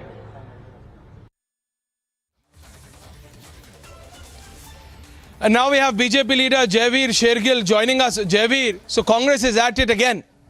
Congress is at it again and now once again demanding proof for the surgical strikes, raising question on the valor of our soldiers. It's as if the Congress is deliberately doing it. The Vadra Congress, Jaiveer, is now deliberately doing it, raising questions on the valor of our soldiers. Jaiveer Shergill. Not surprised at all. And neither the nation is surprised, because siding with the enemy has become Congress's trait, Congress's character. Siding with the enemy is now alpha and omega of Congress's existence. Where the viewers must listen to this. It is not a coincidence that whenever our adversary or enemy, whether it is China or Pakistan, does any misadventure in India, Congress is always seen siding with them. When it comes to Pakistan, they want proof of surgical strike. When it comes to China, Congress says Chinese soldiers beat up Indian soldiers. Congress is fast transforming from an Indian political party into a Pakistan-China franchisee or a Pakistan-China's lawyer. Now, Indians are disappointed that Pakistan and Congress has tied up to prove that there was no surgical strike in Pakistan. Congress and Pakistan have entered into a Gathbandhan to prove that Indian soldiers did not give a befitting reply to Pakistan's misadventure in our nation. I think the Congress owes an apology. Mr. Rahul Gandhi owes an apology. Mr. Kharge owes an apology.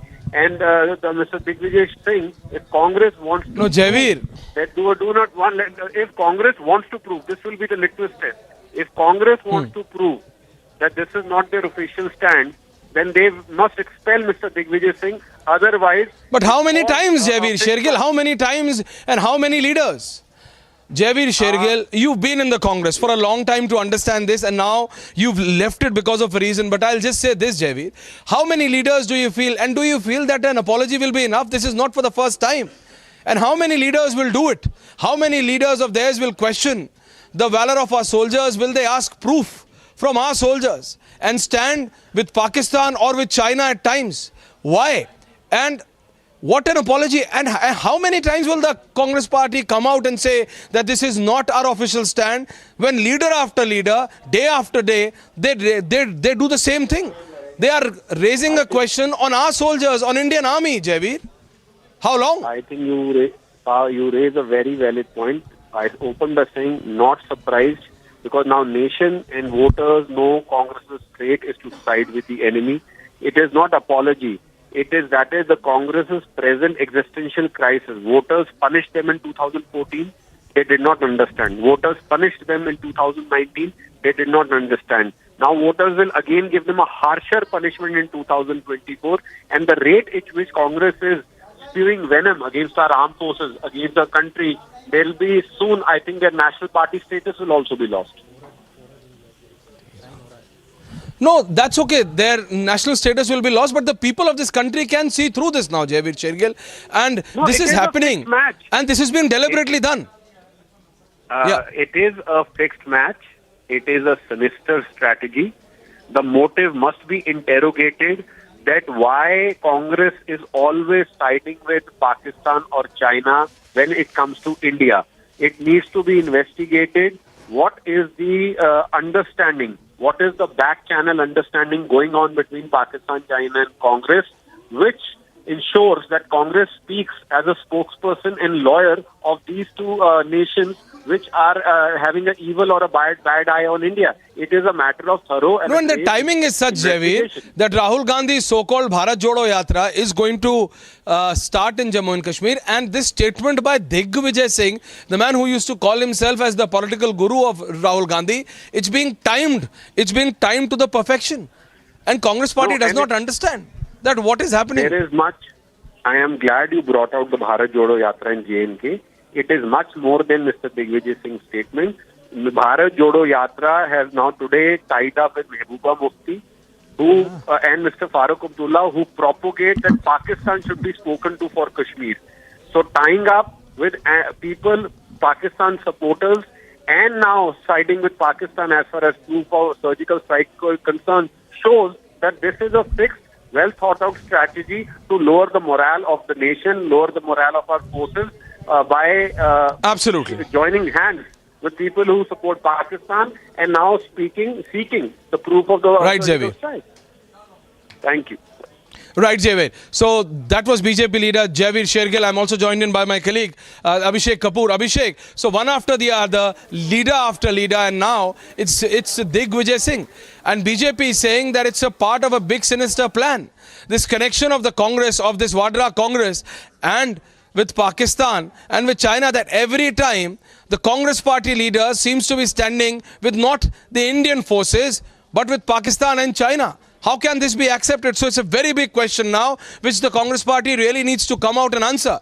They are taking out a so-called Bharat Jodo Yatra and their leaders one after the other. And every time such a statement happens, the Congress party says this is not our statement. But this is not happening, viewers, for the first time. This is not happening for the first time. Digvijay Singh is not the first leader. Leader after leader, neta after neta. And this time, Abhishek, it's being timed with the so-called Bharat Jodo Yatra of Rahul Gandhi. Yes, Abhishek.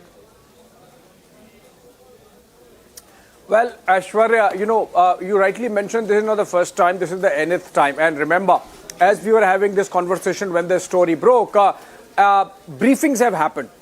The top brass really came out and briefed the entire nation immediately after the surgical strikes, the Uri surgical strikes and the Balakot air strike. Then subsequently we have had at least twice, possibly more than that, our chiefs going in and briefing the parliamentarians through the standing committee mechanism.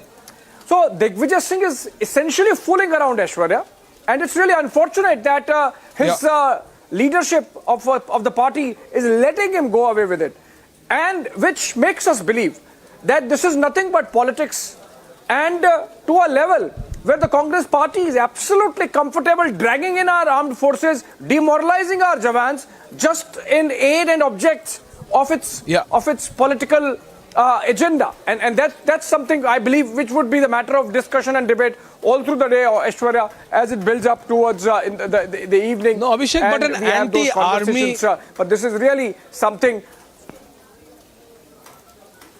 No, absolutely, Abhishek, but this anti-army agenda of the Vadra Congress, as we've been saying, this is not for the first time, but they are now deliberately timing it. And they are calling this yatra of Rahul Gandhi as Bharat Jodo, and they comment against our forces, they question the valor of our soldiers, and they say that they are taking out Bharat Jodo yatra, when they side and stand shoulder to shoulder with the Pakistanis and the Chinese and not with the Indian soldiers. What is happening? Do they really feel that the people of the country can't see through? That the people whose support they are seeking for can't see through that what exactly their leaders are doing?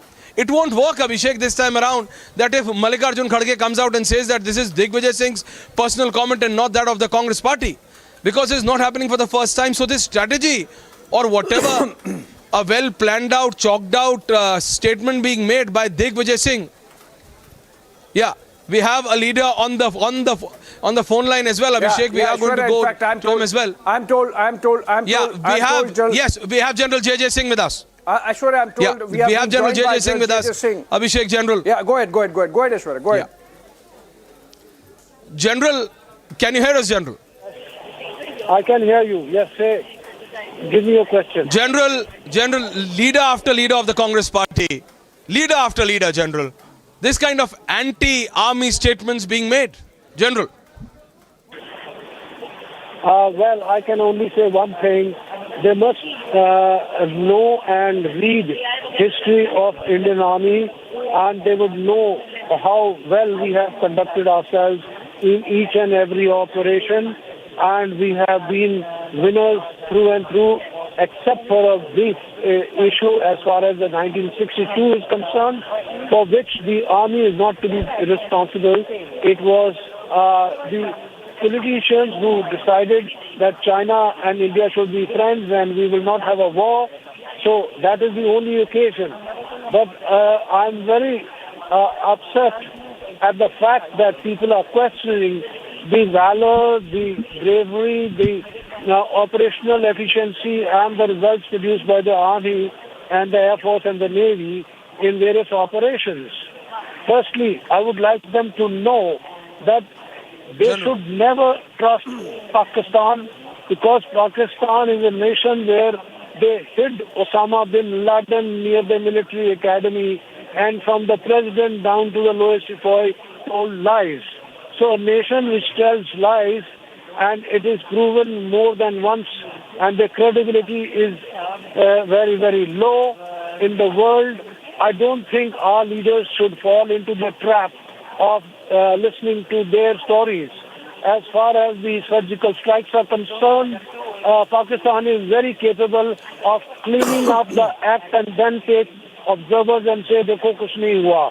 But before that, they removed all the casualties and they removed all the debris of the destruction caused to the terrorist camps. So I don't know how our opposition leaders are saying such baseless statements, and I think they should learn and read about our military's actions and the history books which describe these actions. Thank you. Sir, I have, General Jay Singh, sir, I have one more question to you. You know, surgical strikes happened, the Uri surgical strikes, they were not the first. I think Indian Army has had the capacity and in fact, indeed, carried out a couple of similar operations earlier also, including one, for example, in our eastern sector along the Myanmar border. So, I believe the government just decided to come out and make it public to tell the world that India's patience is really running out and that the world needs to do something about Pakistan, otherwise we are fully capable of it, a sort of a trailer of which we gave through the Uri surgical strikes. So in that sense, the Congress party seems to be in breach of a bipartisan consensus that when it comes to our defense and foreign security policy, there has to be a continuum, there has to be a continuity, and it has to be respected.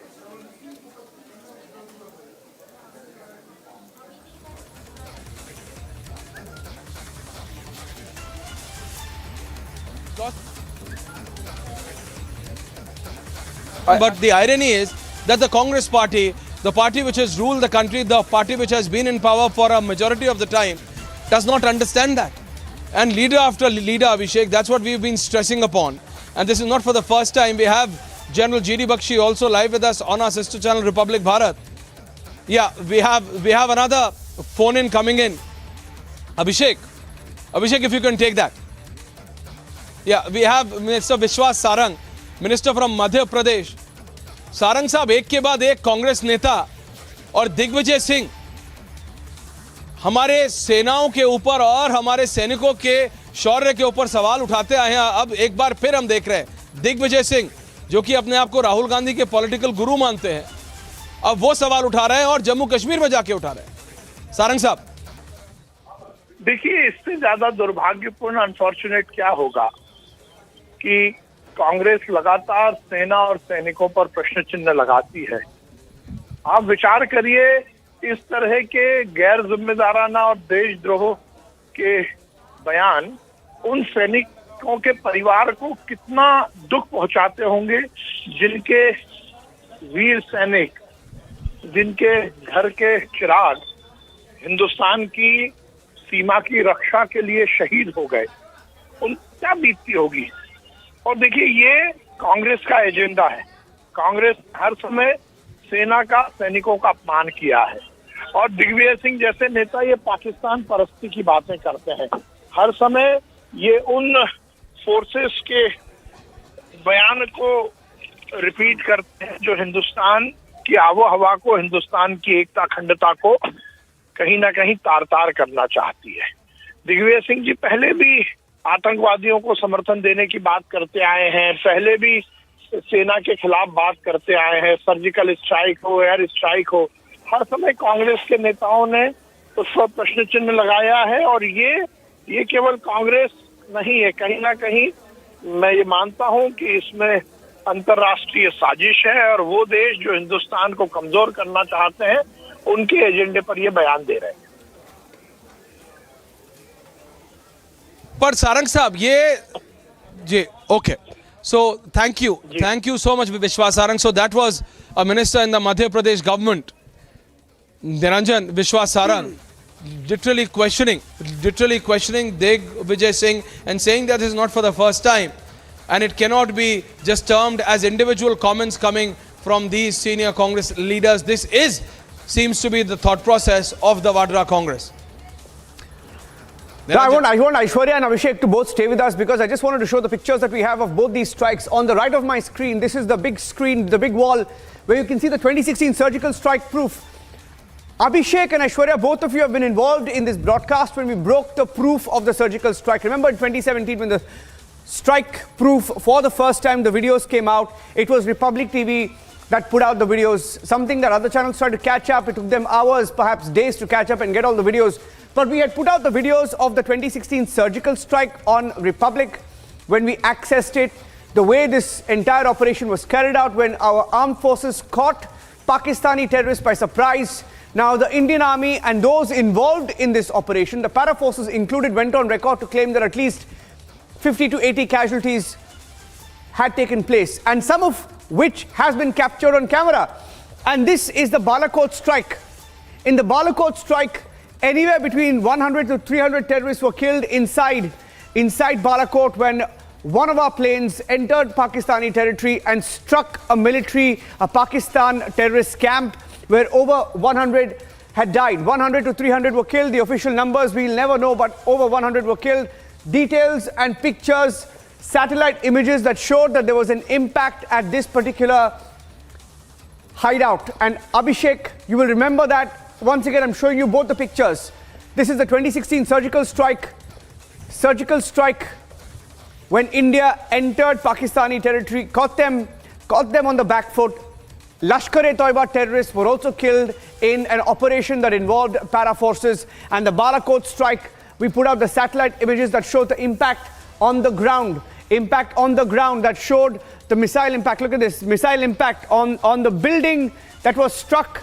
The Spice missiles, the Israeli-made Spice missiles had struck these terror camps in Pakistan. And even the Pakistani army, believe it or not, when the 2016 strikes took place here, when the 2016 surgical strikes took place, let's show this video, please. This is a 2016 surgical strike proof. Even Pakistan had admitted that it had suffered some casualties. They never put a number to it. But they admitted that yes, there was a strike conducted. They were forced to admit.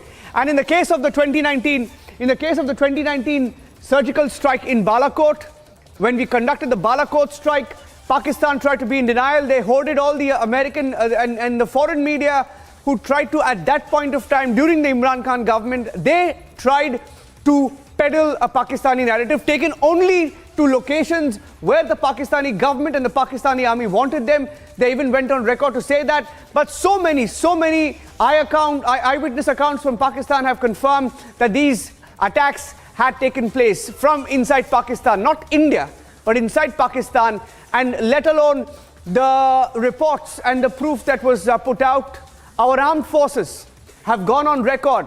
And the Vadra Congress today is contradicting our own army, not for the first time. There are so many comments, Abhishek and Aishwarya. There are at least 10 comments that we counted that since 2016. Let me go back to Abhishek and Aishwarya. Abhishek and Aishwarya, both of you have covered this story, right? And we've seen the proof, both times conclusive, both times showing not just in the 2016 surgical strike, we had the videos that were recorded while the operations were taking place. Some of the head-mounted cameras of our forces, the footage was accessed by Republic TV of exactly how the attacks had taken place and how we had gone into the Pakistani territory and we had struck them. Let me go across and once again play out what the Congress party has said, why there is so much anger across India. You just heard the former army chief lambast those parties that continue to ask for sabut. Here's what Digvijay Singh said. Listen into that, and then we get to the videos and the proof.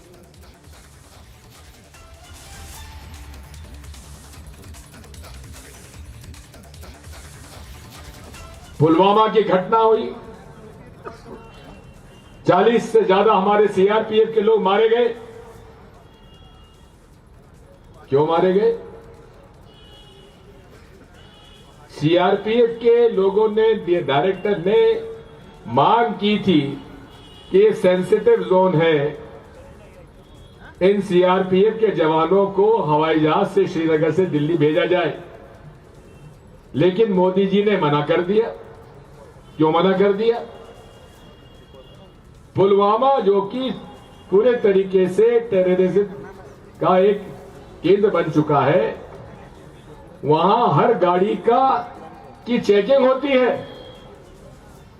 वहां एक Scorpio गाड़ी उल्टी दिशा से आती है, उसकी जांच पड़ताल क्यों नहीं हुई?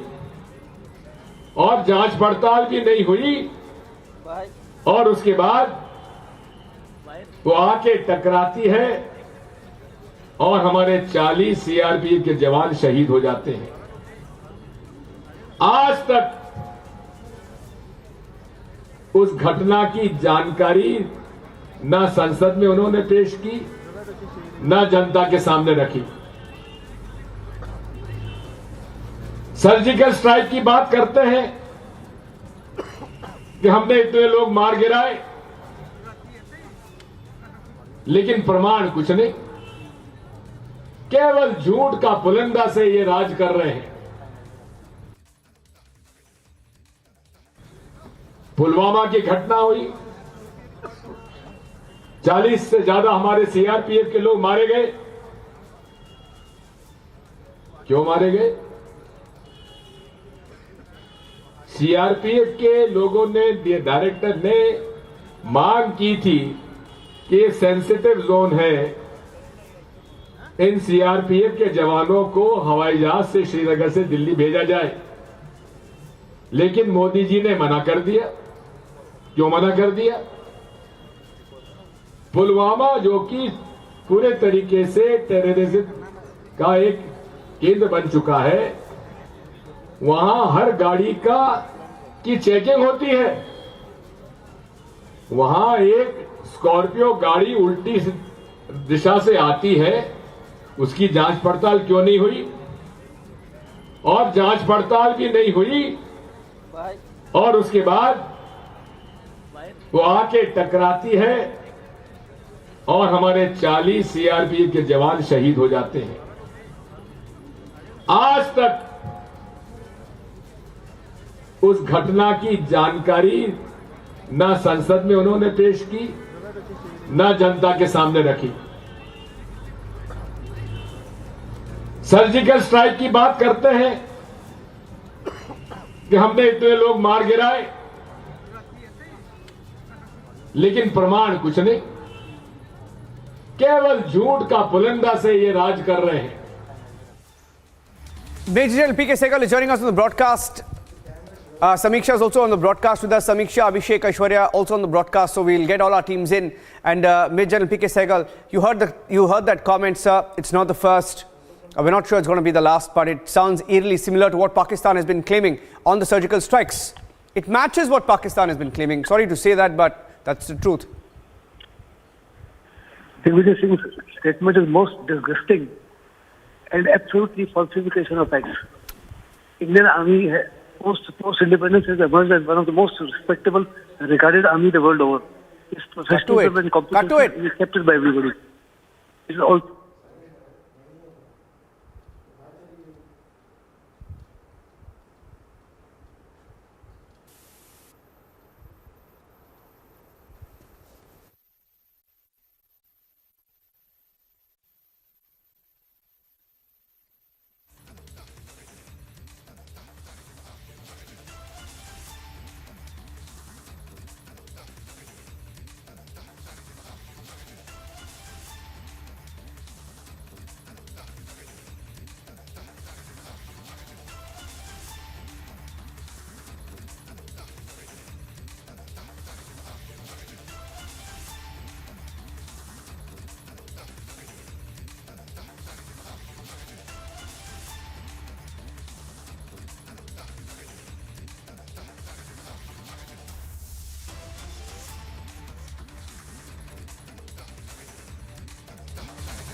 Responding to what Digvijay Singh has said, the story is getting much bigger. It's live. Let's cut across any second now. The news conference will be live. This is the BJP's emergency briefing after Digvijay Singh asked for proof, saying there's no proof of the surgical strike, standing by for the news conference to begin in the national capital.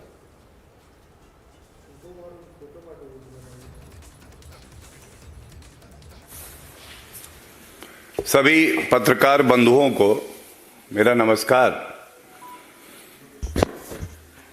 ये जो press वार्ता है, ये जो अभी Congress party के वरिष्ठ नेता हैं दिग्विजय सिंह, उनका एक आपत्तिजनक बयान सभी चैनल पे चल रहा है और बड़े भारी मन से यह कहना पड़ रहा है कि कांग्रेस पार्टी का चरित्र भारत जोड़ो यात्रा तो नाम की है, भारत को तोड़ने का कार्य स्वयं राहुल गांधी और तमाम कांग्रेस के नेता उनके इशारे पर कर रहे हैं। सुर्खियों में बने रहने के लिए गैर जिम्मेदाराना बयान देना, यह कांग्रेस पार्टी का चरित्र है। लेकिन आप भारतीय सेना के खिलाफ बोलेंगे, यह भारत बर्दाश्त नहीं करेगा। यह भी सब जानते हैं कि आदरणीय प्रधानमंत्री श्री नरेंद्र मोदी जी से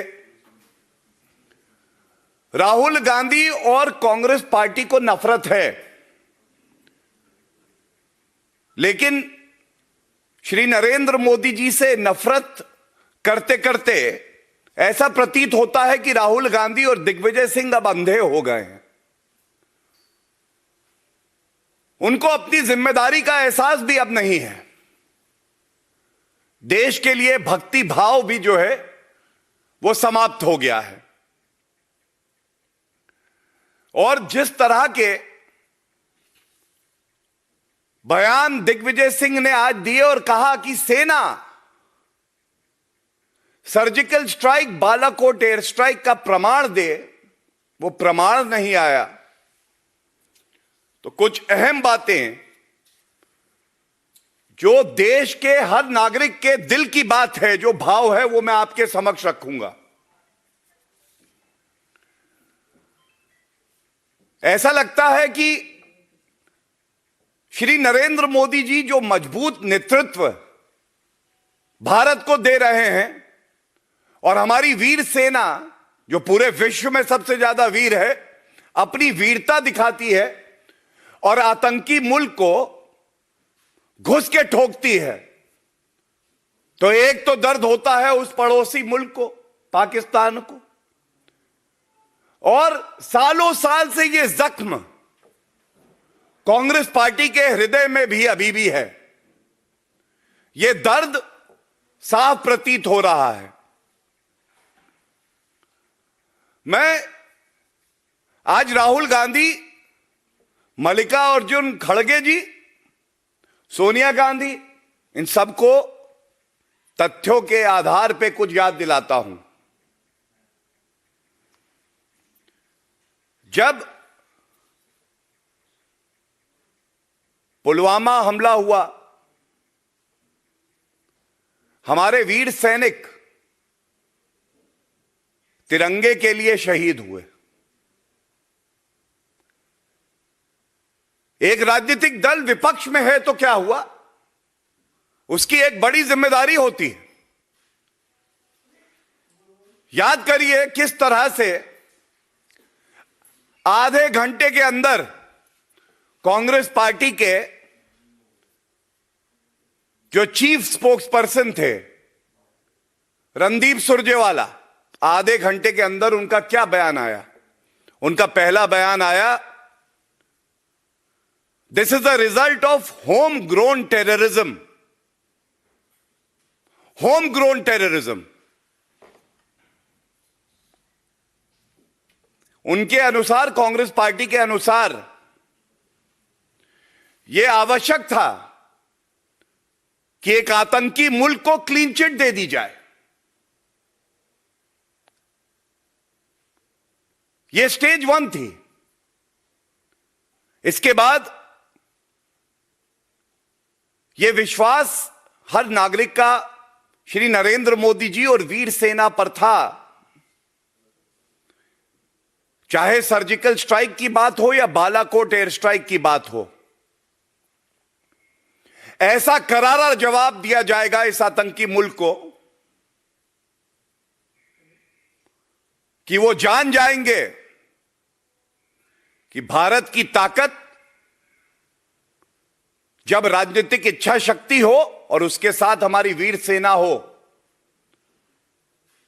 तो कुकर्मों का, आतंकवाद फैलाने का जो परिणाम होता है वो भुगतना पड़ता है। जब सर्जिकल स्ट्राइक हुई तो स्टेज 2 थी। सेना ने प्रमाण नहीं दिया है। सेना ने प्रमाण नहीं दिया है। आज जब ये यात्रा, जिसका असली मकसद है भारत को खंडित करना, यह प्रतीत हो गया अब, तो आपकी जिम्मेदारी यह है कि इस तरह के बयान पुनः दोहराएं। यह अपने आप में दर्शाता है राहुल गांधी और कांग्रेस पार्टी का भारत की जो संवैधानिक प्रणाली है उसमें विश्वास नहीं है, हमारी वीर सेना, उस पे इनका विश्वास नहीं है। और बार बार इस तरह के सवाल उठाकर ये हर नागरिक का अपमान करते हैं और देश की सेना का अपमान करते हैं। ये चार्ज यहां से हम इन पे लगाते हैं। इसके साथ ही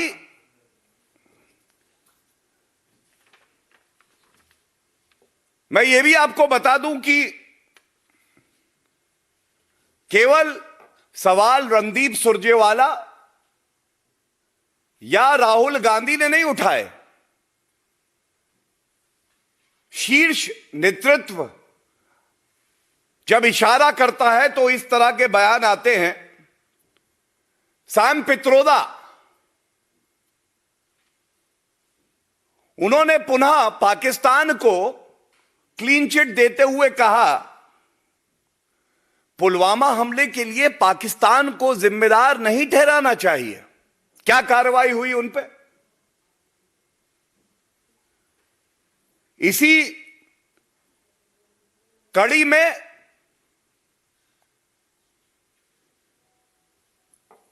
बालाकोट एयर स्ट्राइक के बाद कांग्रेस पार्टी के नेता नवजोत सिंह सिद्धू कह रहे थे कोई आतंकी मारा नहीं गया है, हां पेड़ पर कौवे बैठे थे, वो कौवे मर गए हैं। यह क्या दर्शाता है? जब भी हमारी वीर सेना अपना पराक्रम दिखाती है तो सबसे ज्यादा दर्द उस देश को होता है जिसको सबक सिखाया जाता है, जो कि पूरे विश्व में अपनी आतंकवादी गतिविधियों के लिए जाना जाता है। और दर्द यह दुखद है कि यहां भारत में जो विपक्षी पार्टी है कांग्रेस पार्टी को होता है। इसके बाद स्टेज 2 के बाद स्टेज 3 आई। स्टेज 3 क्या थी? स्टेज 3 यह थी कि आरटीआई लगाई। आरटीआई में देखिए, राहुल गांधी और दिग्विजय सिंह जी को सब पता है, वो सोने का नाटक करते हैं। आरटीआई क्वेरी हुई, उसमें पूछा गया सेना से, तो डीजीएमओ ने जो उत्तर दिया वो मैं आपके समक्ष इसलिए रख रहा हूं, ये बार बार कहते हैं कि प्रमाण दो, खाता ना बही, जो सेना हमारे देश की कहे वही सही। सवाल था, how many surgical strikes were carried out from 2004 to 2014? Provide me with year wise list with country name. And तीसरा प्रश्न था, how many of our brave soldiers have lost their lives in surgical strike? तो पहला जो उत्तर दिया वो दिया, Indian army concluded surgical strikes along the LC on September 29, 2016. No Indian soldiers lost his life during surgical strikes. And इसके बाद जो बिल्कुल स्पष्ट कहा कि इससे पहले सर्जिकल स्ट्राइक नहीं हुई है। तो सबसे पहला क्लेम था कि पाकिस्तान को क्लीन चिट दो, इसको अंदरूनी आतंकवाद बताओ। जब वहां सफल नहीं हुए तो कहने लगे कि सेना ही झूठी है, प्रमाण नहीं देती है। और जब यह भी विफल हो गया तो कहने लगे सर्जिकल स्ट्राइक करी तो क्या बड़ी बात है। देखिए, एक तस्वीर आई थी उस वक्त, 2 मई 2019, राजीव शुक्ला ने कहा हमने 6 सर्जिकल स्ट्राइक करी थी। राहुल गांधी 1 दिसंबर 2018 कहते हैं हमने 3 सर्जिकल स्ट्राइक करी थी। अशोक गहलोत 13 मार्च 2019 में कहते हैं हमने 15 सर्जिकल स्ट्राइक करी थी। मणिशंकर अय्यर जो पाकिस्तान से कहते हैं मदद करो, भारत का लोकतंत्र खतरे में है, कांग्रेस सत्ता में कैसे आएगी, वो 4 सर्जिकल स्ट्राइक बता रहे थे। रणदीप सुरजेवाला 3 बता रहे थे। सुशील शिंदे जी 3 बता रहे थे। और सिद्धारमैया ने कहा 10 से 12। ये क्यों बताना आवश्यक है? पहली बात, आपने कहा कि सर्जिकल स्ट्राइक का प्रमाण दो सेना को। सेना पे विश्वास अटूट होता है, अडिग होता है, राजनीति से परे होता है। अगर सेना ने कह दिया सर्जिकल स्ट्राइक हुई है, उसका प्रमाण आप बार बार मांगते हो, यह अपने आप में दर्शाता है कि आपका विश्वास हमारी वीर सेना पर भी नहीं है। और जब सेना स्पष्ट कर देती है कि एक सर्जिकल स्ट्राइक हुई है, उससे पहले नहीं हुई है, तो आप राजनीतिक लाभ लेने के लिए बताने लगते हैं कि इससे पहले भी 12 हुई, 15 हुई, 3 हुई। मकसद यह है कि अगर देश मजबूत हो रहा है, देश में ऐसा राजनीतिक नेतृत्व है जिसकी नीति है जीरो टॉलरेंस फॉर टेररिज्म, तो आपको सबसे ज्यादा कष्ट होता है। और इसीलिए आप इस तरह का चाहते हैं कि वहम हर किसी के मस्तिष्क में, मन में हो, लेकिन वहम केवल और केवल कांग्रेस पार्टी के अंदर है। भारत का नागरिक अपने राजनीतिक नेतृत्व पर और भारतीय सेना पर पूरा पूरा विश्वास करता है। यह बताने के बाद आज एक बात जो बिल्कुल स्पष्ट है, मैं राहुल गांधी जी को याद दिलाना चाहता हूं, 26/11 का आतंकी हमला भारत पर हुआ, हमारे देश पर यह एक हमला था।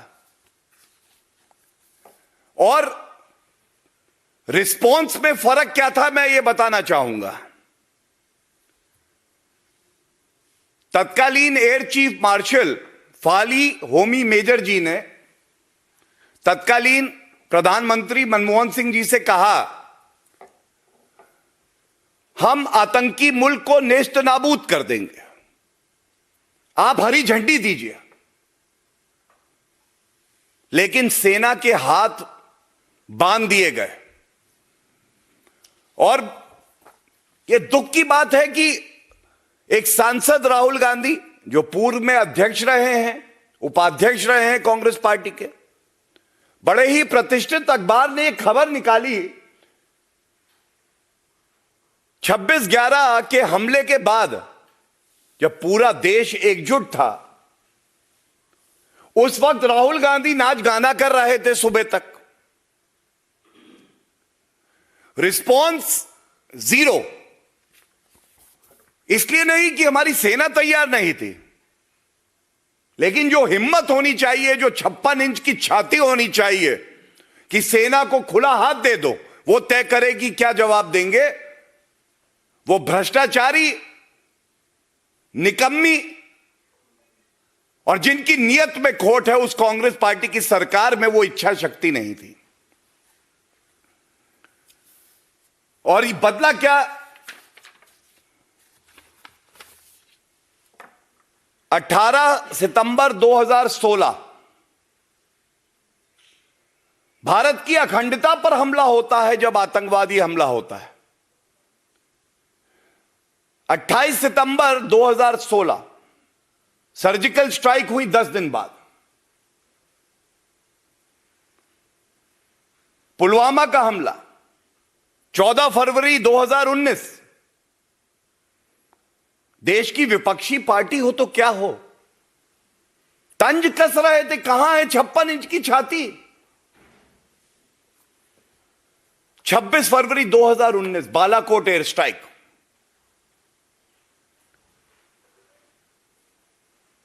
तमाम आतंकवादी जो उनका आतंकवादी अड्डा था वहीं पे नेस्त नाबूद कर दिए गए।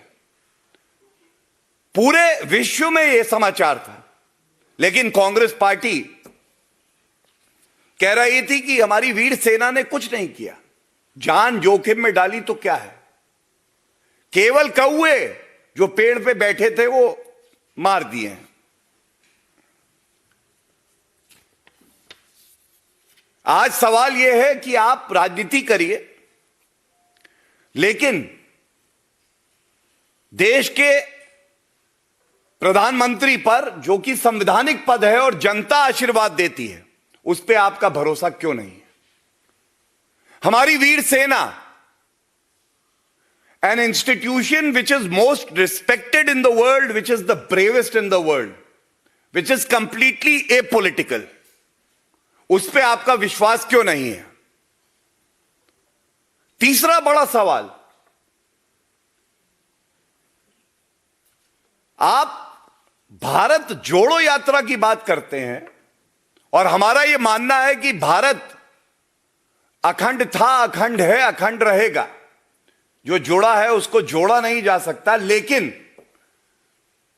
आपकी समझ देखिए, आपकी या तो मंशा में खोट है, नियत में खोट है कि आपकी ये यात्रा कश्मीर में होती है और पुनः कई वर्षों के बाद फिर से प्रमाण की बात की जाती है।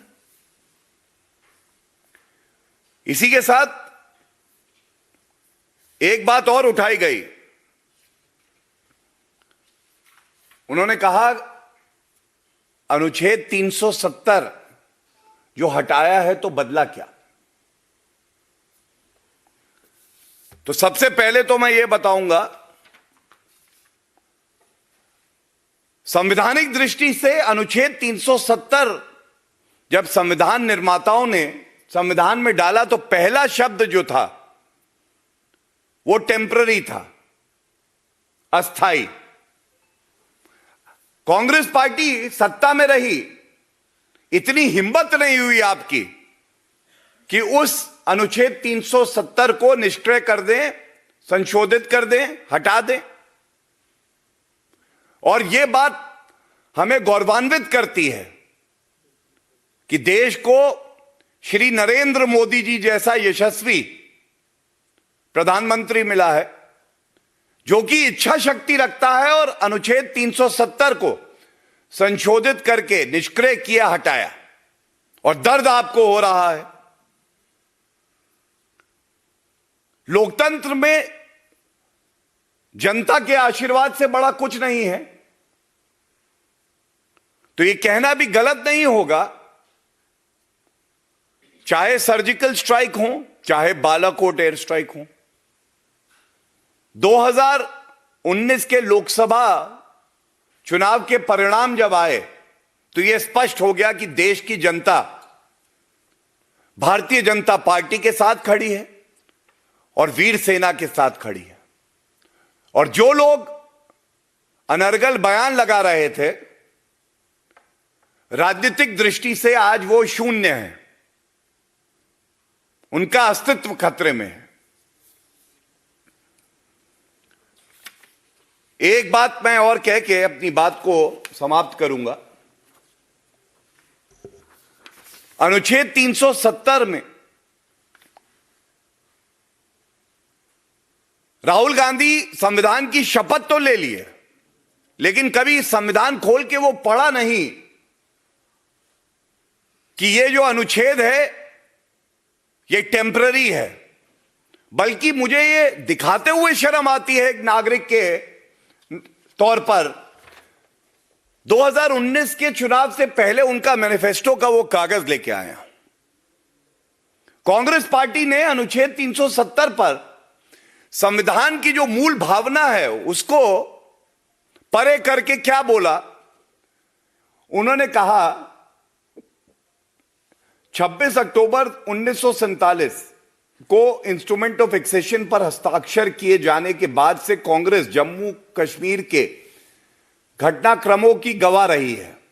कांग्रेस इस बात को दोहराती है कि पूरा जम्मू कश्मीर भारत का अभिन्न अंग है। हम राज्य के इतिहास का भी सम्मान करते हैं, जिसके तहत राज्य ने भारत में विलय को स्वीकार किया, और यह सबसे महत्वपूर्ण है, जिसकी वजह से भारत का संविधान में अनुच्छेद 370 को शामिल किया गया। इस संवैधानिक स्थिति को बदलने की ना तो अनुमति दी जाएगी, ना ही ऐसा कोई प्रयास किया जाएगा। आज राहुल गांधी ये उत्तर दे, उनका अनुच्छेद 370 पे क्या रुख है, स्टैंड क्या है, भारत कह रहा है। इतनी हिम्मत भी नहीं होगी कि अपना स्टैंड बता दे। और यही दर्शाता है किस तरह से कांग्रेस पार्टी के जो कुकृत्य हैं, ये केवल और केवल भारत को अंदर से बैठकर कमजोर करने का काम करते हैं। भारत खुशहाली की तरफ बढ़ रहा है। विश्व पटल पर श्री नरेंद्र मोदी जी आज विश्व को दिशा दे रहे हैं। यही बात कांग्रेस पार्टी को अखरती है। और कांग्रेस की हालत तो यह है कि अभी जब मैं आ रहा था, सवाल पूछा एक पत्रकार ने दिग्विजय सिंह से, तो जयराम रमेश उस पत्रकार का हाथ झटके से हटाते हैं, क्योंकि वो भी जानते हैं जो वक्तव्य राहुल गांधी, सैम पित्रोदा, दिग्विजय सिंह, कमलनाथ देते हैं, ये सब भारत विरोधी है। धन्यवाद।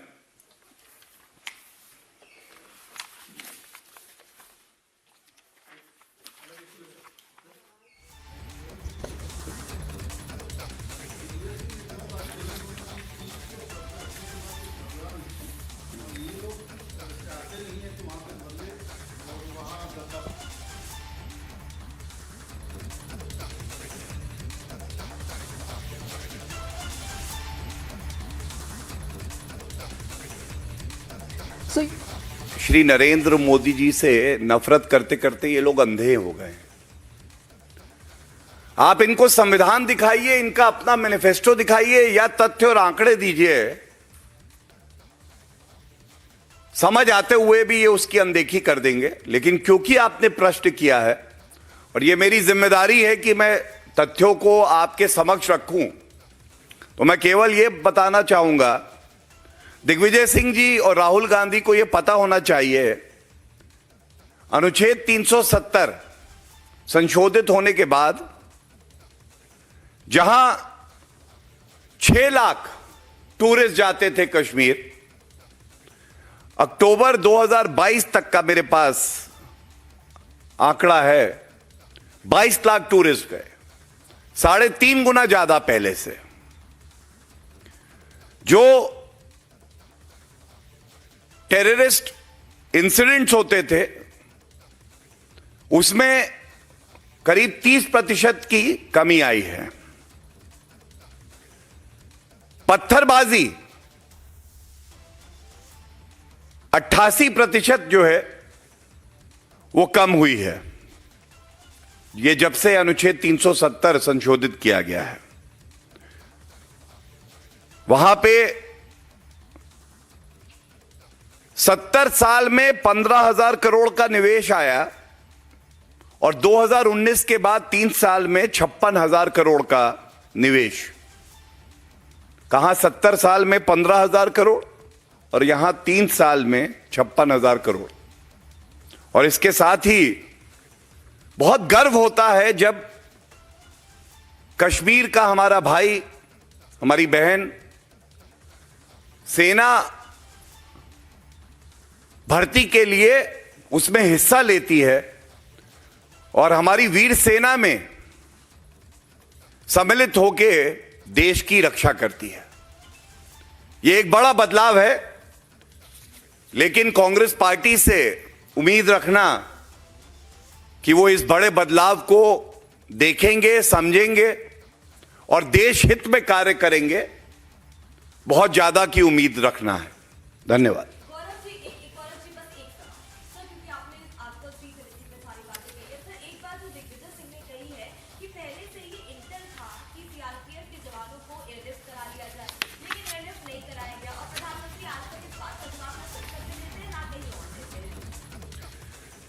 देखिए, ऐसा है कि आज भारतीय राजनीति में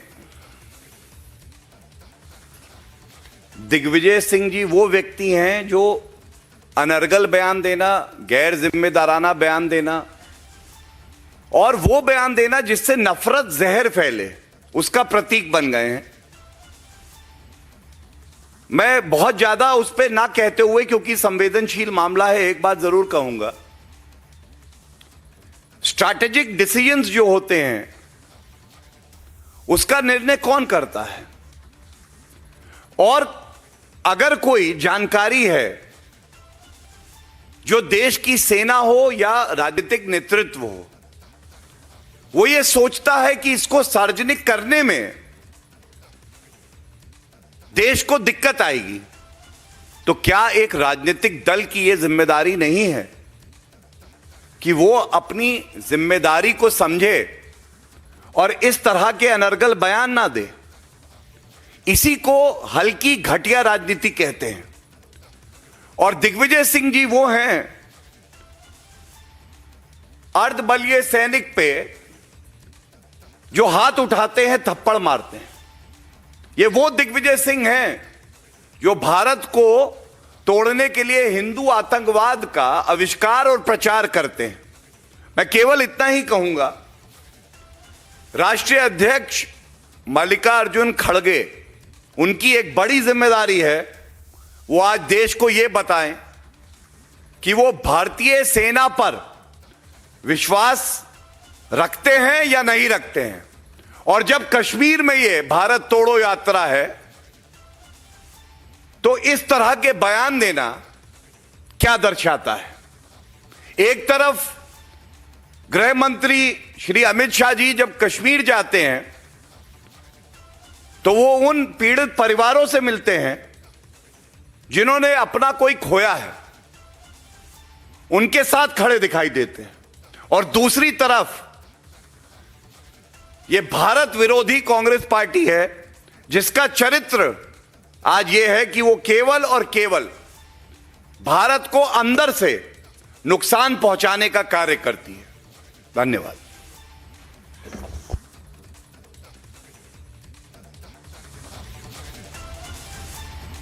So we've just heard that full frontal attack by the BJP launched at the Congress party after the kind of extremely disturbing comments that you've heard from the Congress party. In fact, Digvijay Singh of the Congress party has said that 40 CRPF Jawans have been killed in Pulwama, but how were they killed? Why weren't they airlifted? How was an unchecked car allowed? Clearly raising questions and not believing what really has happened. But on your screens, ladies and gentlemen, you're looking at these four images. All these four images, clearly the proof that the Congress party not willing to even look at or accept, or they continue to politicize the valor of our armed forces.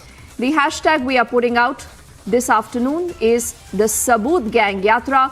Do let us know what you also think of the entire story as we quickly head into a break right now. But as I said, the entire country today is outraged and they want to know what is the official position of the Congress party on that comment coming in from Digvijay Singh. Also on the other side, we'll get you more details of the big face-off between the Trinamool Congress and the ruling government. This is about the legacy of Netaji Subhash Chandra Bose.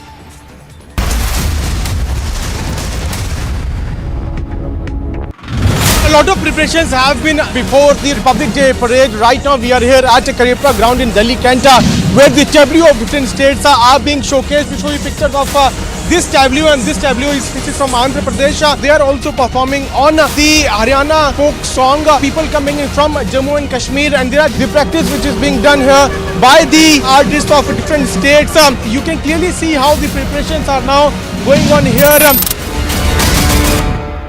Jammu Kashmir के नरवाल में हुए blast के बाद अब यहाँ पर लगातार तमाम जांच टीमें जो है वो पहुंच रही हैं। अब यहाँ पर जिस गाड़ी में दूसरा ब्लास्ट हुआ था, उस गाड़ी को यहाँ से लेकर क्रेन के जरिए जाया जा रहा है, और इस ब्लास्ट की तीव्रता कितनी ज्यादा थी इस गाड़ी के जरिए समझा जा सकता है कि सर्वलेट की इस गाड़ी के पूरे परखच्चे उड़ गए, जिसके बाद तमाम जांच टीमें SIA हो, NIA हो यहाँ पर पहुंचती है और इस पूरे घटनास्थल की जांच करती है, जिसके बाद अब यहाँ से इस गाड़ी को लेकर जाया जा रहा है।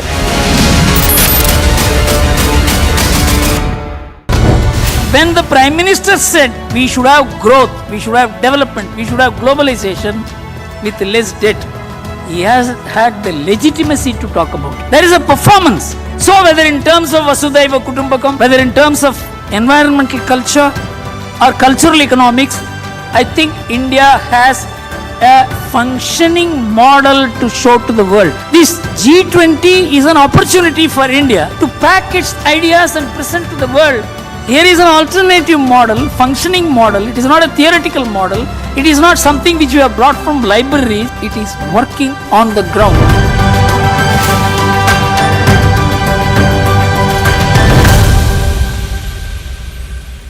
For we cannot weep in joy and pride when Sakshi Malik, Bajrang Punia, Vinesh Phogat, Sangeeta Phogat and many others fight and give their sweat and sacrifice to win us medals, to make us proud. We can't now therefore look away when these national icons are reduced before our very eyes to fighting a lonely battle against sexual exploitation and abuse and corruption. We are a peacekeeping force and are on alert all the time. We protect, we guard and we secure the 7,517-kilometer Indian coastline. No matter how deep the sea, to save lives, we challenge the course of destiny.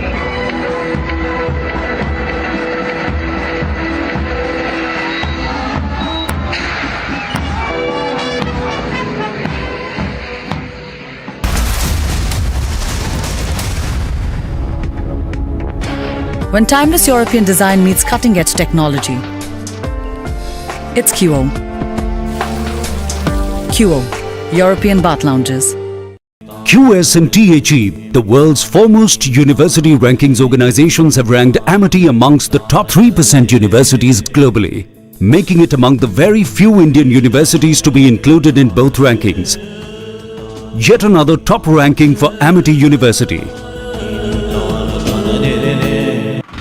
Jammu Kashmir के नरवाल इलाके में twin blast होना और इस blast में 9 लोगों का घायल होना जो अपने आप में बड़े सवाल उठाता है। NIA की टीम इस वक्त आगे वाले स्पॉट पर है जहां पर पहला ब्लास्ट हुआ था, और इस जगह पर पहला ब्लास्ट, और हम जहां पर इस वक्त मौजूद हैं इस जगह पर दूसरा ब्लास्ट हुआ था। NIA की टीम इस लोकेशन को जो है वो पूरी तरह से यहां पर जांच पड़ताल के बाद अब आगे बढ़ी है। 26 जनवरी से पहले ये बड़ा चैलेंजिंग है कि अब आगे इस तरह की स्थितियां कहीं और न बिगड़े। ऐसे में LG की ये बैठक भी अपने आप में बहुत महत्वपूर्ण है, जो तमाम उच्च अधिकारियों के साथ ये बैठक करने वाले हैं।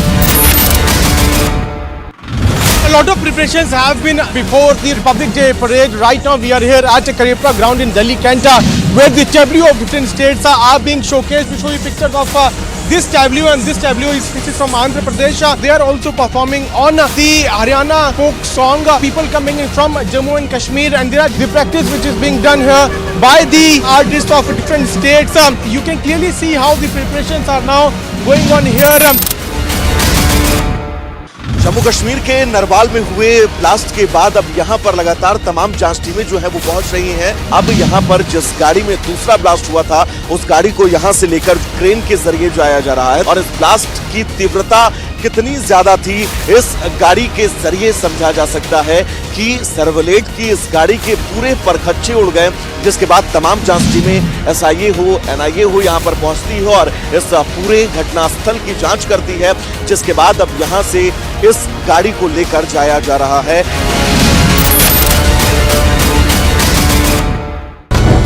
When the Prime Minister said we should have growth, we should have development, we should have globalization with less debt, he has had the legitimacy to talk about it. There is a performance. So whether in terms of Vasudhaiva Kutumbakam, whether in terms of environmental culture or cultural economics, I think India has a functioning model to show to the world. This G20 is a Let's get you a quick check of other stories we are tracking at this hour. In a shocking incident, a third Hindu temple was vandalized within 15 days with Hindu hate and pro-Khalistan graffiti in Melbourne's Albert Park. Now, the ISKCON temple, also known as the Hare Krishna temple, is a well-known center of the Bhakti Yoga movement. The temple management found the walls of the temple vandalized with graffiti. A verbal brawl took a violent turn in a bar in Bengaluru after a customer was beaten up with sticks and rods by attendants. Now, the incident took place at the Venkatgiri bar in Manjunath Nagar in the city. The victim alleged that the cops initially refused to even file a complaint, citing this was a bar brawl. Now, a case has been registered at the police station.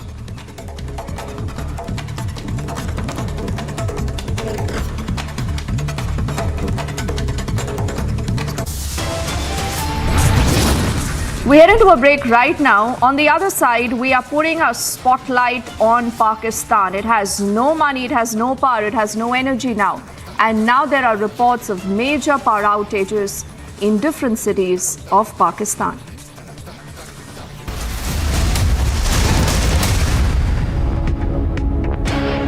When timeless European design meets cutting-edge technology, it's QO. QO, European Bath Lounges. QS and THE, the world's foremost university rankings organizations, have ranked Amity amongst the top 3% universities globally, making it among the very few Indian universities to be included in both rankings. Yet another top ranking for Amity University. For we cannot weep in joy and pride when Sakshi Malik, Bajrang Punia, Vinesh Phogat, Sangeeta Phogat and many others fight and give their sweat and sacrifice to win us medals, to make us proud. We can't now therefore look away when these national icons are reduced before our very eyes to fighting a lonely battle against sexual exploitation and abuse and corruption. We are for the wrestlers and against the politician. The in-flight pervert who urinated on a senior female co-passenger cannot play victim. The airline that refused to act cannot wash its hands off with delayed and very cursory action. It is only the Republic Media Network's non-stop campaign which has ensured that this pervert is terminated from his job. VVIP racism is when common citizens say we are not going to be treated like second-class citizens anymore and taken for granted. Because India has had enough of common citizens being forced to put up with this by people who are drunk on power and their bratish sons and daughters. When there is one rule for the common man and one rule for VVIPs and their brats and netas' children, that is VVIP racism, and it doesn't matter to me whether Congress is in power or BJP is in power.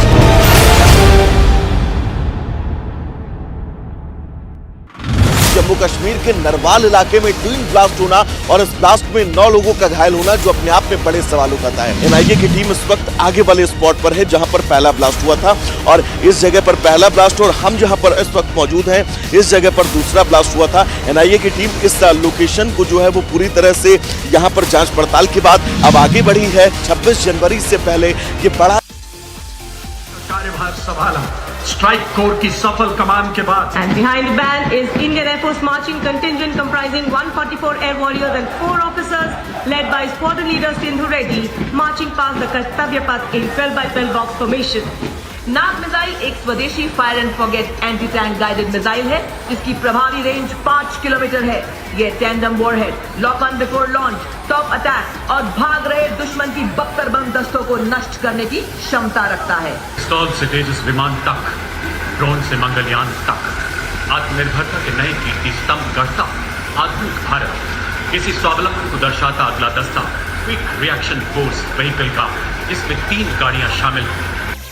Jammu Kashmir के नरवाल में हुए blast के बाद अब यहाँ पर लगातार तमाम जांच टीमें जो है वो पहुंच रही हैं। अब यहाँ पर जिस गाड़ी में दूसरा ब्लास्ट हुआ था उस गाड़ी को यहाँ से लेकर क्रेन के जरिए जाया जा रहा है और इस ब्लास्ट की तीव्रता कितनी ज्यादा थी इस गाड़ी के जरिए समझा जा सकता है कि सर्वलेट की इस गाड़ी के पूरे परखच्चे उड़ गए, जिसके बाद तमाम जांच टीमें SIA हो NIA हो यहाँ पर पहुंचती है और इस पूरे घटनास्थल की जांच करती है, जिसके बाद अब यहाँ से इस गाड़ी को लेकर जाया जा रहा है।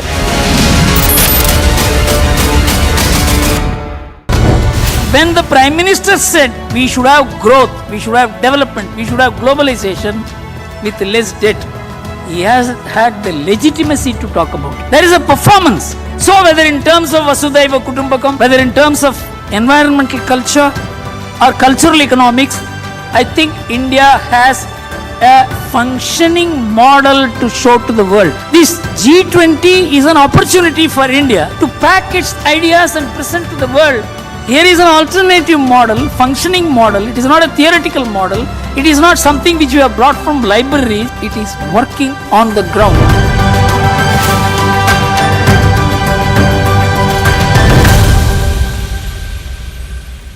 For we cannot weep in joy and pride when Sakshi Malik, Bajrang Punia, Vinesh Phogat, Sangeeta Phogat and many others fight and give their sweat and sacrifice to win us medals, to make us proud. We can't now therefore look away when these national icons are reduced before our very eyes to fighting a lonely battle against sexual exploitation and abuse and corruption. We are for the wrestlers and against the politician. The in-flight pervert who urinated on a senior female co-passenger cannot play victim. The airline that refused to act cannot wash its hands off with delayed and very cursory action. It is only the Republic Media Network's non-stop campaign which has ensured that this pervert is terminated from his job. VVIP racism is when common citizens say we are not going to be treated like second-class citizens anymore and taken for granted. Because India has had enough of common citizens being made forced to put up with this.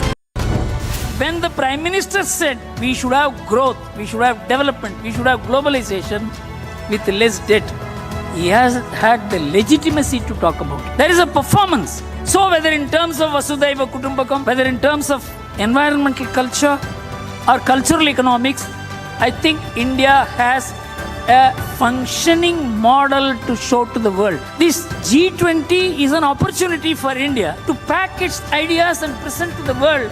Here is an alternative model, functioning model. It is not a theoretical model. It is not something which we have brought from libraries. It is working on the ground.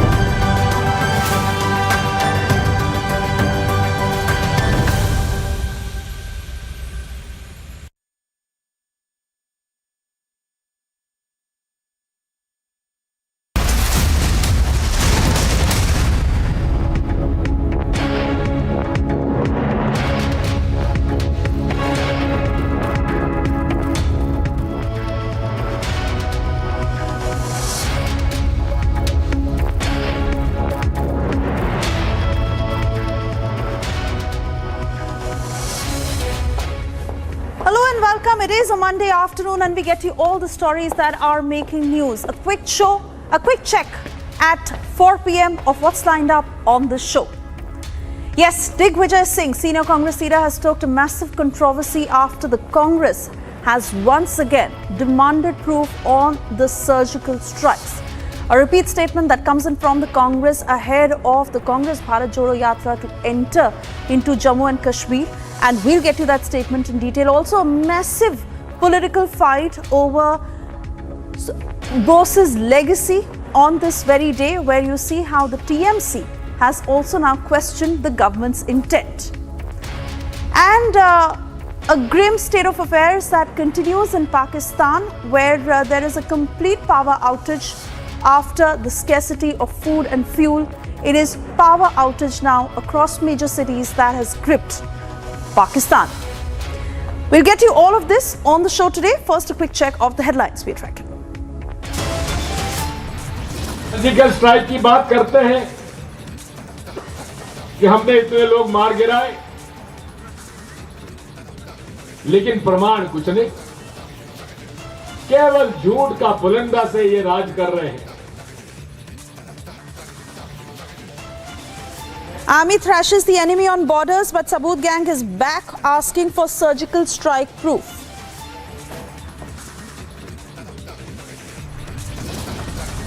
बड़े भारी मन से यह कहना पड़ रहा है कि कांग्रेस पार्टी का चरित्र, भारत जोड़ो यात्रा तो नाम की है, भारत को तोड़ने का कार्य।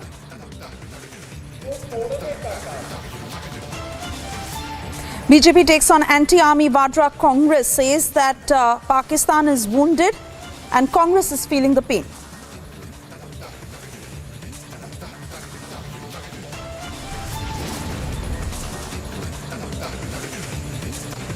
Prime Minister pays tribute to freedom struggle icon, but Mamata Banerjee sparks legacy over Netaji's anniversary.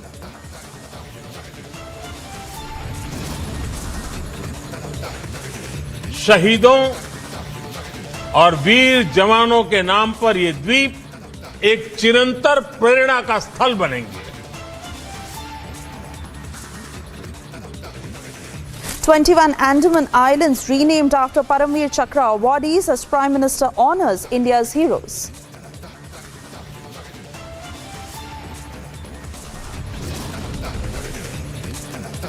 Out on parole, rapist Ram Rahim seen cutting cake with a sword.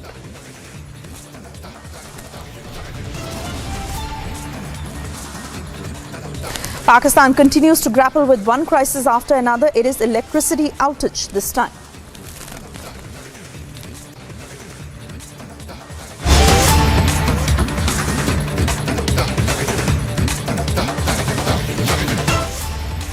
And first up, we cut across to breaking news coming in from Maharashtra, where Governor has said that he wants to step down from Governor's post.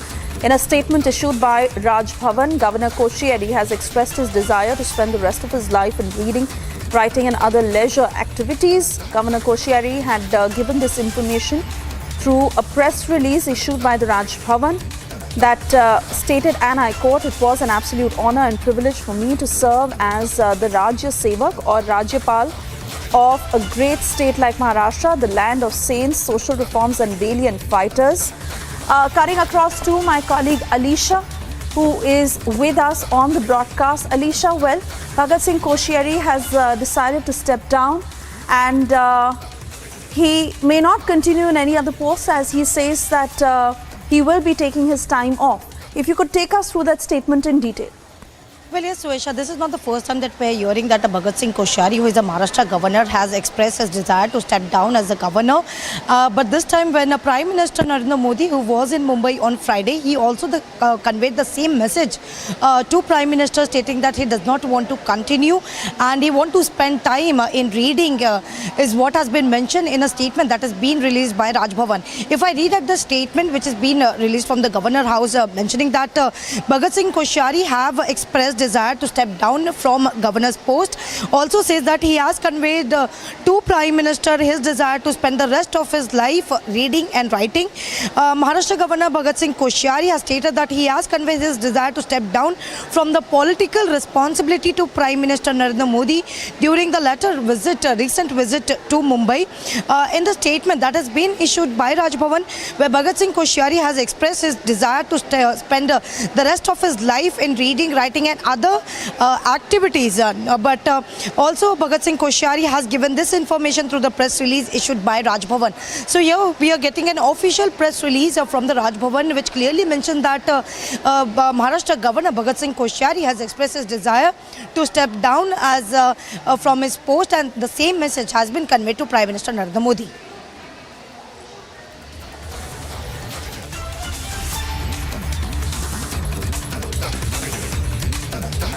Right. Alisha, many thanks for getting us those details.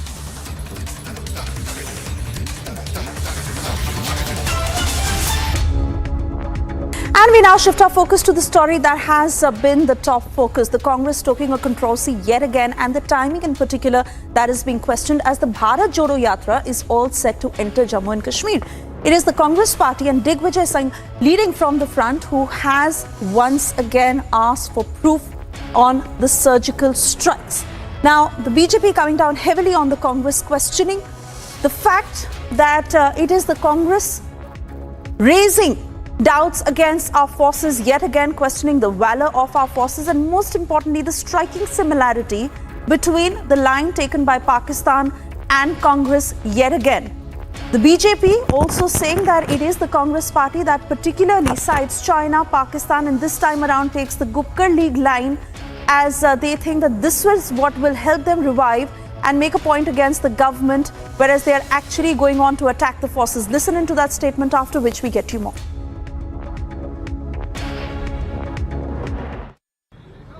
Pulwama की घटना हुई,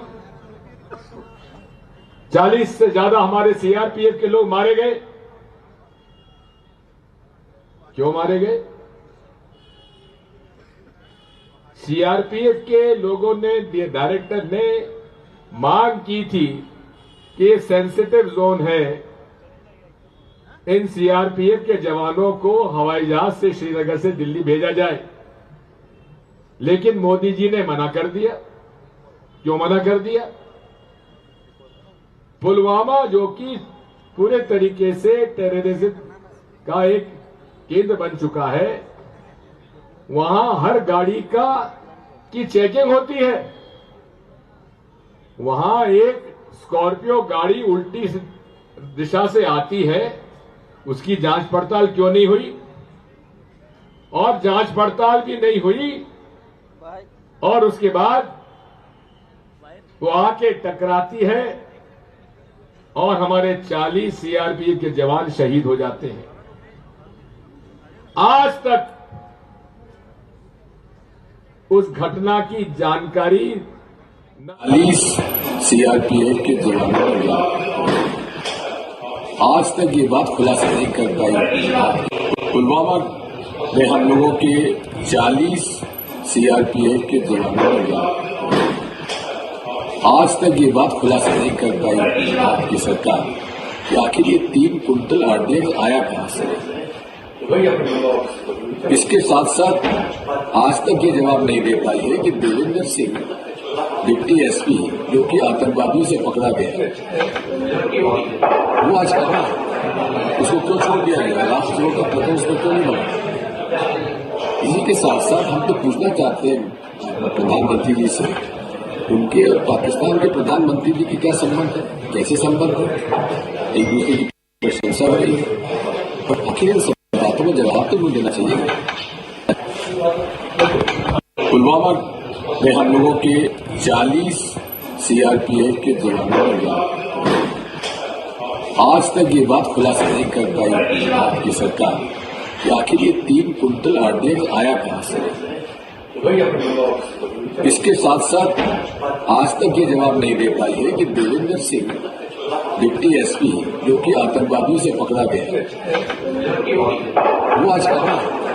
उसको क्यों छोड़ दिया गया? राष्ट्र का प्रथम उसको क्यों नहीं बना? इसी के साथ साथ हम तो पूछना चाहते हैं प्रधानमंत्री जी से, उनके और पाकिस्तान के प्रधानमंत्री जी की क्या संबंध है? कैसे संबंध है? एक दूसरे की प्रशंसा हो रही है, आखिर इन सब बातों में जवाब तो नहीं देना चाहिए। पुलवामा में हम लोगों के 40 सीआरपीएफ के जवानों ने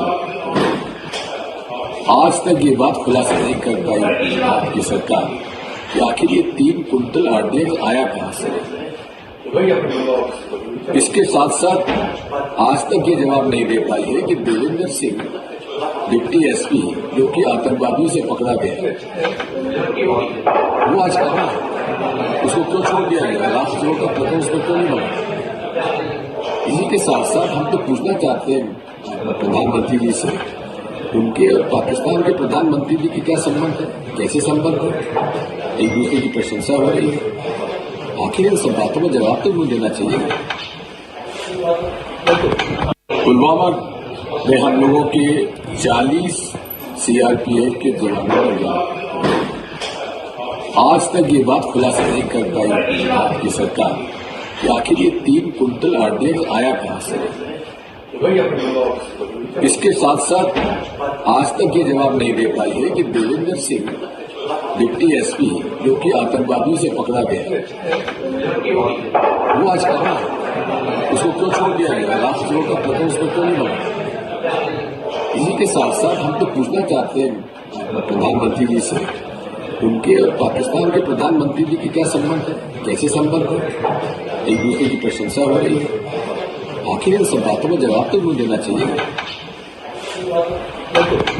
पुलवामा में हम लोगों के 40 सीआरपीएफ के जवानों ने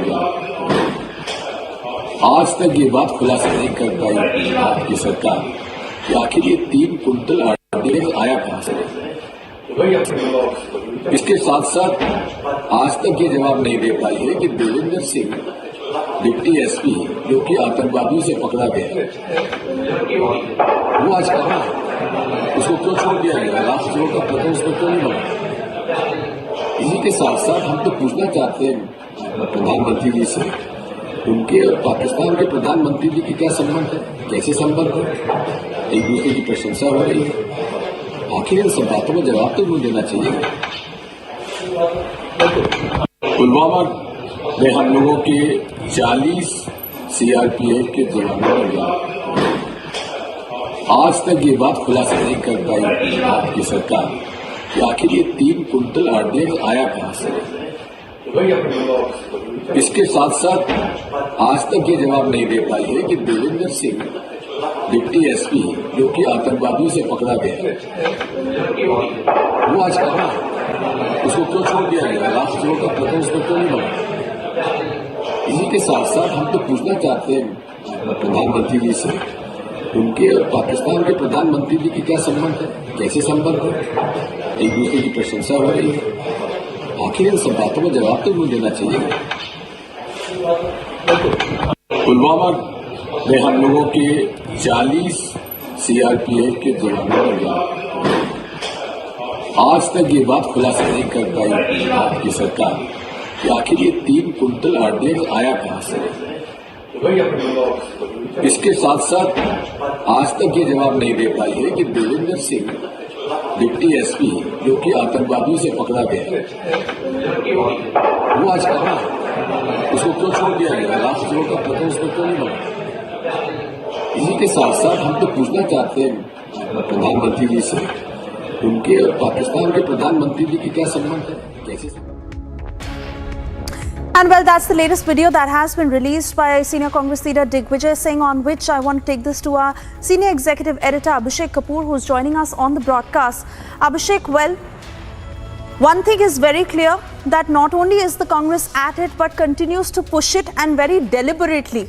Because despite being shown the truth, despite the fact that there are several videos on the surgical strike, this is the Congress party that not only made that statement first on, but Digvijay Singh issuing this new video instead of issuing an apology, saying that the Pulwama terror attack, and then where did the RDX come from, the same questions that Digvijay Singh puts.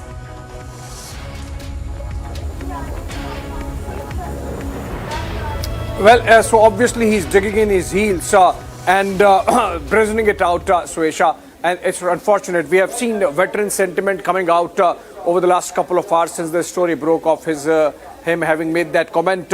And we saw how a veteran after veteran, from General Rajan Kochar to General K.K. Sinha to General G.D. Bakshi to Group Captain Augustine Vinod, everyone expressed shock, horror, pain at the manner in which Congress continues to repeat its canard that there is no evidence of surgical strikes. On the one hand, the veterans are concerned, Suesha, that this can potentially have a demoralizing effect on our armed forces, and on the other, the Congress party seems to be in breach of a bipartisan consensus that when it comes to our defense policy and the foreign affairs policy, there has to be consensus effectively between there has to be a continuity, or there is a continuity which has to be accepted by all the political parties across the political spectrum. So in that sense, the Congress party seems to be really pushing the envelope. And remember, as has been mentioned now, we have the dates as well. So the Uri surgical strikes happened on 28th and 29th, or the intervening night of 28th and 29th of September 2016. And 14th October, within a fortnight effectively, if you look at it, less than 20 days, a briefing happened inside the parliament where Congress party was part of the standing committee on defense, and then Vice Chief of Army Staff General Bipin Rawat, late General Bipin Rawat himself briefed all these parliamentarians, and no questions asked, it was accepted. This was apart from the briefing that took place by the senior officers immediately after the surgical strikes next day itself. And then similarly in the case of Balakot air strikes, Suesha, as can be seen in the pictures, and those were exclusive stories of Republic TV at that time. We had a briefing being done of the Congress party parliamentarians who were part of the standing committee at that time in 2019. On, I believe, February 26th is the date when the Balakot surgical air strikes happened, and 3rd of March is the day when the then Foreign Secretary Vijay Gokhale briefed Parliament. So in that sense, I think this is really unfortunate that this kind of narrative building around surgical strike continues to the detriment of morale of the armed forces. Suesha. Absolutely, Abhishek, and which is why we once again put out the proof that the Saboot gang is asking for. The 4 strike videos that Republic has been putting out on our screens over and over again, and if I can request our producer to also give it to us on our screens. The strike videos that the Congress is completely ignoring or chooses to ignore in a deliberate way, because this is how they want to attack the government ahead of 2024, and they once again raise the surgical strikes asking for proof, but this is the proof that the Congress is wanting to ignore. The 4 strike videos on your screens right now, strike video 1, 2, 3 and 4. This is once again proof of the fact to how the Congress continues to question the valor of the army, suspecting the army, raising doubts in our forces over and over and over again. From 2016 to now 2023, is this the narrative that the Congress is trying to push again and again, which has failed despite repeated attempts? And which is why, once again on our screens, the 4 strike videos that you see, strike video 1, 2, 3 and 4, where you see how our forces had struck, how there is ample proof of the fact, and the man in charge of this operation has spoken himself. But the Congress continues to play politics on our forces. And I'd now once again like to introduce all our guests who are with us on the broadcast.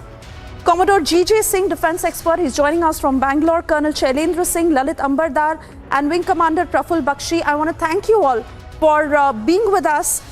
Commodore G.J. Singh, if I can continue, I beg your pardon, if I can come to you first.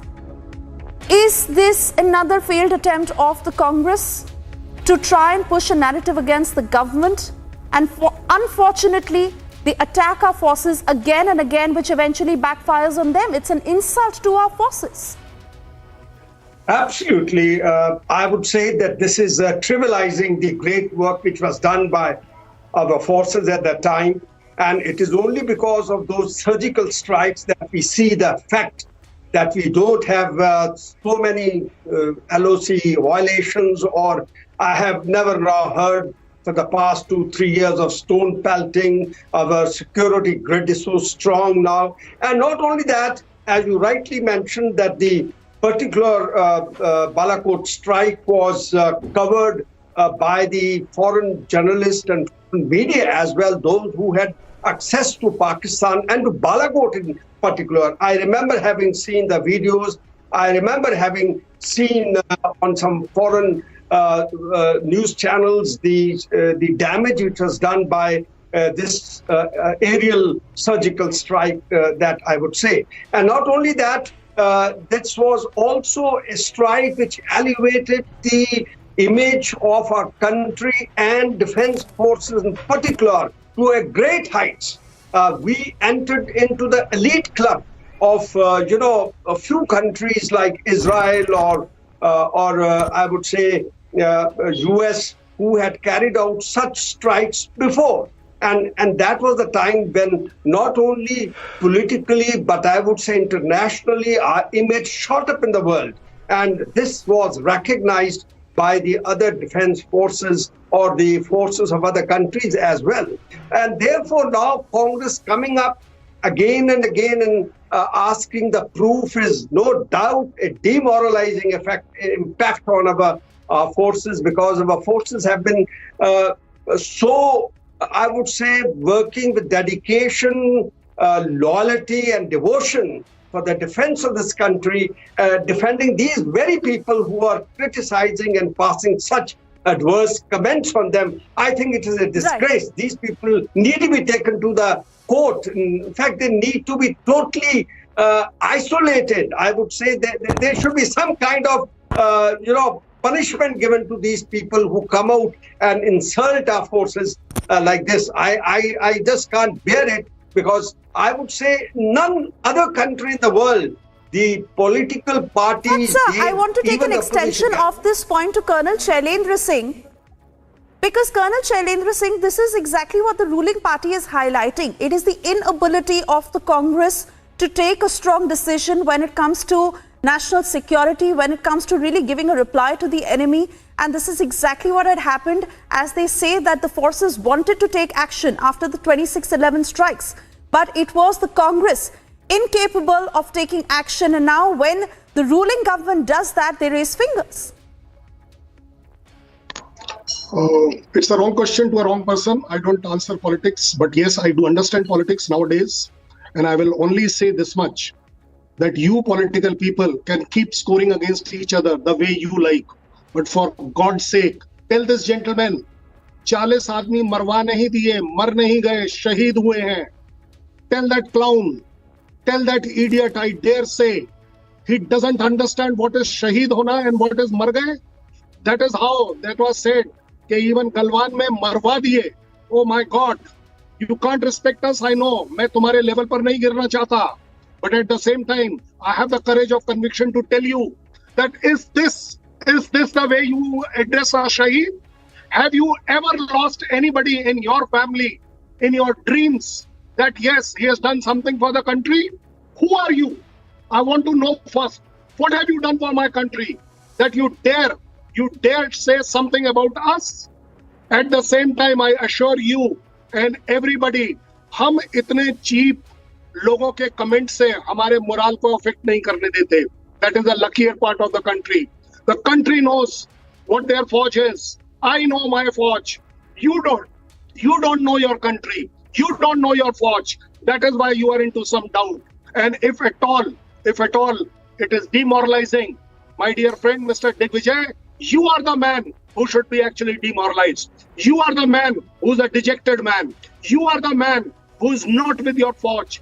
You are the man, you are not with your country. That's your problem. That's your Congress problem. We don't have to answer you anything. If the country is convinced, the world is convinced. Yes. I am convinced. Yes. My people who did this job are convinced. I think we have achieved everything. And which is exactly why, Lalit Ambardar, the timing of this statement is being questioned. It comes at a point when the Bharat Jodo Yatra is going to enter Jammu and Kashmir, and not only is there a striking similarity with what the Gupkar League has been saying, but really a failed attempt of the Congress to keep pushing this narrative. And now if nothing else is working, ahead of the Bharat Jodo Yatra to enter Jammu and Kashmir, which again has not yielded to any success, they come up with this.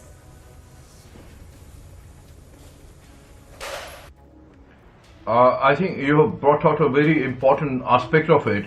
Bharat Jodo Yatra entering Jammu and Kashmir, and this statement coming from Digvijay Singh. He is not an ordinary congressman, he is a very senior congressman, right? And let me tell you, there are two aspects to it. One, coming at a time when Kashmiri jihadis are trying to spread their tentacles across Peer Panchal in Jammu. You know, it's only just 24 hours, over 36 hours since you had 2 IED blasts in Jammu province. Mind it, 300 kilometers away south of Srinagar. This is not Srinagar, 300 kilometers south of Srinagar. And at the time when Kashmiri so-called mainstream Islamists, which I say they are the spokesperson or the ground face of Kashmir Jat and spokesperson of Alpindi in Kashmir. Openly I say that, yeah? And his Congress party, on the one hand, they are trying to demoralize our forces. When Kashmir Jat is spreading tentacles in Jammu region, and at the same time they are trying to find a common language with the parties. I call them, they are anti-national parties, PDP and PERCO National Conference, especially in Srinagar. They are faces of their Rawalpindi in Srinagar. They are trying to find a common cause with them, political alliance with them. It's very sad. I think it's not just shameful. It's not just sad. It's treacherous. It's treacherous. I think we have to take a strong action against it. What about the parliamentary system? We here, parliamentary committee has given a very total explanation to the parliamentarian. They were given a total, they were explaining the whole situation. They had even heralded what Indian forces had done. And now, same people are trying to go against what was said in the parliament. I think it should be taken up with the parliament secretariat. They must take this person who's also, who has been a member of parliament, who has been a chief minister of Madhya Pradesh, and he's not alone. He is not alone. Many congressmen are speaking the same language, which is nothing but language of Pakistan, being spoken on the land of India. This has to be contested. And if I can quickly take this to Wing Commander Praful Bakshi, sir, we may be short on time right now in this segment, but that does not suffice for the mounting anger from across the nation of the insult to our forces again and again. As you take the closing notes, sir, the anger you feel as you speak on behalf of our forces and on behalf of the entire nation to how this party has been insulting our forces. Absolutely right. संभल के रहना अपने घर में छुपे हुए गद्दारों से. That is what I am trying to tell you. Please ask those people. 3 times the Prime Minister of India at that time, from 2007 to 13, when China entered and took our land, army was told not to act. Why was army stopped during General Sagar Singh Rathor's time? Why was army stopped during General Sundarji's time? And all the time, the army refused to listen to their order and advance.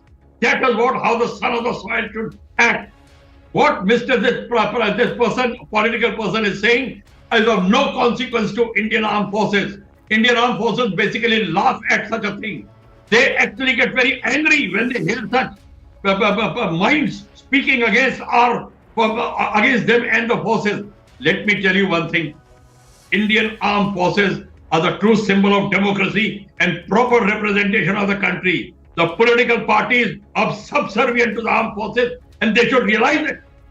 India is supreme, and Indian Armed Forces are serving the nation, not the political parties. And the political parties should stop politicizing the armed forces.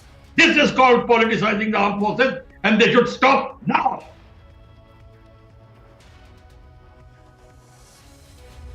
All right, I want to thank you all, gentlemen, for speaking on this platform once again. But like I said, that no matter how much this is spoken about, that does not suffice for the anger that the nation feels of the repeated insults that are hurled from the Congress party on the army again and again. Let's once again listen into that statement by Digvijay Singh that has angered the nation today.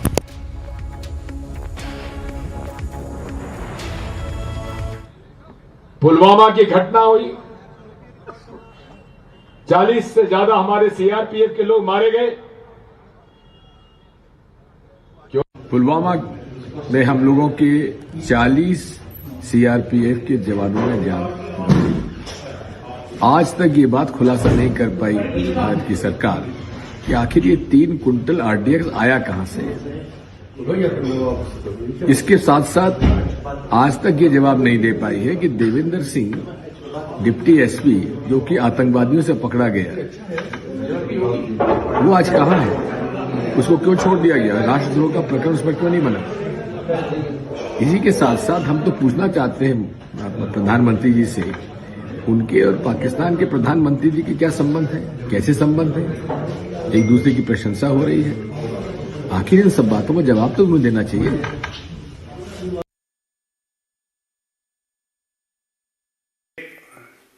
जो अभी Congress party के वरिष्ठ नेता हैं दिग्विजय सिंह, उनका एक आपत्तिजनक बयान सभी चैनल पे चल रहा है और बड़े भारी मन से यह कहना पड़ रहा है कि कांग्रेस पार्टी का चरित्र भारत जोड़ो यात्रा तो नाम की है, भारत को तोड़ने का कार्य स्वयं राहुल गांधी और तमाम कांग्रेस के नेता उनके इशारे पर कर रहे हैं। सुर्खियों में बने रहने के लिए गैर जिम्मेदाराना बयान देना यह कांग्रेस पार्टी का चरित्र है। लेकिन आप भारतीय सेना के खिलाफ बोलेंगे, यह भारत बर्दाश्त नहीं करेगा। यह भी सब जानते हैं कि आदरणीय प्रधानमंत्री श्री नरेंद्र मोदी जी से राहुल गांधी और कांग्रेस पार्टी को नफरत है, लेकिन श्री नरेंद्र मोदी जी से नफरत करते करते ऐसा प्रतीत होता है कि राहुल गांधी और दिग्विजय सिंह अब अंधे हो गए हैं। उनको अपनी जिम्मेदारी का एहसास भी अब नहीं है। देश के लिए भक्ति भाव भी जो है वो समाप्त हो गया है। मैं आज राहुल गांधी, मल्लिकार्जुन खड़गे जी, सोनिया गांधी, इन सबको तथ्यों के आधार पे कुछ याद दिलाता हूं। जब पुलवामा हमला हुआ, हमारे वीर सैनिक तिरंगे के लिए शहीद हुए। एक राजनीतिक दल विपक्ष में है तो क्या हुआ, उसकी एक बड़ी जिम्मेदारी होती है। याद करिए किस तरह से आधे घंटे के अंदर कांग्रेस पार्टी के जो चीफ स्पोक्स पर्सन थे रणदीप सुरजेवाला, आधे घंटे के अंदर उनका क्या बयान है। INC should be named as PPP, Pak Parast Party, because once again the Congress party is down to spreading the Pakistani narrative and Congress का हाथ फिर से एक बार पाकिस्तान के साथ। Just like they stood with the Pakistani narrative on Article 370 on Balakot, now Digvijay Singh questions Pulwama, tries to put the blame of Pulwama on India and in a sense gives a clean chit to Pakistan by leveling the blame on India itself. This is the same Digvijay Singh who after 26/11 tried to put the blame of 26/11 not on Pakistan but on India, on Hindus. This is the same Congress party that tried to shift the blame of Samjhauta and of other blasts also onto Hindu groups and tried to give Islamist jihad of Pakistan a clean chit. And now they do that yet again. And in fact, Mr. Digvijay Singh even went to the extent of questioning the surgical strike. The Congress party says Sena ki pitai ho gayi. The Congress party questions and asks for proof for Balakot. It asks for proof for surgical strike, calls it khoon ki dalali, surgical strike. And time and again, it does attack on the manobal of our armed forces. Also stands with the Pakistani narrative. And therefore, this is not a Bharat Jodo Yatra. This is a Pakistan ka dushprachar Jodo Yatra. Because time and again, they sponsor and they patronize the narrative of Pakistan. And that is why they also oppose the abrogation of Article 370, even now.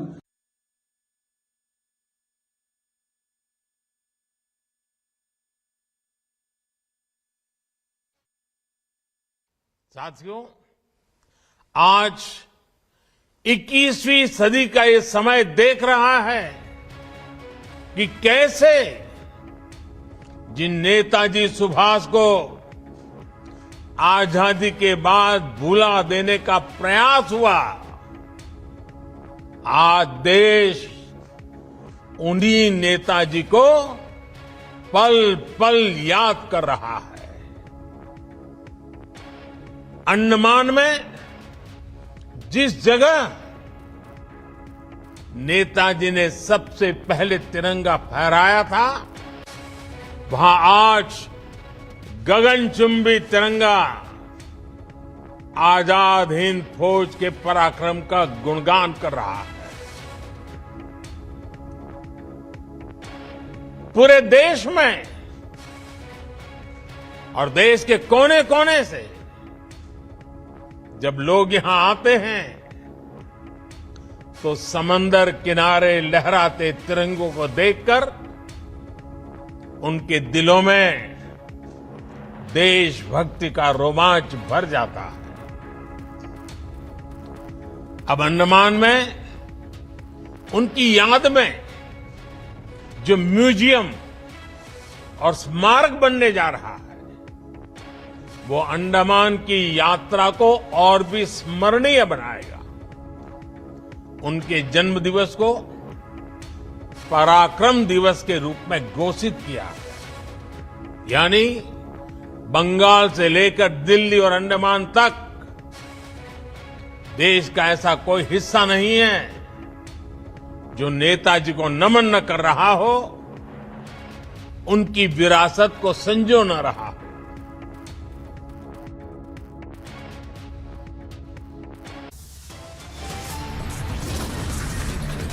Time now for a short commercial break. Also, our big focus this afternoon, Prime Minister pays tribute to freedom struggle icon, but Mamata Banerjee sparks legacy war on Netaji's anniversary. And Pakistan continues to grapple with one crisis after another. It is electricity outage this time.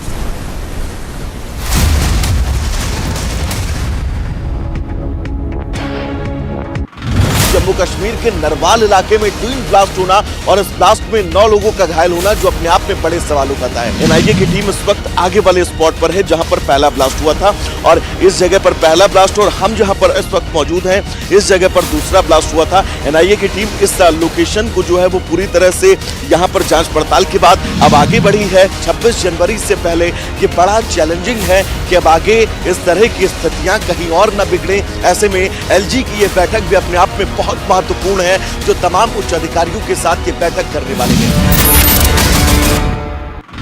A lot of preparations have been before the Republic Day parade. Right now we are here at Karepra ground in Delhi, Kenta, where the tableau of different states are being showcased. We show you pictures of this tableau, and this tableau is from Andhra Pradesh. They are also performing on the Haryana folk song. People coming in from Jammu and Kashmir, and there are the practice which is being done here by the artists of different states. You can clearly see how the preparations are now going on here. Jammu Kashmir के नरवाल में हुए blast के बाद अब यहां पर लगातार तमाम जांच टीमें जो है वो पहुंच रही हैं। अब यहां पर जिस गाड़ी में दूसरा ब्लास्ट हुआ था उस गाड़ी को यहां से लेकर क्रेन के जरिए जाया जा रहा है और इस ब्लास्ट की तीव्रता कितनी ज्यादा थी इस गाड़ी के जरिए समझा जा सकता है कि सर्वलेट की इस गाड़ी के पूरे परखच्चे उड़ गए, जिसके बाद तमाम जांच टीमें एसआईए हो एनआईए हो यहां पर पहुंचती है और इस पूरे घटनास्थल की जांच करती है, जिसके बाद अब यहां से इस गाड़ी को लेकर जाया जा रहा है।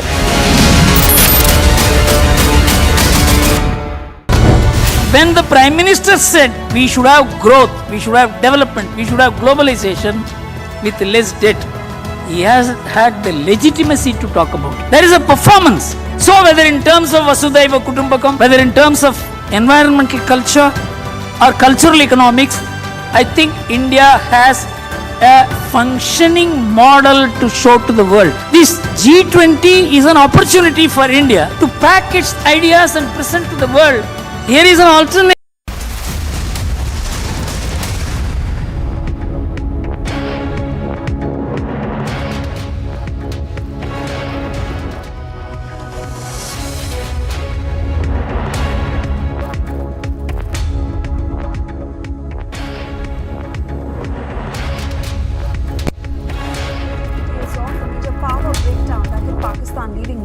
cities without electricity due to a fault in transmission lines.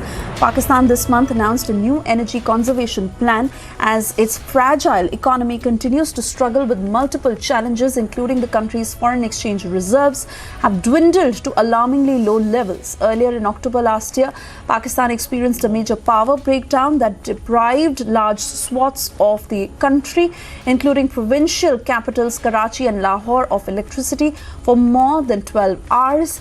And after a massive food and fuel crisis, it is power outage that has hit Pakistan, where they continue to maintain that it is system maintenance work that is moving rapidly, but there is still no clarity on when electricity will be back. And remember, these are major cities that we are talking about in Pakistan that include Karachi, Islamabad, Quetta, Lahore and the others, where there is absolutely no answer to when the electricity will be back, due to which business and other work continues to suffer.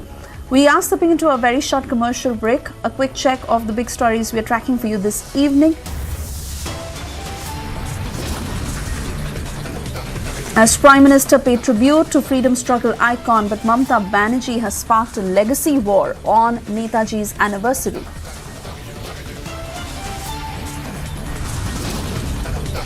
And 21 Andaman Islands renamed after Paramveer Chakra awardees as Prime Minister honors India's heroes.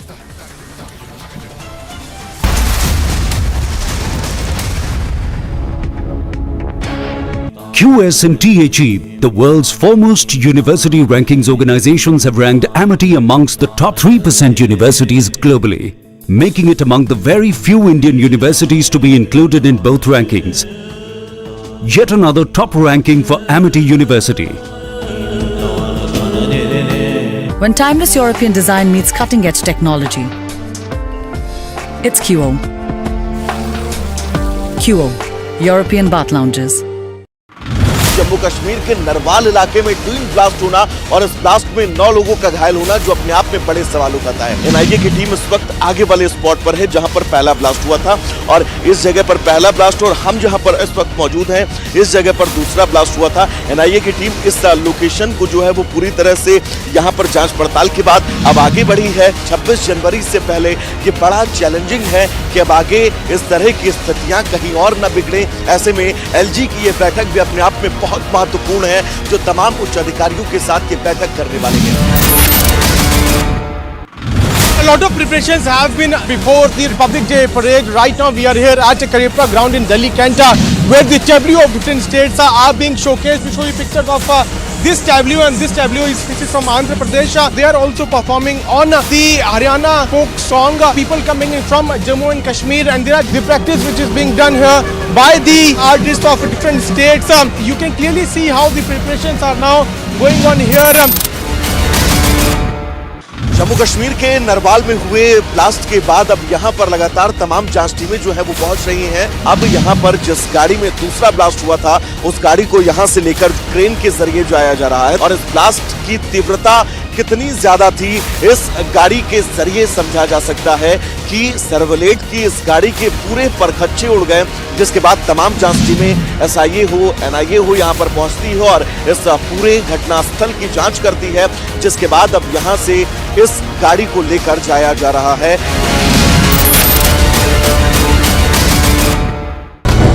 When the Prime Minister said we should have growth, we should have development, we should have globalization with less debt, he has had the legitimacy to talk about it. There is a performance. So whether in terms of Vasudhaiva Kutumbakam, whether in terms of environmental culture or cultural economics, I think India has a functioning model to show to the world. This G20 is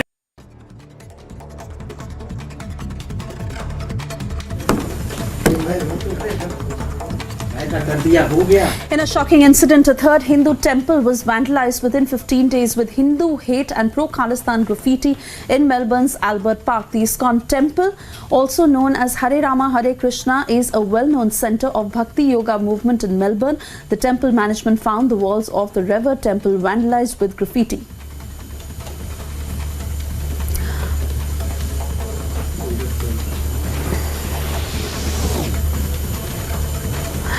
A verbal brawl took a violent turn in a bar in Bengaluru after a customer was beaten up with sticks and rods by attendants. The incident took place at Venkat Giri Bar in Manjunath Nagar in Bengaluru. The victim alleged that the cops initially refused to file a complaint, citing it was a bar brawl. Now a case has been registered at Basaveshwara Nagar Police Station.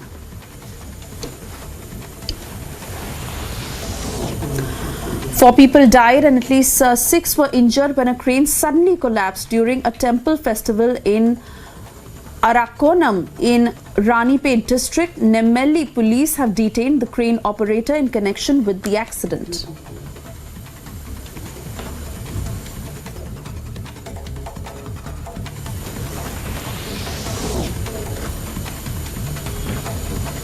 Three people died after allegedly drinking spurious liquor in Sivan's Lakari Nabiganj.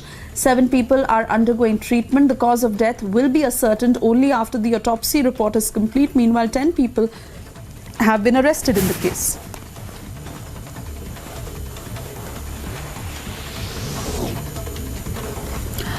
Reacting to the incident, Congress leader Prem Chandra Mishra said that the government must adopt measures that help in immediately controlling such deaths due to the consumption of spurious liquor in Bihar. Mishra said that government must work towards strengthening the police department.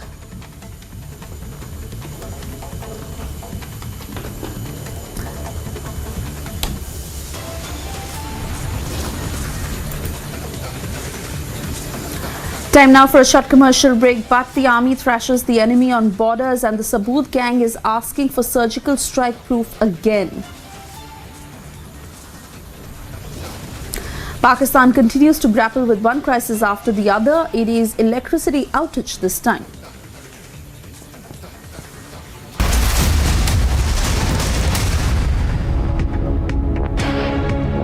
When timeless European design meets cutting-edge technology, it's QO. QO, European bath lounges. When the Prime Minister said we should have growth, we should have development, we should have globalization with less debt, he has had the legitimacy to talk about it. There is a performance. So whether in terms of Vasudhaiva Kutumbakam, whether in terms of environmental culture or cultural economics, I think India has a functioning model to show to the world. This G20 is an opportunity for India to pack its ideas and present to the world. Here is an alternative model, functioning model. It is not a theoretical model. It is not something which you have brought from libraries. It is working on the ground.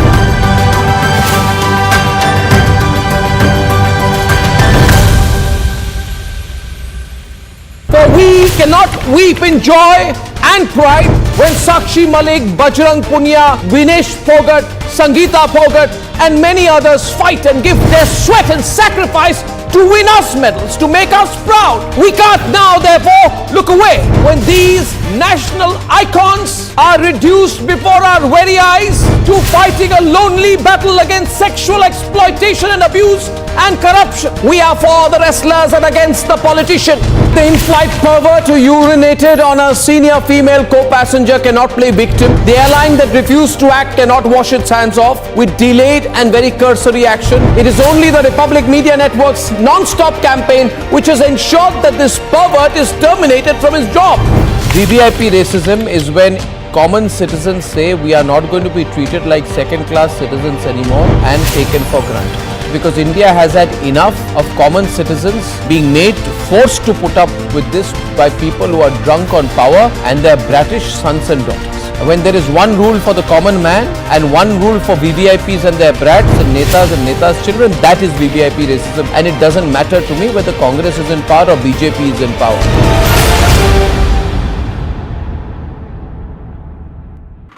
Jammu Kashmir के नरवाल इलाके में twin blast होना और इस blast में 9 लोगों का घायल होना जो अपने आप में बड़े सवाल उठाता है। एनआईए की टीम इस वक्त आगे वाले स्पॉट पर है जहां पर पहला ब्लास्ट हुआ था और इस जगह पर पहला ब्लास्ट और हम जहां पर इस वक्त मौजूद हैं इस जगह पर दूसरा ब्लास्ट हुआ था। एनआईए की टीम इस लोकेशन को जो है वो पूरी तरह से यहां पर जांच पड़ताल के बाद अब आगे बढ़ी है। 26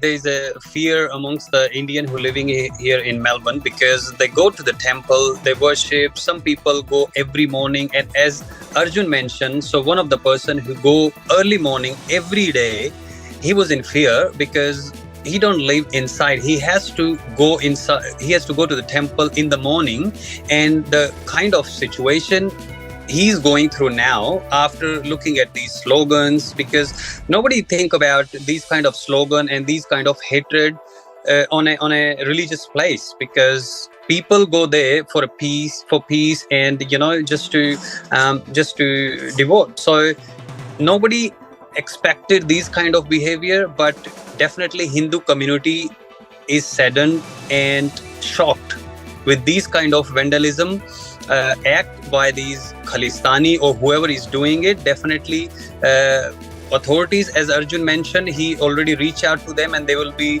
starting the investigation, collecting CCTV footages, and try to get deep into it to catch those culprits.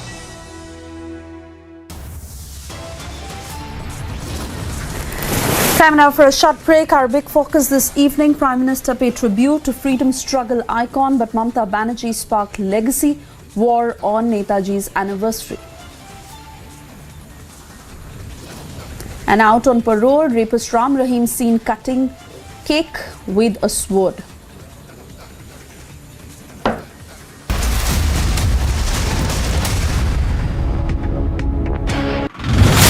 Preparations have been before the Republic Day parade. Right now we are here at Karipra ground in Delhi Cantor, where the tableau of different states are being showcased. We show you pictures of this tableau, and this tableau is from Andhra Pradesh. They are also performing on the Haryana folk song. People coming in from Jammu and Kashmir, and there are the practice which is being done here by the artists of different states. You can clearly see how the preparations are now going on here. Jammu Kashmir के नरवाल में हुए blast के बाद अब यहां पर लगातार तमाम जांच टीमें जो है वो पहुंच रही हैं। अब यहां पर जिस गाड़ी में दूसरा ब्लास्ट हुआ था, उस गाड़ी को यहां से लेकर क्रेन के जरिए जो आया जा रहा है, और इस ब्लास्ट की तीव्रता कितनी ज्यादा थी इस गाड़ी के जरिए समझा जा सकता है कि सर्वलेट की इस गाड़ी के पूरे परखच्चे उड़ गए, जिसके बाद तमाम जांच टीमें SIA हो, NIA हो यहां पर पहुंचती है और इस पूरे घटनास्थल की जांच करती है, जिसके बाद अब यहां से इस गाड़ी को लेकर जाया जा रहा है।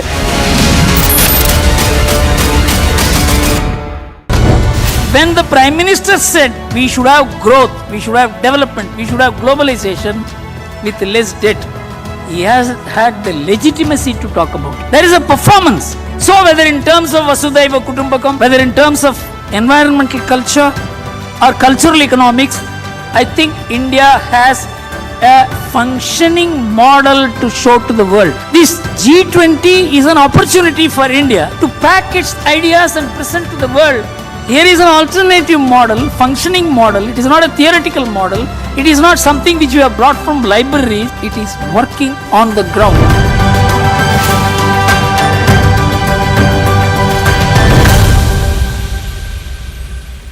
For we cannot weep in joy and pride when Sakshi Malik, Bajrang Punia, Vinesh Phogat, Sangeeta Phogat and many others fight and give their sweat and sacrifice to win us medals, to make us proud. We can't now, therefore, look.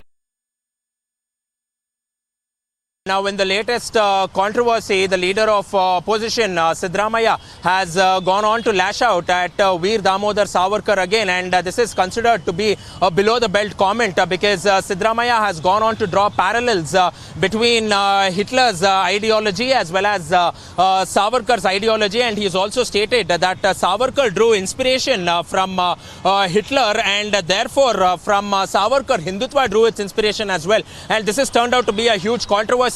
And even as Republic media tried to go on and take an opinion, take a reaction from Siddaramaiah, we had the Karnataka State Congress in charge, Randeep Singh Surjewala, obstructing the Republic media network and not letting us to ask the questions. And he also went on to state that they know about the agenda of our network, but all said and done now, making below the belt statements, insulting a freedom fighter, and the people want to know about what the Congress will have to say in this regard. But this is not the first time that the Congress has gone out to hit out against Veer Damodar Savarkar and insult him. But they have been doing this repeatedly, and now the people of Karnataka will definitely go on and give a befitting reply in the elections, is what the general public have to say in this regard. With video journalist Bhagat Prajwal Prasad reporting for Republic, Bengaluru. Non-stop anti-army positions by the Vadra Congress. They shock as the Vadra Congress mirrors a Pakistan line. Does Vadra Congress believe in the Pakistan line on the surgical strikes? Debating tonight at 9 p.m. Jammu Kashmir के नरवाल इलाके में twin blast होना और इस blast में 9 लोगों का घायल होना जो अपने आप में बड़े सवाल उठाता है। एनआईए की टीम इस वक्त आगे वाले स्पॉट पर है जहां पर पहला ब्लास्ट हुआ था, और इस जगह पर पहला ब्लास्ट और हम जहां पर इस वक्त मौजूद हैं इस जगह पर दूसरा ब्लास्ट हुआ था। एनआईए की टीम इस लोकेशन को जो है वो पूरी तरह से यहां पर जांच पड़ताल के बाद अब आगे बढ़ी है। 26 जनवरी से पहले ये बड़ा चैलेंजिंग है कि अब आगे इस तरह की स्थितियां कहीं और न बिगड़े। ऐसे में एलजी की ये बैठक भी अपने आप में बहुत महत्वपूर्ण है, जो तमाम उच्च अधिकारियों के साथ ये बैठक करने वाली है। A lot of preparations have been before the Republic Day parade. Right now we are here at Karipra ground in Delhi Cantor, where the tableau of different states are being showcased. We show you pictures of this tableau, and this tableau is from Andhra Pradesh. They are also performing on the Haryana folk song. People coming in from Jammu and Kashmir, and there are the practice which is being done here by the artists of different states. You can clearly see how the preparations are now going on here. Jammu Kashmir के नरवाल में हुए blast के बाद अब यहां पर लगातार तमाम जांच टीमें जो है वो पहुंच रही हैं। अब यहां पर जिस गाड़ी में दूसरा ब्लास्ट हुआ था उस गाड़ी को यहां से लेकर क्रेन के जरिए जाया जा रहा है, और इस ब्लास्ट की तीव्रता कितनी ज्यादा थी इस गाड़ी के जरिए समझा जा सकता है कि सर्वलेट की इस गाड़ी के पूरे परखच्चे उड़ गए, जिसके बाद तमाम जांच टीमें एसआईए हो एनआईए हो यहां पर पहुंचती हो और इस पूरे घटनास्थल की जांच करती है, जिसके बाद अब यहां से इस गाड़ी को लेकर जाया जा रहा है।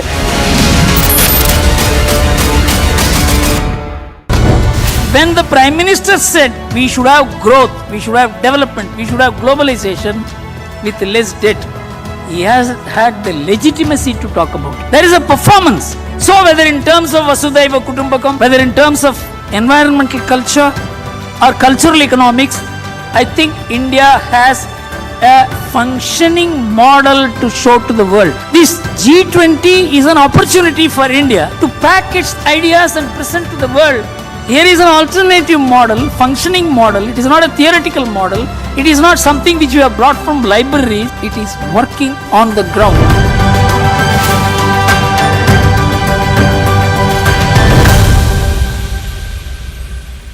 For we cannot weep in joy and pride when Sakshi Malik, Bajrang Punia, Vinesh Phogat, Sangeeta Phogat and many others fight it.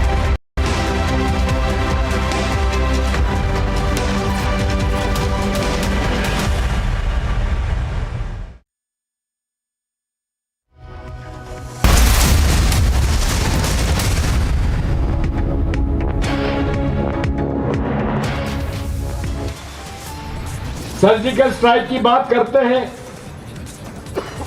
कि हमने इतने लोग मार गिराए, लेकिन प्रमाण कुछ नहीं, केवल झूठ का पुलिंदा से ये राज कर रहे हैं। The army thrashes the enemy on borders, but the Saboot gang is back. They are asking for the surgical strike proof. बड़े भारी मन से यह कहना पड़ रहा है कि कांग्रेस पार्टी का चरित्र, भारत जोड़ो यात्रा तो नाम की है, भारत को तोड़ने का कार्य।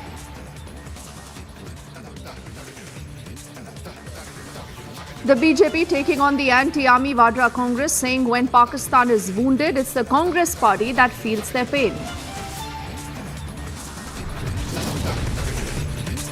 The Prime Minister paying tribute to the freedom struggle icon, but Mamata Banerjee sparking a big legacy war on Netaji's anniversary.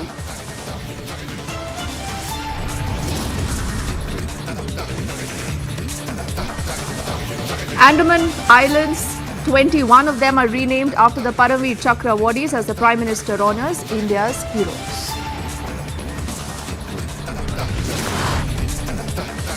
Out on parole, the rapist Ram Rahim seen cutting a cake with a sword.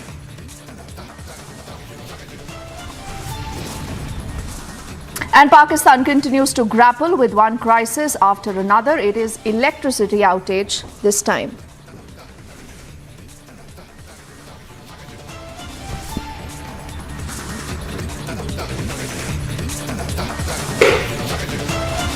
A very good evening. You're with us on Republic and I'm Deepthi Sachdeva. We begin with our spotlight on a huge political fight over Netaji's legacy on his birth anniversary. The Prime Minister earlier today has paid tributes to Netaji Subhash Chandra Bose on his birth anniversary. He's also said that he will be remembered for his very fierce resistance to the colonial rule, remembering India's bravest and silencing the critics. The Prime Minister, in a big message, has paid homage to India's freedom icon, Veer Savarkar, also Netaji. And let's not forget all the politics that we've seen on that top focus story.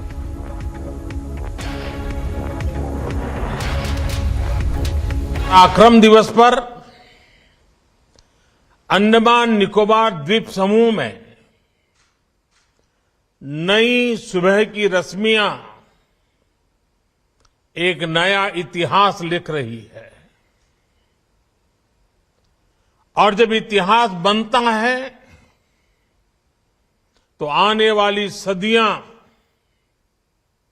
उसका स्मरण भी करती हैं, आकलन भी करती हैं, मूल्यांकन भी करती हैं और अविरत प्रेरणा पाती रहती हैं। आज अंडमान निकोबार के 21 द्वीपों का नामकरण हुआ है। इन 21 द्वीपों को अब परम वीर चक्र विजेताओं के नाम से जाना जाएगा। जिस द्वीप पर नेताजी सुभाष चंद्र बोस रहे थे, वहां उनके जीवन और योगदानों को समर्पित एक प्रेरणा स्थली, एक स्मारक का भी आज शिलान्यास हुआ है। आज के इस दिन को आजादी के अमृत काल के एक महत्वपूर्ण अध्याय के रूप में आने वाली पीढ़ियां याद करेगी। नेताजी का ये स्मारक शहीदों और वीर जवानों के नाम पर ये द्वीप हमारे युवाओं के लिए, आने वाली पीढ़ियों के लिए एक चिरंतर प्रेरणा का स्थल बनेंगे। मैं अंडमान निकोबार द्वीप समूह के लोगों को और सभी देशवासियों को इसके लिए बहुत बहुत बधाई देता हूं। आज रॉस आइलैंड नेताजी सुभाष चंद्र बोस द्वीप बन चुका है। हैवलॉक और नील आइलैंड स्वराज और शहीद आइलैंड बन चुके हैं। और इसमें भी दिलचस्प ये कि स्वराज और शहीद नाम तो खुद नेताजी का दिया हुआ था। इस नाम को भी आजादी के बाद महत्व नहीं दिया गया था। जब आजाद हिंद फौज की सरकार के 75 वर्ष पूरे हुए तो हमारी सरकार ने इन नामों को फिर से स्थापित किया था। साथियों, आज 21वीं सदी का ये समय देख रहा है कि कैसे जिन नेताजी सुभाष को आजादी के बाद भुला देने का प्रयास हुआ, आज देश उन्हीं नेताजी को पल पल याद कर रहा है। अंडमान में जिस जगह नेताजी ने सबसे पहले तिरंगा फहराया था, वहां आज गगनचुंबी तिरंगा आजाद हिंद फौज के पराक्रम का गुणगान कर रहा है। पूरे देश में और देश के कोने कोने से जब लोग यहां आते हैं तो समंदर किनारे लहराते तिरंगों को देखकर उनके दिलों में देशभक्ति का रोमांच भर जाता है। अब अंडमान में उनकी याद में जो म्यूजियम और स्मारक बनने जा रहा है, वो अंडमान की यात्रा को और भी स्मरणीय बनाएगा। So you just heard what the Prime Minister earlier had to say, and even the RSS's Mohan Bhagwat earlier has paid rich tributes to Netaji Subhash Chandra Bose on his birth anniversary. He also has a message for all those who continue to politicize and try to appropriate his legacy, and he says we must stick to the path of Kartavya that was followed by Netaji himself. प्राचीन समय से हम एक भारत है। महाभारत काल के इतिहास के पश्चात समय के किसी क्षण पर हम इसको भूल गए इसलिए हम क्या है भूल गए, तो हमारे कौन है हम भूल गए और इसलिए आपस में लड़ पड़े। हमारी गुटबाजी का लाभ आक्रामकों ने लिया। हमको ये सारी संकुचित भावनाएं छोड़ देनी चाहिए। मैं हूं, मेरा परिवार है, मेरी जाति, मेरा पंथ संप्रदाय, मेरी भाषा, सब है। इसको ठीक रखना है, परंतु इसको ठीक किस लिए रखना है? सबसे ऊपर मेरा देश है, सबसे ऊपर भारत माता की। रोज संगम में हम प्रार्थना करते हैं, भारत माता की जय। प्रारंभ होता है नमस्ते सदा वत्सले मातृभूमि।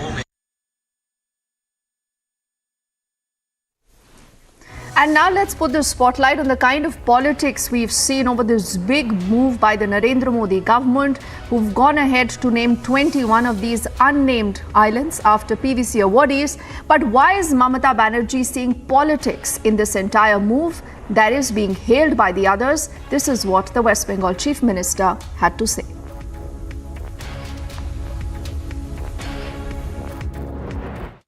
দেশবন্ধু চিত্তরঞ্জন দাস নেতাজি সুভাষচন্দ্র বোসকে সবচেয়ে বেশি ভালোবাসতেন। কজন আমরা মনে রাখি তার কথা, তার দেশপ্রেম, মানুষের জন্য ত্যাগ। আমরা তো রাজনীতির কথা বেশি বলি, তারাও রাজনীতির কথা বলেছেন, কিন্তু তাদের রাজনীতির মধ্যে একটা মাধুর্য ছিল, একটা শব্দচয়ন ছিল, একটা সৌন্দর্য ছিল, একটা সৌজন্য ছিল, একটা ব্রেভারি ছিল, একটা বোল্ডনেস ছিল,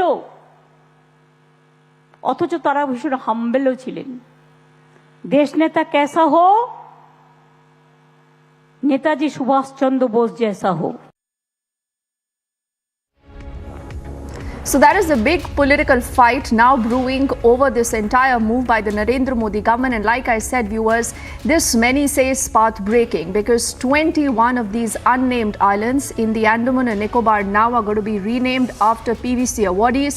A move that many say is fantastic because this then allows the entire country to remember these martyrs, these awardees, and remember them in their memories with the kind of sacrifice they have made. But unfortunate that we still have a lot of politics being played on that. We'll keep tracking that story and much more. Now also a quick check of other stories we are tracking for you in brief right now. First up is this shocking incident that we are reporting, almost a third one that has come in of a Hindu temple that was vandalized within the last 15 days with Hindu hate and pro-Khalistani graffiti. This in Melbourne's Albert Park. Now the ISKCON temple there, also known as the Hare Krishna temple, is a well-known center of the Bhakti Yoga movement. The management found the walls of the temple vandalized with this graffiti.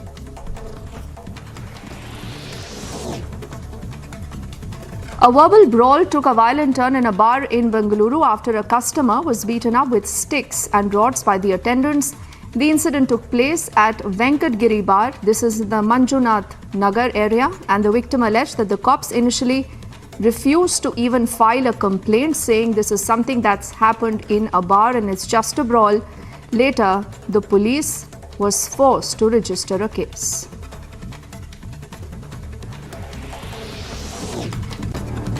To Tamil Nadu now, where 4 people have died, at least 6 have been injured when a crane suddenly collapsed during a temple festival in Arakonam in the Ranipet district. The Nameli police have detained the crane operator in connection with what happened.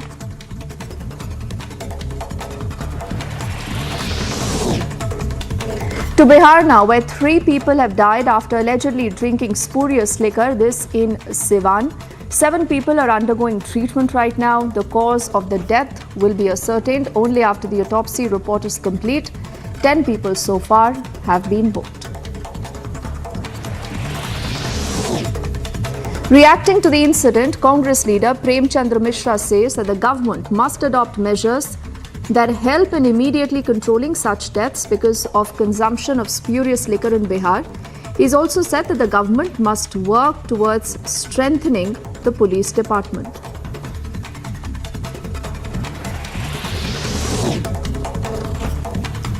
Let's shift our focus to get you our next story coming in from Karnataka, where just a day after writer K.S. Bhagwan stoked a controversy by claiming that the Valmiki Ramayana states that Lord Ram used to sit with his wife Sita every afternoon and drink wine, the Hindu outfit Bajrang Dal and the Vishwa Hindu Parishad now have registered a complaint against the writer.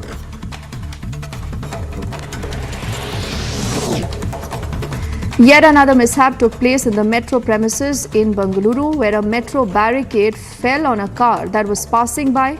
The car was completely damaged. No injuries have been reported.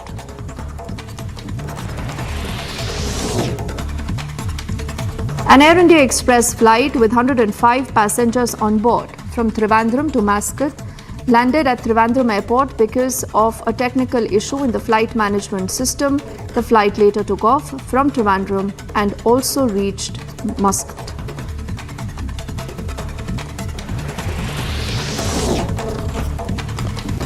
Next story is from Delhi, where a massive fire broke out at a plastic granule factory in Bhavana, where 15 fire engines were rushed immediately. The investigation is still underway.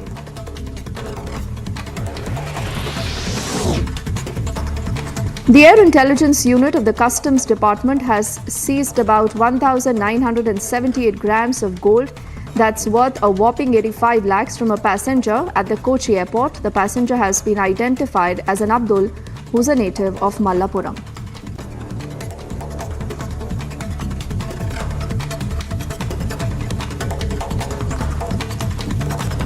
Sacha Sauda chief Gurmeet Ram Rahim Singh, a rape and murder convict.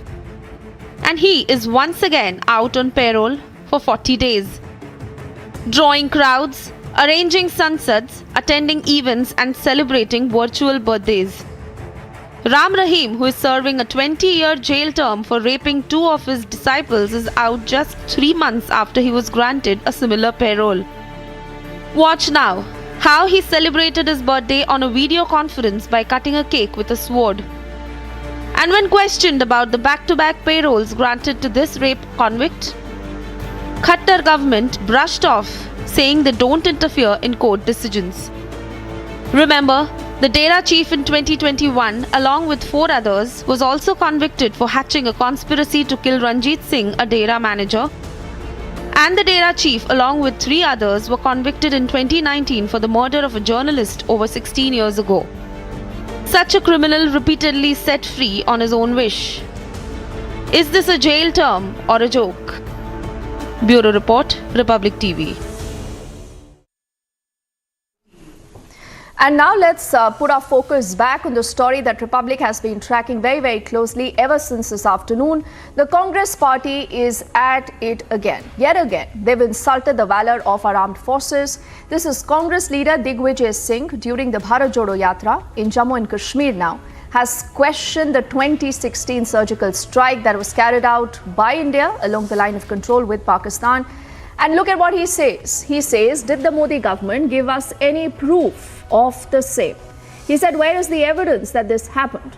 Let's first listen in to that absolutely absurd comment that has come in from Digvijay Singh. And do remember, the Congress party continues to stand by him.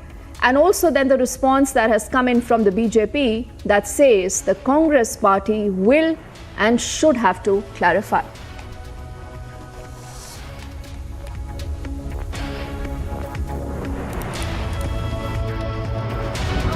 Pulwama की घटना हुई, 40 से ज्यादा हमारे CRPF के लोग मारे गए। क्यों मारे गए?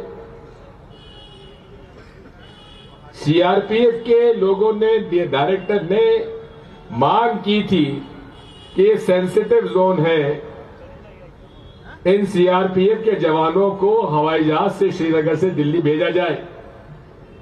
लेकिन मोदी जी ने मना कर दिया। क्यों मना कर दिया? पुलवामा, जो कि पूरे तरीके से टेररिज्म का एक केंद्र बन चुका है, वहां हर गाड़ी की चेकिंग होती है।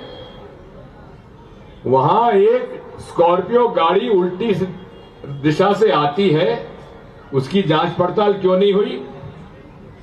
और जांच पड़ताल भी नहीं हुई, और उसके बाद वो आके टकराती है और हमारे 40 सीआरपीएफ के जवान शहीद हो जाते हैं। आज तक उस घटना की जानकारी न संसद में उन्होंने पेश की, न जनता के सामने रखी। सर्जिकल स्ट्राइक की बात करते हैं कि हमने इतने लोग मार गिराए, लेकिन प्रमाण कुछ नहीं। केवल झूठ का पुलिंदा से ये राज कर रहे हैं।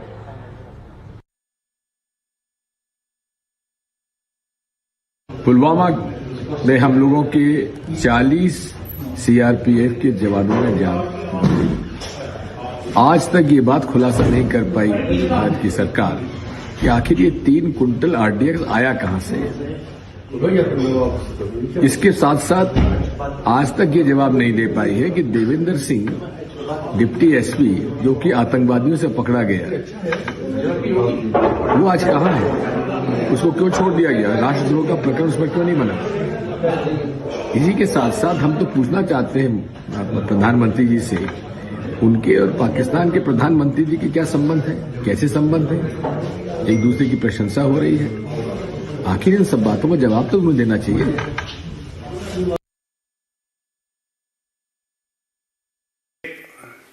जो अभी कांग्रेस पार्टी के वरिष्ठ नेता हैं दिग्विजय सिंह, उनका एक आपत्तिजनक बयान सभी चैनल पे चल रहा है और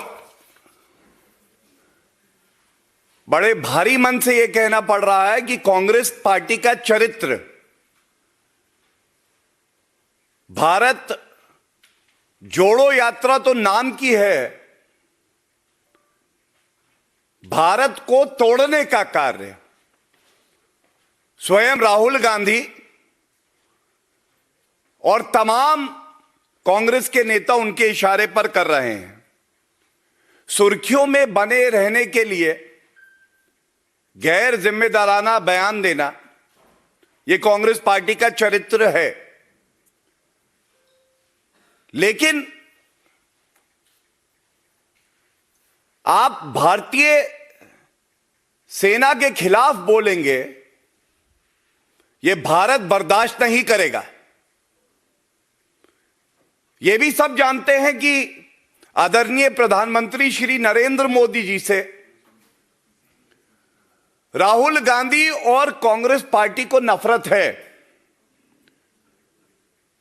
लेकिन श्री नरेंद्र मोदी जी से नफरत करते करते ऐसा प्रतीत होता है कि राहुल गांधी और दिग्विजय सिंह अब अंधे हो गए हैं।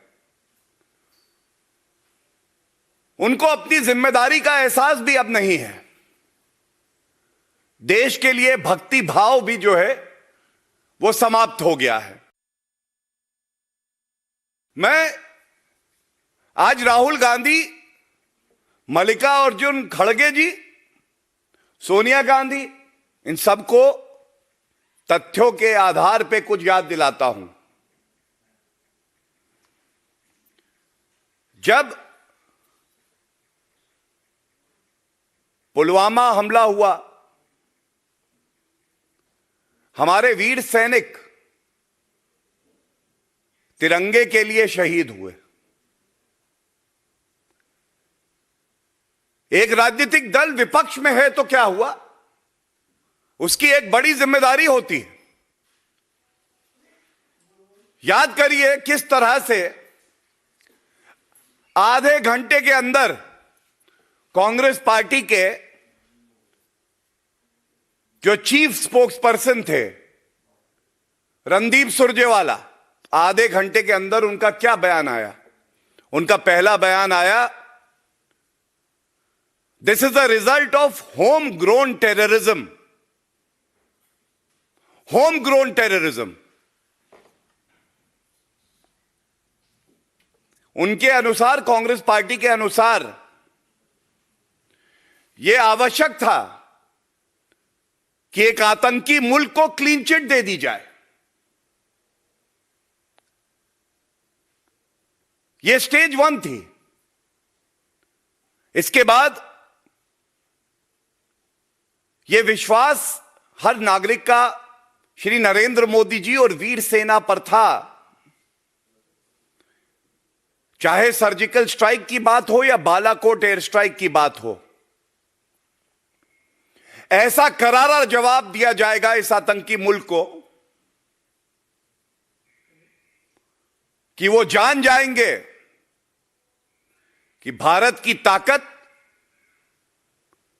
जब राजनीतिक इच्छा शक्ति हो और उसके साथ हमारी वीर सेना हो तो कुकर्मों का, आतंकवाद फैलाने का जो परिणाम होता है वो भुगतना पड़ता है। INC should be named as PPP, Pak Parast Party, because once again the Congress party is down to spreading the Pakistani narrative and Congress का हाथ फिर से एक बार पाकिस्तान के साथ। Just like they stood with the Pakistani narrative on Article 370 on Balakot, now Digvijay Singh questions Pulwama, tries to put the blame of Pulwama on India and in a sense gives a clean chit to Pakistan by leveling the blame on India itself. This is the same Digvijay Singh who after 26/11 tried to put the blame of 26/11 not on Pakistan but on India, on Hindus. This is the same Congress party that tried to shift the blame of Samjhauta and of other blasts also onto Hindu groups and tried to give Islamist jihad of Pakistan a clean chit. And now they do that yet again. And in fact, Mr. Digvijay Singh even went to the extent of questioning the surgical strike. The Congress party says Sena ki pitai ho gayi. The Congress party questions and asks for proof for Balakot. It asks for proof for surgical strike, calls it khoon ki dalali, surgical strike. And time and again, it does attack on the manobal of our armed forces. Also stands with the Pakistani narrative. And therefore, this is not a Bharat Jodo Yatra. This is a Pakistan ka Dushprachar Jodo Yatra. Because time and again, they sponsor and they patronize the narrative of Pakistan. And that is why they also oppose the abrogation of Article 370, even now. Bharat के प्रधानमंत्री जी की ये पहल कि अंडमान निकोबार द्वीप समूह के 21 बड़े द्वीपों को हमारे परमवीर चक्र विजेताओं के नाम के साथ जोड़कर उनकी स्मृति को जब तक ये पृथ्वी रहेगी तब तक चिरंजीव करने का ये प्रयास मैं मानता हूं तीनों सेनाओं के लिए बहुत बड़ा उत्साहवर्धन करने वाला है। आज पराक्रम दिन है, नेताजी की 123वीं जयंती है। इस कार्यक्रम के साथ साथ जहां पर नेताजी रहे थे वो सुभाष द्वीप पर आज उनका स्मारक बनाने का भी निर्णय किया गया है। ये दोनों कार्यक्रम, ये दोनों निर्णय देश के प्रधानमंत्री के निर्णय अंडमान निकोबार को फिर से एक बार अंडमान निकोबार द्वीप समूह को स्वतंत्रता की स्मृतियों के साथ समग्र देश के साथ जोड़ने वाले निर्णय है और मैं इसका बहुत बहुत मन से स्वागत करता हूं।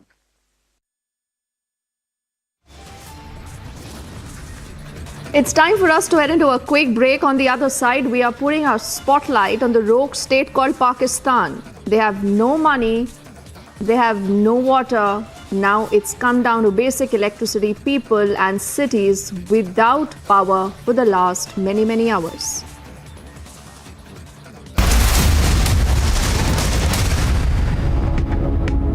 When timeless European design meets cutting-edge technology, it's QO.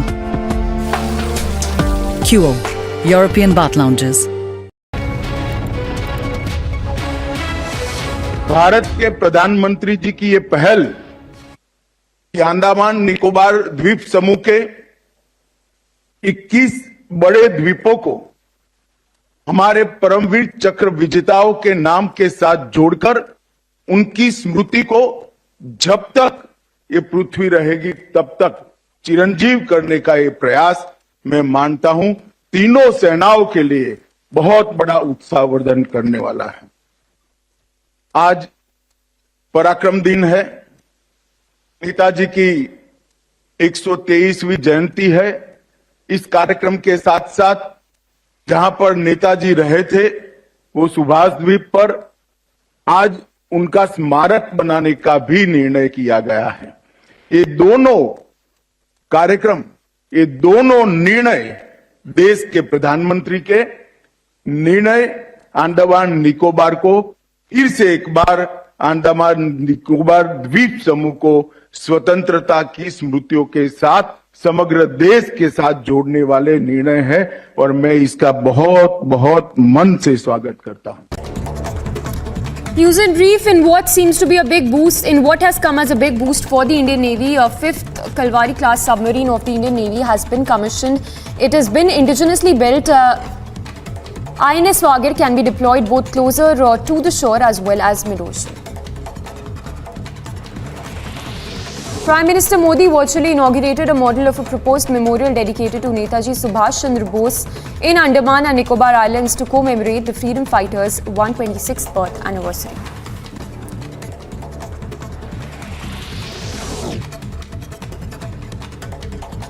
In a shocking incident, a third Hindu temple was vandalized within 15 days with Hindu hate and pro-Khalistan graffiti in Melbourne's Albert Park. The ISKCON temple, also known as Hare Krishna Temple, is a well-known center of the Bhakti Yoga movement in Melbourne. The temple management found the walls of the revered temple vandalized with hate graffiti.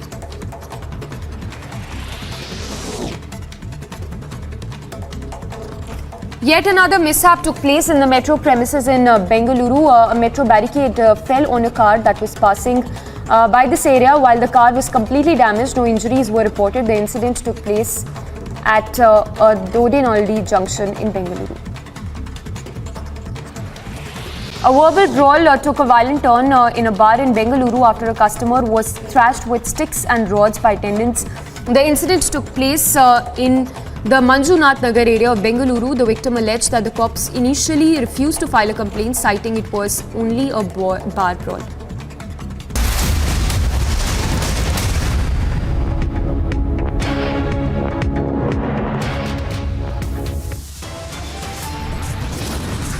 की बात करते हैं कि हमने इतने लोग मार गिराए, लेकिन प्रमाण कुछ नहीं, केवल झूठ का पुलिंदा से ये राज कर रहे हैं।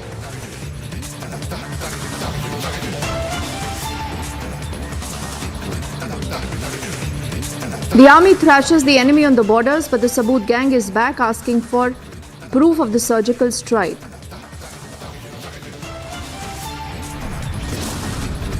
बड़े भारी मन से यह कहना पड़ रहा है कि कांग्रेस पार्टी का चरित्र, भारत जोड़ो यात्रा तो नाम की है, भारत को तोड़ने का कार्य।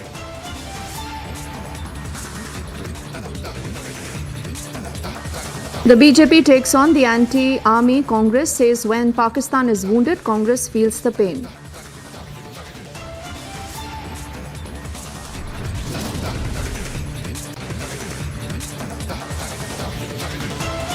The Prime Minister pays tribute to freedom struggle icon, but Mamata Banerjee is sparking a legacy war on Netaji's anniversary. Netaji का स्मारक शहीदों और वीर जवानों के नाम पर ये द्वीप एक चिरंतर प्रेरणा का स्थल बनेंगे।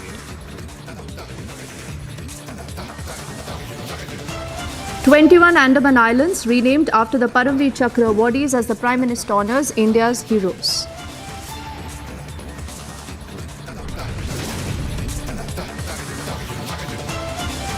Out on parole, the rapist Ram Rahim seen cutting cake with a sword.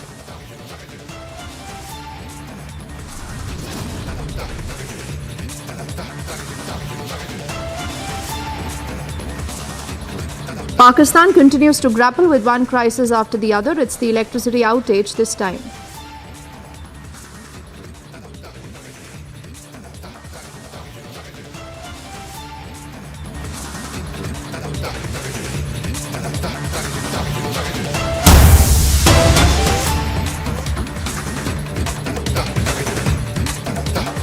Terrorist organization ISIS in its propaganda magazine, The Voice of Khorasan, has backed the PFI. The magazine writes and confirms PFI activists have been killed for terror in different parts of the world. It says placards or protests won't help.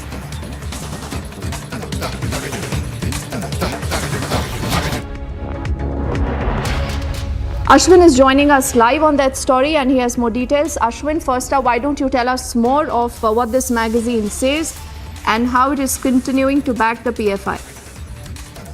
Well, Deepthi, this is the 20th issue of the magazine called as The Voice of Khorasan.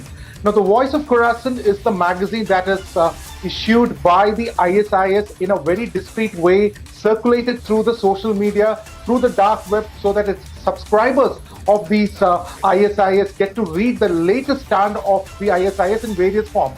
Now, the 20th edition of this particular magazine has been released again in the dark web, and it was released on 15th of January, but we were able to access it, and in that page number 4 starts with a very, very critical story, an article that has been written which talks about complete support to PFI. What is shocking is the fact that this propaganda magazine of the ISIS has stated that in fact, they have also stated very categorically that many members of the Popular Front of India has been part of the Tawheed and has had Shahadat.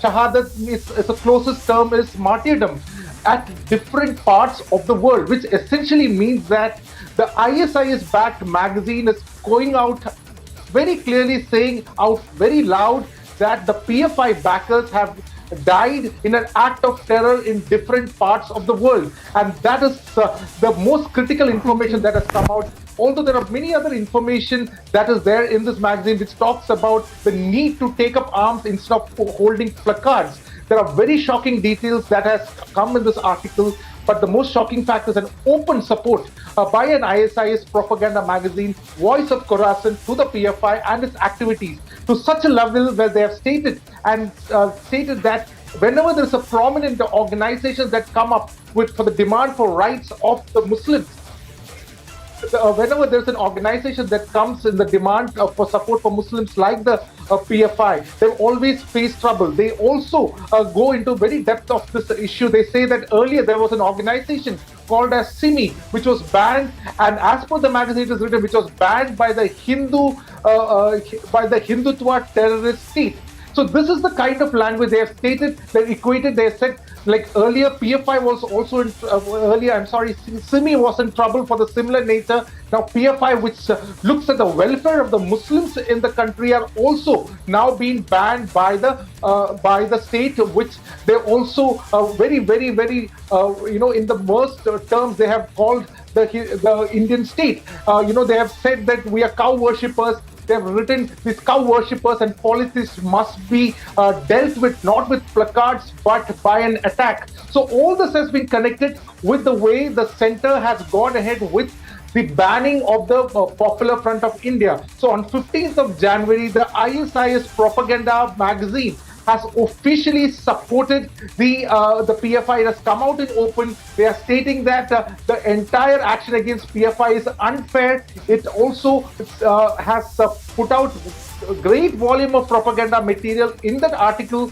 stating that the PFI needs to be supported and that they should come back again, they should regroup again, and they should also take up, instead of holding demonstrations and instead of holding demonstrations, holding placards, it is time to throw the placards away, throw the demonstrations away, and use forceful means to ensure that there is the ideals of the ISIS is found out. Now that is the most shocking part, Deepthi, and what has come out in this magazine. One thing is very clear: the ISIS is backing. The ISIS is backing the Popular Front of India. They have come out openly saying that they are backing Popular Front of India, and that is very shocking indeed. Back to you. Yeah, well, this is a big admission by the ISIS. The Islamic State mouthpiece has confirmed that PFI members fought for the Islamic State, and this is exactly what we have been reporting for many years. And for the longest time, people were in denial. We'll try and get some responses to this as well. This is for the first time, perhaps, that the Islamic State propaganda magazine backing PFI, questioning the ban on PFI, and confirming through its mouthpiece that PFI members also fought alongside Islamic State terrorists. Basically, there were PFI cadre who are terrorists and who fought for the Islamic State, and they also talk about some of them dying, which meant Indians fought alongside ISIS, and Indians were also killed. And these were terrorists who fought with ISIS from India. Ashwin. Absolutely, Niranjan. The word they have used is that the PFI has been involved in Tawheed. That's the word that they have used. Tawheed, the word Tawheed. And the act of Tawheed, many of the PFI members have attained Shahadat. This is a term for martyrdom, that is dying for the ideals of the radical Islam that they believe in. So basically the truth is now out in the open. It is nothing else but the official propaganda magazine of the ISIS. And remember, Niranjan, there has been several arrests made for the, several arrests that has been made in Kerala, in Kannur recently. 2 women including were arrested for creation of propagative materials of the ISIS and for helping out this magazine. There is also 2 cases, if I'm right, 2 cases registered by the NIA also in this regard.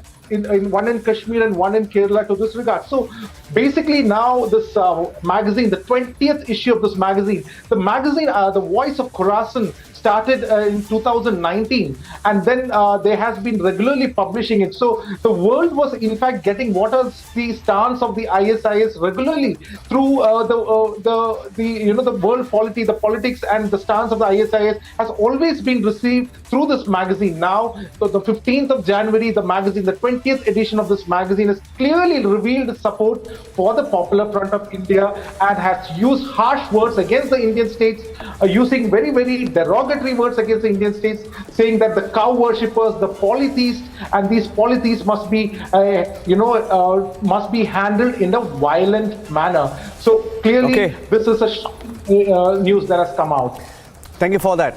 Well, the good news is the PFI has been banned, and for good.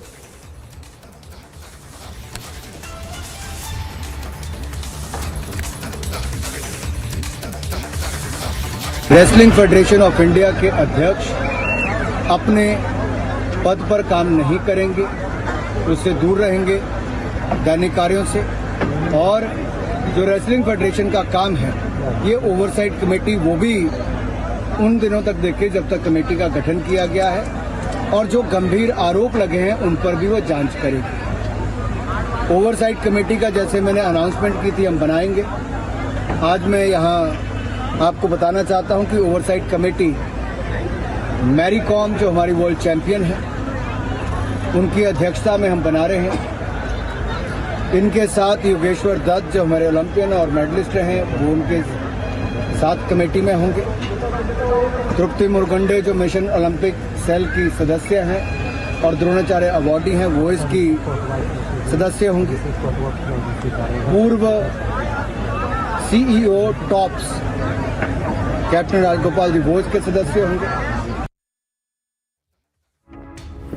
Taking a short break here on Republic TV, coming back with that big fight over Netaji's legacy Parakram Divas, but the fight over India's freedom icon continues. Pakistan in the dark. There are mass outages across Pakistan. It's unbelievable. Pakistan is broke. Pakistan lacks energy. There's no fuel. All hell breaking loose there.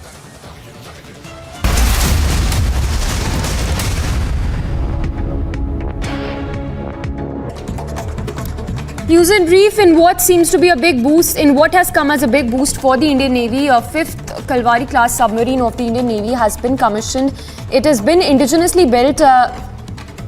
INS Wagir can be deployed both closer to the shore as well as mid-ocean.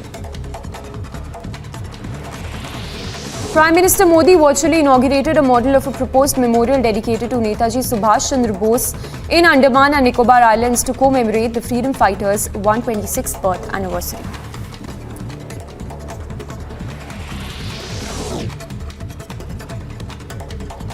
In a shocking incident, a third Hindu temple was vandalized within 15 days with Hindu hate and pro-Khalistan graffiti in Melbourne's Albert Park. The ISKCON temple, also known as Hare Krishna Temple, is a well-known center of the Bhakti Yoga movement in Melbourne. The temple management found the walls of the revered temple vandalized with hate graffiti.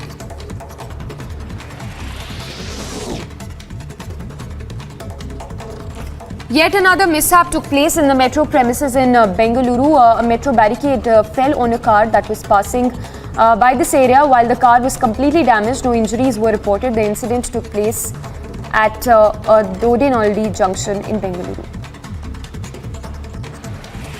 A verbal brawl took a violent turn in a bar in Bengaluru after a customer was thrashed with sticks and rods by attendants. The incident took place in the Manjunath Nagar area of Bengaluru. The victim alleged that the cops initially refused to file a complaint, citing it was only a bar brawl. 3 people died after allegedly drinking spurious liquor in Siwan's Bihar. 7 people are undergoing treatment. The cause of the death would be ascertained only after the autopsy report is complete. After meeting Annamalai at BJP's state headquarters in Chennai, OPS, speaking to Republic, said that the meeting was regarding the discussion on the by-election, further adding that they had given the undue support to BJP and that all decisions would be collectively taken. As India celebrates the 126th birth anniversary of Netaji Subhash Chandra Bose, Union Sports Minister Anurag Thakur said that the British were afraid of Netaji, further adding that any freedom fighter took birth in India and that many freedom fighters took birth in India and that if our land could be free from the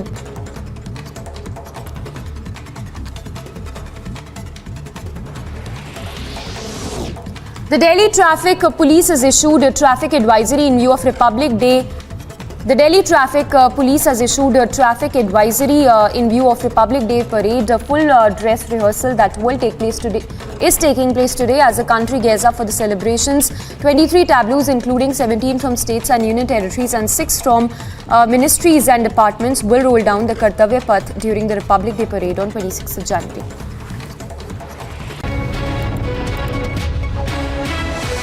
Bharat के प्रधानमंत्री जी की ये पहल कि अंडमान निकोबार द्वीप समूह के 21 बड़े द्वीपों को हमारे परमवीर चक्र विजेताओं के नाम के साथ जोड़कर उनकी स्मृति को जब तक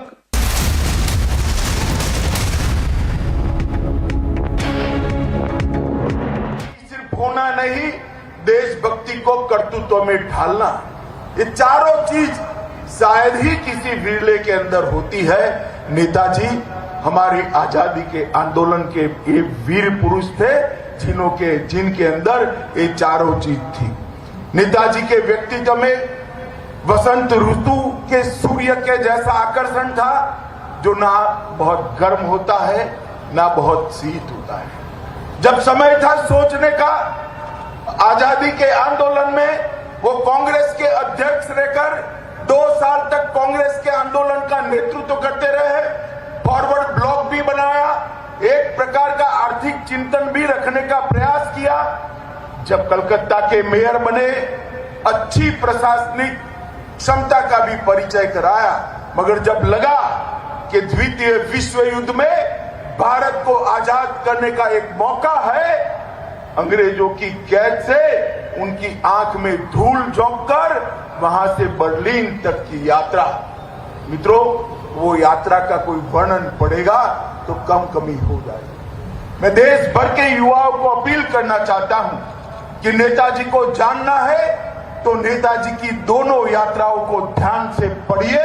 देश के लिए कोई एक व्यक्ति अपने अल्प आयु के अंदर क्या कर सकता है, इसका एक उत्कृष्ट उदाहरण था जो नेताजी ने एक पूरे विश्व के सामने रखा है। मैं इस पर आपको बाद में बताऊंगा।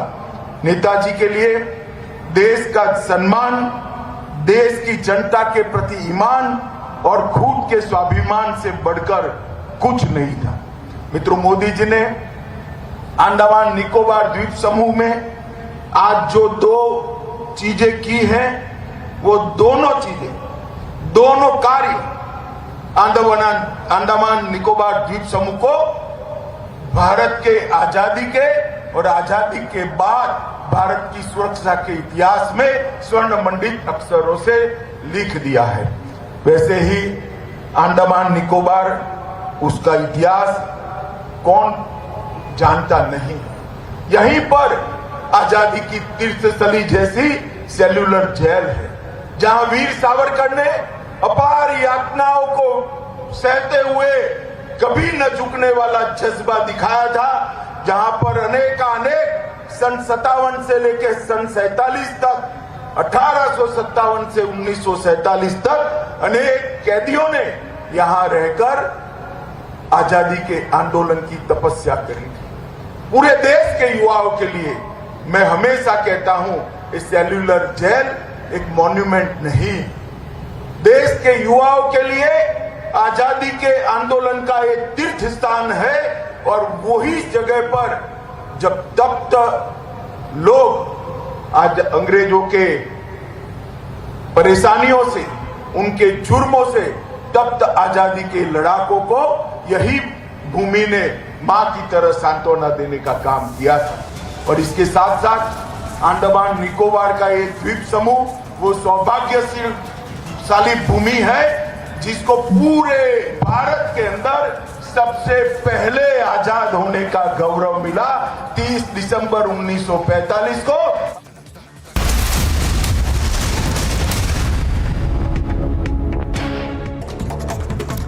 News and brief in what seems to be a big boost, in what has come as a big boost for the Indian Navy. A 5th Kalvari class submarine of the Indian Navy has been commissioned.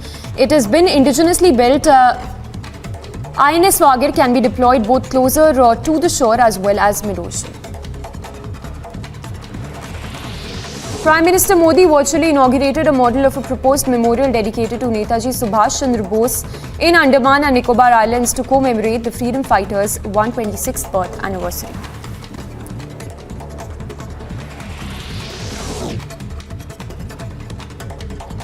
In a shocking incident, a third Hindu temple was vandalized within 15 days with Hindu hate and pro-Khalistan graffiti in Melbourne's Albert Park. The ISKCON temple, also known as Hare Krishna Temple, is a well-known center of the Bhakti Yoga movement in Melbourne. The temple management found the walls of the revered temple vandalized with hate graffiti.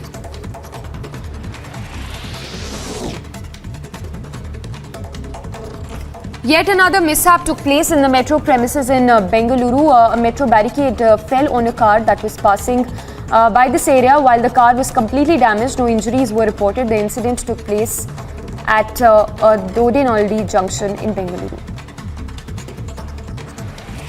A verbal brawl took a violent turn in a bar in Bengaluru after a customer was thrashed with sticks and rods by attendants The incident took place in the Manjunath Nagar area of Bengaluru. The victim alleged that the cops initially refused to file a complaint, citing it was only a bar brawl.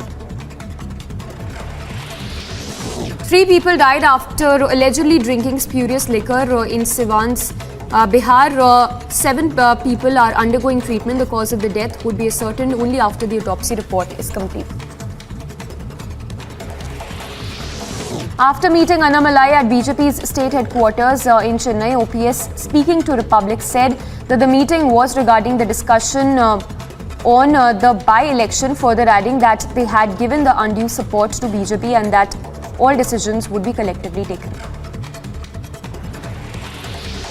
As India celebrates the 126th birth anniversary of Netaji Subhash Chandra Bose, Union Sports Minister Anurag Thakur said that the British were afraid of Netaji, further adding that any freedom fighter took birth in India and that many freedom fighters took birth in India and that if our land could be free from the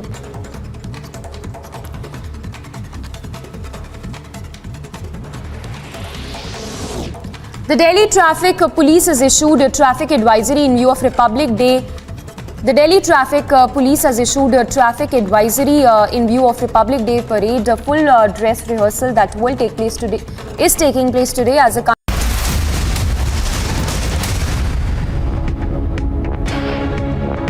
बहुआयामी व्यक्तित्व, brilliant विद्यार्थी रहा, उत्तम प्रशासक रहा, राजनीतिज्ञ रहा, सेनानी भी रहा और सभी गुप्तचरों को पछाड़ दे ऐसी गुप्तचर की कला में भी माहिर होकर कलकत्ता से ग्रेट एस्केप की यात्रा कर कर यूरोप तक गए और आज देखें तो कलकत्ता से पेशावर, पेशावर से मॉस्को, मॉस्को से बर्लिन 7,275 किलोमीटर की ये यातनाओं से सबर यात्रा, मगर एक जुनून था। ये समय है देश को आजाद करने का, हम अब राह नहीं देख सकते। इसके साथ जर्मनी से इंडोनेशिया, इंडोनेशिया से जापान 27,000 किलोमीटर की टोटल पनडुब्बी से यात्रा ये नेताजी के साहस को बताने का काम करते हैं। मित्रों, पूरा देश आज नेताजी को अपना अभिमान मानता है।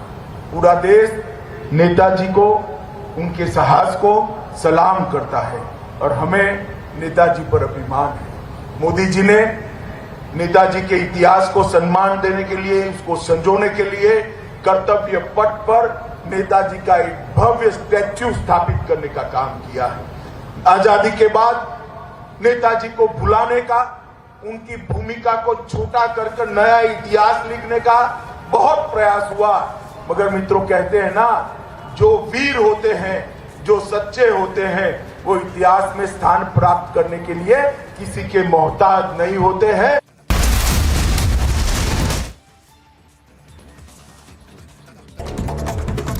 News in brief, in what seems to be a big boost, in what has come as a big boost for the Indian Navy, a 5th Kalvari class submarine of the Indian Navy has been commissioned.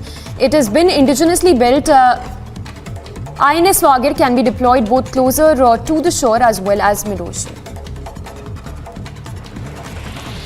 Prime Minister Modi virtually inaugurated a model of a proposed memorial dedicated to Netaji Subhash Chandra Bose in Andaman and Nicobar Islands to commemorate the freedom fighters' 126th birth anniversary.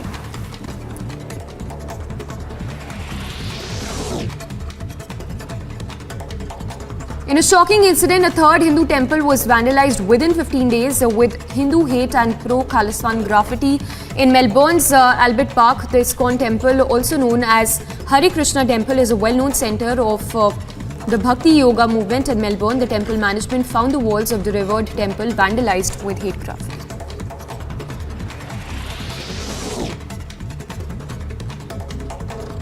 Yet another mishap took place in the metro premises in Bengaluru. A metro barricade fell on a car that was passing by this area. While the car was completely damaged, no injuries were reported. The incident took place at Dodinaldi junction in Bengaluru. A verbal brawl took a violent turn in a bar in Bengaluru after a customer was thrashed with sticks and rods by attendants. The incident took place in the Manjunath Nagar area of Bengaluru. The victim alleged that the cops initially refused to file a complaint, citing it was only a bar brawl. 3 people died after allegedly drinking spurious liquor in Siwan's Bihar. 7 people are undergoing treatment. The cause of the death would be ascertained only after the autopsy report is complete. After meeting Annamalai at BJP's state headquarters in Chennai, OPS, speaking to Republic, said that the meeting was regarding the discussion on the by-election, further adding that they had given the undue support to BJP and that all decisions would be collectively taken. As India celebrates the 126th birth anniversary of Netaji Subhash Chandra Bose, Union Sports Minister Anurag Thakur said that the British were afraid of Netaji, further adding that any freedom fighter took birth in India and that many freedom fighters took birth in India and that if our land could be free from the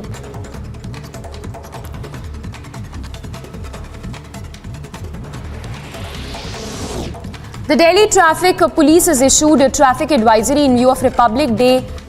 The Delhi Traffic Police has issued a traffic advisory in view of Republic Day parade. A full dress rehearsal that will take place today is taking place today as the country gears up for the celebrations. 23 tableaus, including 17 from states and union territories and 6 from ministries and departments, will roll down the Kartavya Path during the Republic Day parade on 26th of January.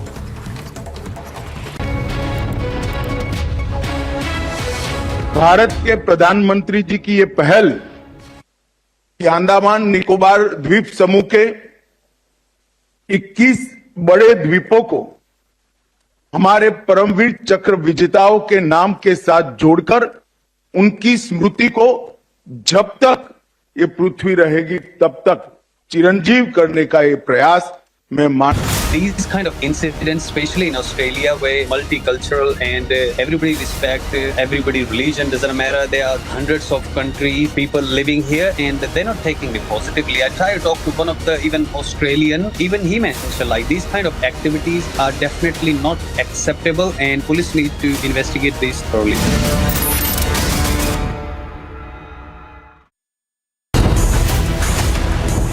Non-stop anti-army positions by the Vadra Congress. They shock as the Vadra Congress mirrors a Pakistan line. Does Vadra Congress believe in the Pakistan line on the surgical strikes? Debating tonight at 9 p.m.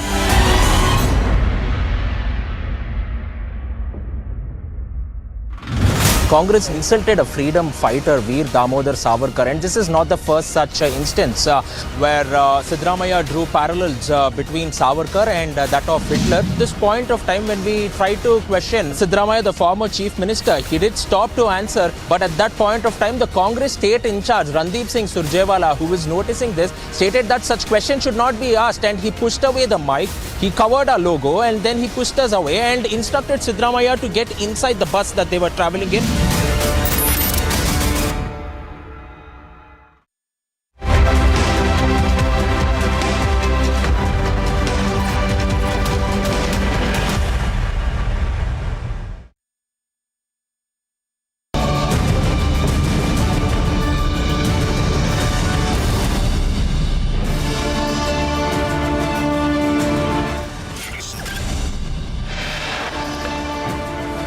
Pakistan continues to grapple with one crisis after another, its electricity outage this time.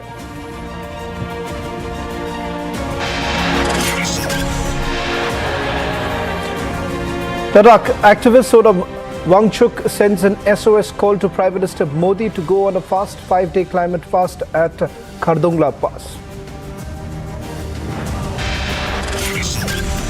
Surgical strike की बात करते हैं कि हमने इतने लोग मार गिराए, लेकिन प्रमाण कुछ नहीं, केवल झूठ का पुलिंदा से ये राज कर रहे हैं.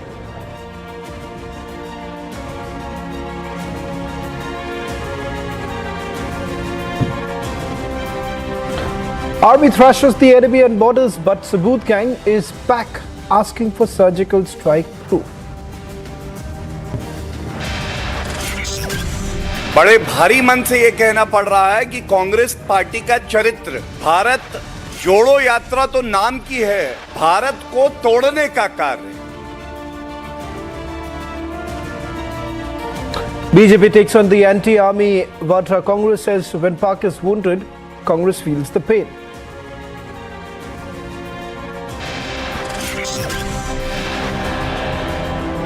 Prime Minister pays tribute to freedom struggle icon, but Mamata sparks legacy war on Netaji's anniversary.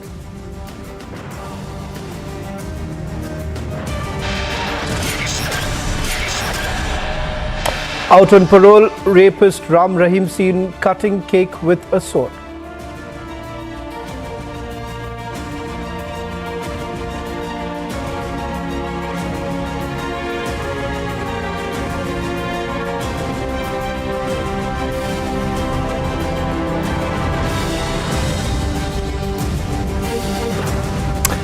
Ladies and gentlemen, starting the Monday edition of This Is Exclusive with that big story coming in from Pakistan. Over the last few days, we've been getting you ground reports to show you that how Pakistan is in doldrums. First, it was the food shortage leading to riot-like situation in various cities in Pakistan. Second, there was a major uprising in Gilgit-Baltistan, and that too was reported first by Republic TV. Now, a major power breakdown has hit several cities in Pakistan, including Karachi, Lahore, Islamabad and Quetta, among others, around 7:30 this morning on Monday due to a fault in the transmission lines. Now, the Prime Minister says the grid failure followed a frequency variation in southern Pakistan.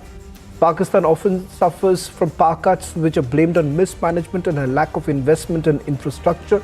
The last major blackout in October took hours to restore. This clearly points out to how Pakistan is completely under crisis, from food to oil and now power crisis. In fact, this as their foreign reserves plummets, situation seems to be extremely dire. Let me also go across to our reporter in Pakistan to get you the latest on what's really happening. Pakistani reporter Kaswar is going to join us in a short while from now to get you the latest on what's really happening, as there is a fierce debate on the Pakistan power outage. Kaswar, just give us a sense of what's really happening, because as I understand the reports that we were getting, that several parts were basically relying on generators, but there is in some parts we are being told that the power has been restored. What's the situation like, and if you can tell us what's the official version that the Pakistani authorities that they have put out? Well, let me clarify. The power has not been restored yet. We have been, facing the power failure since morning, early in the morning, 8 a.m. Pakistan Standard Time. And well, as you have rightly pointed out, that the Pakistani authorities have claimed that the power has been restored to most of the areas, but I can rubbish their claim as well, because I am here in the heart of Islamabad, the capital, and even in the capital, in 70% of the capital city, the power is not restored. Even the people who have been, the backed up by, the generator and other things as well, even the backup has failed now. First, we were told that the power will be restored in 6 to 7 hours, but it failed early in the morning at 8 a.m. and now it's going to be 6 p.m. in Pakistan, and the power is not restored yet. And I am telling you the situation from ground zero in the capital city. So what to talk about the countryside and the other things as well. So Karachi, you have rightly pointed out, Karachi, one of the powerhouse of Pakistan. Even the same is the condition over there. 75 to 80% of Karachi have been left without the electricity. Same is the condition there in Peshawar, Lahore, and other big cities as well. And I think at this point, even we cannot, discuss the situation in countryside and villages as well. So we are talking about the big cities, including the capital, where the power has not been restored. And let me tell you, it is not for the first time that Pakistan has been faced with power failure, because it's becoming, unfortunately,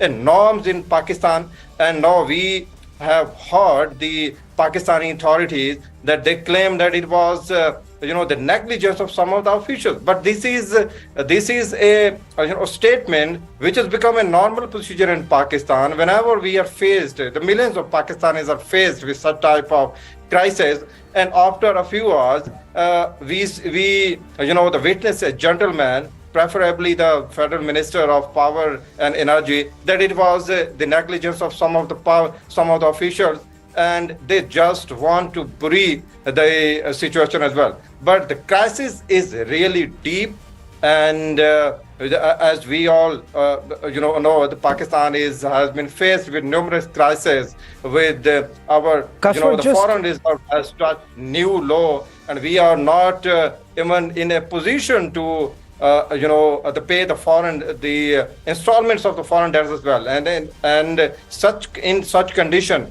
even an agriculture, the country has been faced with the wheat and flour crisis as well. So this power station, the failure, we are told that the two big power station developed, the fault, but it is unfortunately becoming a normal position. Even in last regime, we have been faced with such type of crisis multiple times, and now when we have a very experienced team in power and in the provinces as well, but this situation is the same, and it is sad story from the Pakistan side.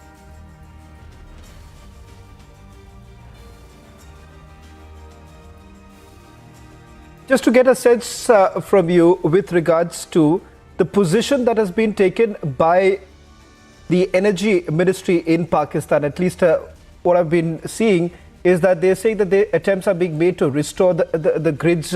But as you've been pointing out, that several cities still face the power outage. Tell our viewers as to what led to a situation like this. This is not the first time.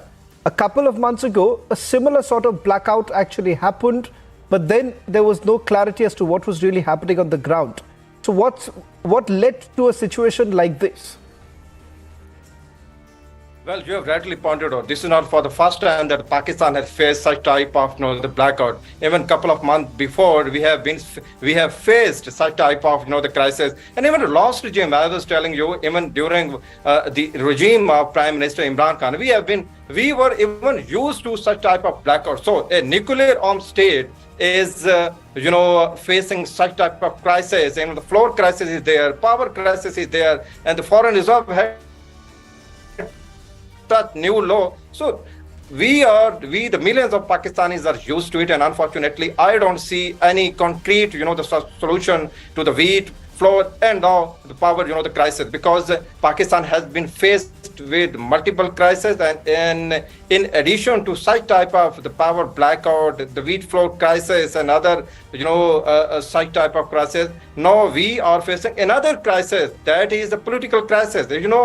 In two biggest provinces, in Punjab and the Khyber Pakhtunkhwa, we don't have the political setup over there. Both provinces have been, the assemblies in both of the provinces has been dissolved, and it has just added to this crisis, to this grave crisis. And sadly, I don't see this type of crisis, or I don't see any the concrete solution to such type of crisis. And I am telling you all these details while sitting in the heart of the federal capital, Islamabad, and where I am reporting the facts. It is just 11 kilometers away from the Prime Minister's house. Can you imagine? So we are facing such type of grave, the grave problem while sitting 11 kilometers away from the Prime Minister's houses. Right. And most of the public and official, the residences and offices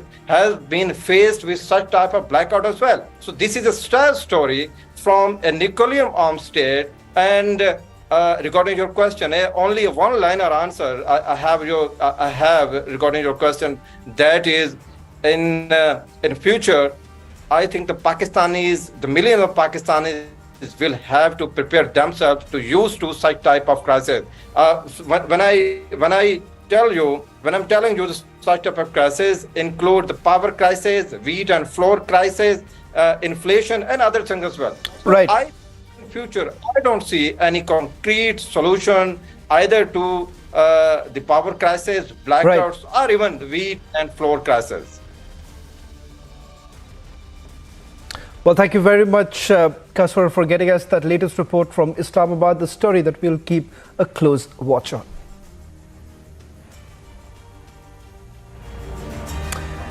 Getting you that exclusive interview now, Sonam Wangchuk, the social reformist from Ladakh whose life story inspired Bollywood film Three Idiots, has urged Prime Minister Narendra Modi for ensuring the safety and protection of Ladakh, as studies suggested the extinction of nearly two-thirds of the glaciers in the Union Territory.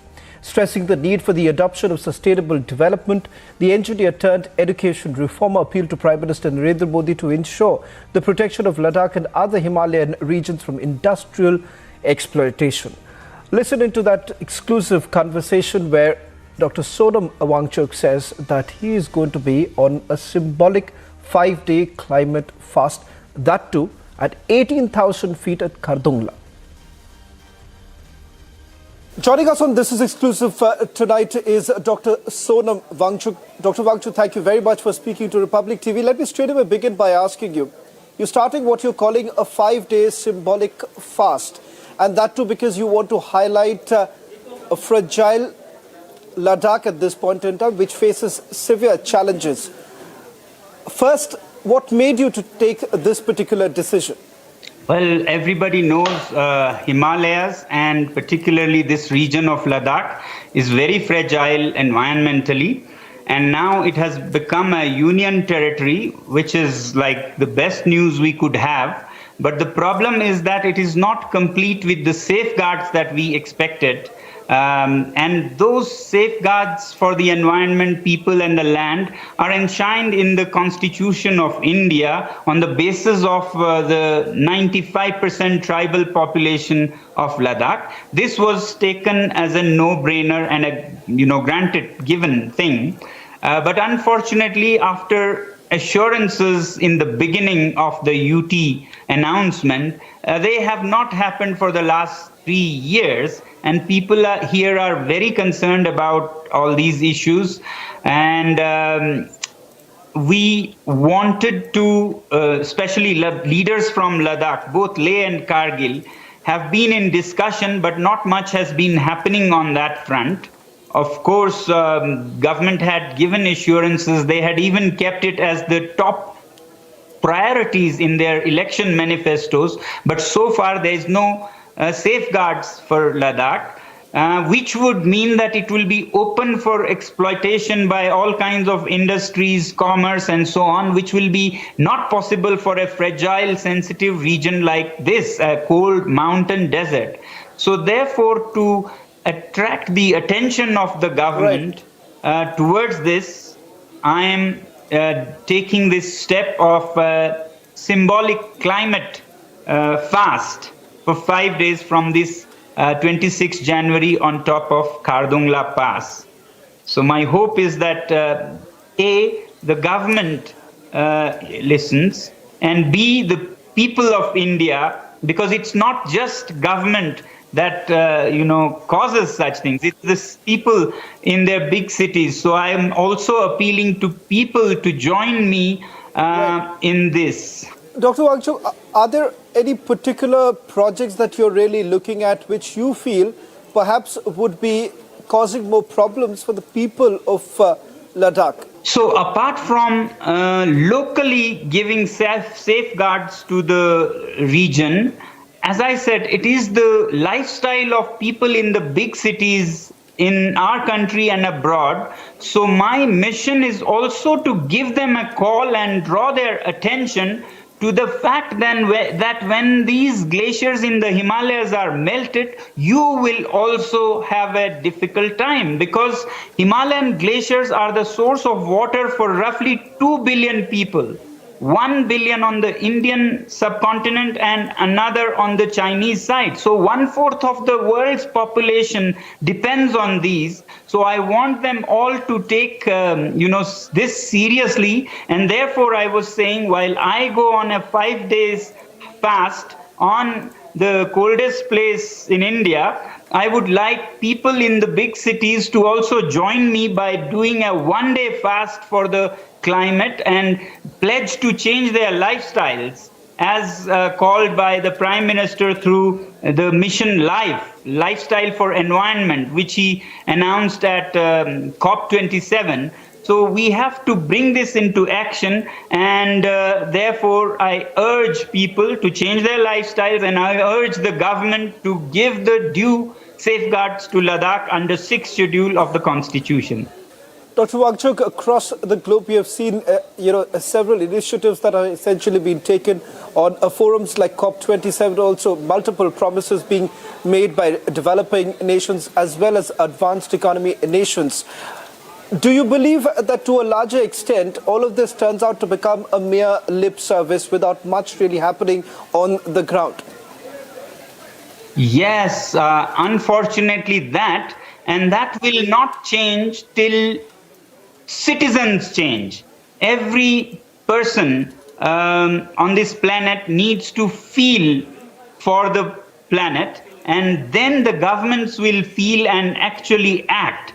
If people take it as, business as usual and think about their income, their revenue, their GDP alone, then we'll lose more than we gain through the income of our commerce and industry. You can imagine if heavy industries come to this fragile land, Ladakh, initially you may see some income coming from whatever copper or gold you can mine, but then it will leave the whole place destroyed. So short-term intelligent moves will not help. You need long-term wisdom. And that is one thing we can learn from the Joshimath incident, that short-term gain of few causing long-term, problems for many. Dr. Wangchuk, one final question that I would like to take from you is with regards to the dialogue that you may or you may not have had with the government so far. What is it that you would like to tell the government at this point in time? Because at the end of the day, not only citizens, but there is a larger role that the government also plays. And let's not forget there are multiple promises that have been made by our environment minister in the recent climate forum.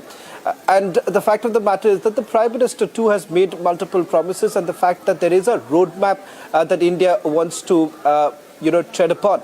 So what is it that you would like to tell the government at this stage? I would just appeal to the government to keep their promise, which was, explicitly made over the past 3 years, to give protection to this region and the people through 6th schedule of the Indian Constitution, and thereby we can make sure that this fragile land is protected. Because I've always said people of Ladakh are not so much concerned about, some income from this business or that, but rather in the long-term harmonious, sustainable progress of this region. So I appeal to them to consider these and call the leaders of Ladakh for talks to discuss how they can fulfill the promises they gave and make this announcement by the Prime Minister of declaring Ladakh as a carbon neutral zone a reality. Because when you keep it open for unlimited industry, you cannot go carbon neutral at the same time. Well, thank you very much, Dr. Sonam Wangchuk, for putting this into perspective and speaking to Republic TV. Thank you very much. Pakistan goes dark as power grid fails. Nationwide blackout in the terror state. There's a massive power outage in Pakistan. We look at that on The Debate tonight, 10 p.m.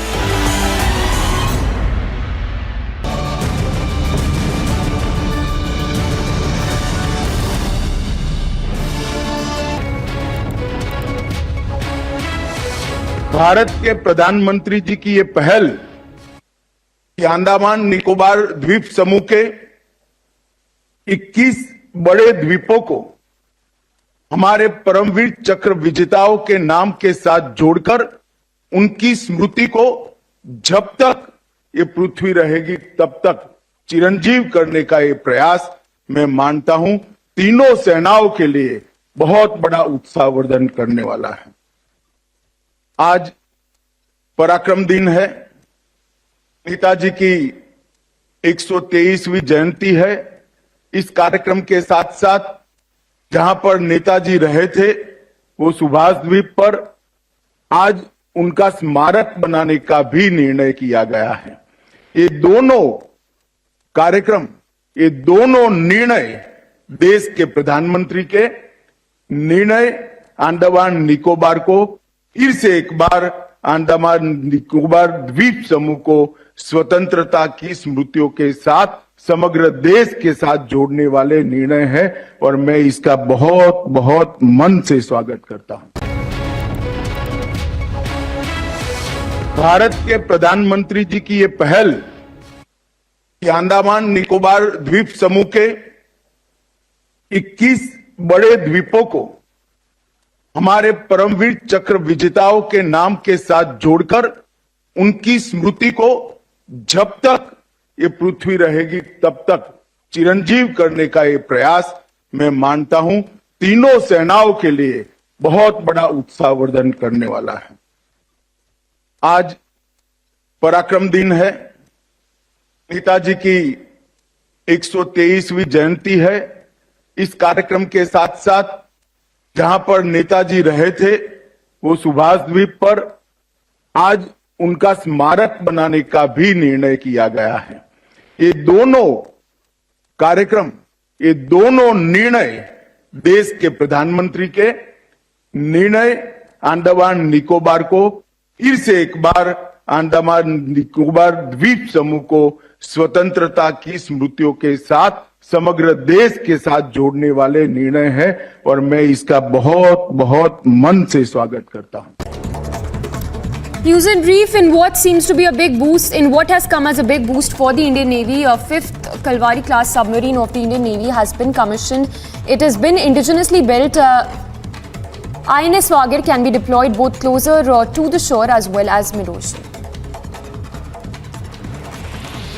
Prime Minister Modi virtually inaugurated a model of a proposed memorial dedicated to Netaji Subhash Chandra Bose in Andaman and Nicobar Islands to commemorate the freedom fighters' 126th birth anniversary.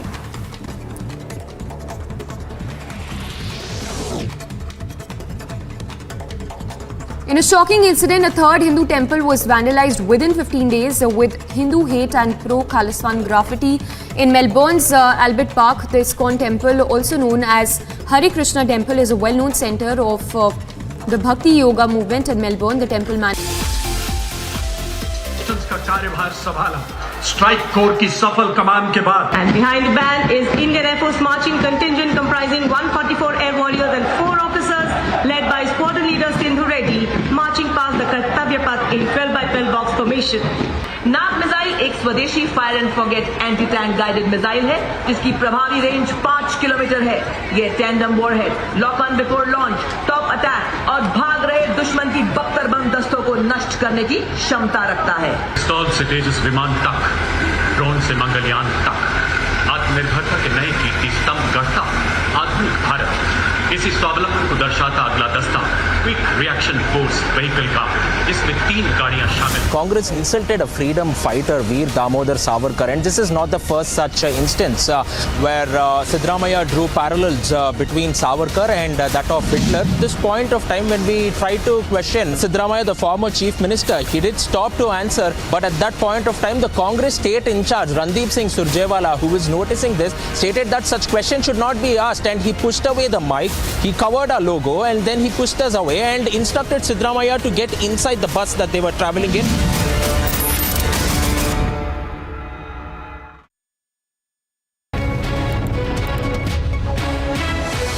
Bharat के प्रधानमंत्री जी की ये पहल कि अंडमान निकोबार द्वीप समूह के 21 बड़े द्वीपों को हमारे परमवीर चक्र विजेताओं के नाम के साथ जोड़कर उनकी स्मृति को जब तक ये पृथ्वी रहेगी तब तक चिरंजीव करने का ये प्रयास मैं मानता हूं तीनों सेनाओं के लिए बहुत बड़ा उत्साहवर्धन करने वाला है।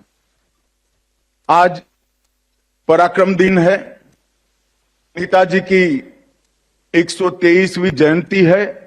इस कार्यक्रम के साथ साथ जहां पर नेताजी रहे थे वो सुभाष द्वीप पर आज उनका स्मारक बनाने का भी निर्णय किया गया है। ये दोनों कार्यक्रम, ये दोनों निर्णय देश के प्रधानमंत्री के निर्णय अंडमान निकोबार को फिर से एक बार अंडमान निकोबार द्वीप समूह को स्वतंत्रता की स्मृतियों के साथ समग्र देश के साथ जोड़ने वाले निर्णय है और मैं इसका बहुत बहुत मन से स्वागत करता हूं। News in brief, in what seems to be a big boost, in what has come as a big boost for the Indian Navy, a 5th Kalvari class submarine of the Indian Navy has been commissioned. It has been indigenously built. INS Wagir can be deployed both closer to the shore as well as mid-ocean. Prime Minister Modi virtually inaugurated a model of a proposed memorial dedicated to Netaji Subhash Chandra Bose in Andaman and Nicobar Islands to commemorate the freedom fighters' 126th birth anniversary.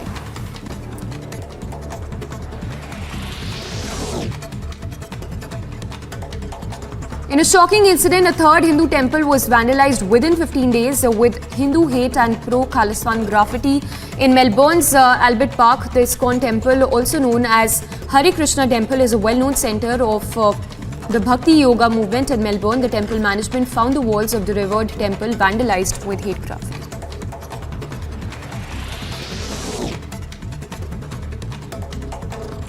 Yet another mishap took place in the metro premises in Bengaluru. A metro barricade fell on a car that was passing by this area. While the car was completely damaged, no injuries were reported. The incident took place at Dodinaldi junction in Bengaluru. A verbal brawl took a violent turn in a bar in Bengaluru after a customer was thrashed with sticks and rods by attendants. The incident took place in the Manjunath Nagar area of Bengaluru. The victim alleged that the cops initially refused to file a complaint, citing it was only a bar brawl. 3 people died after allegedly drinking spurious liquor in Siwan's Bihar. 7 people are undergoing treatment. The cause of the death would be ascertained only after the autopsy report is complete.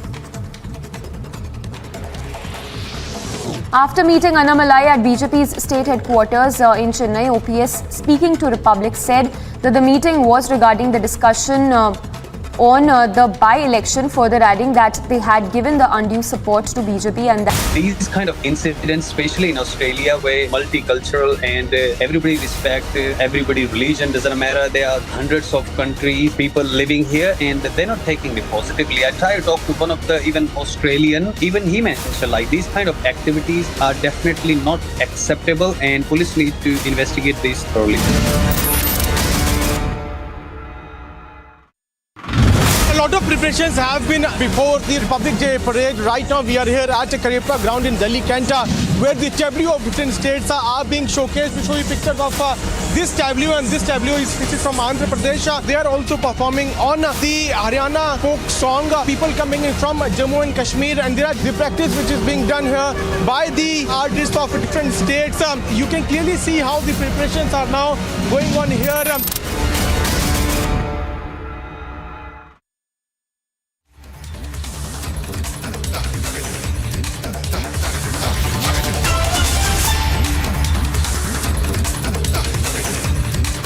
Jammu Kashmir के नरवाल इलाके में twin blast होना और इस blast में 9 लोगों का घायल होना जो अपने आप में बड़े सवाल उठाता है। एनआईए की टीम इस वक्त आगे वाले स्पॉट पर है जहां पर पहला ब्लास्ट हुआ था, और इस जगह पर पहला ब्लास्ट और हम जहां पर इस वक्त मौजूद हैं इस जगह पर दूसरा ब्लास्ट हुआ था। एनआईए की टीम इस लोकेशन को जो है वो पूरी तरह से यहां पर जांच पड़ताल के बाद अब आगे बढ़ी है। 26 जनवरी से पहले ये बड़ा चैलेंजिंग है कि अब आगे इस तरह की स्थितियां कहीं और न बिगड़े।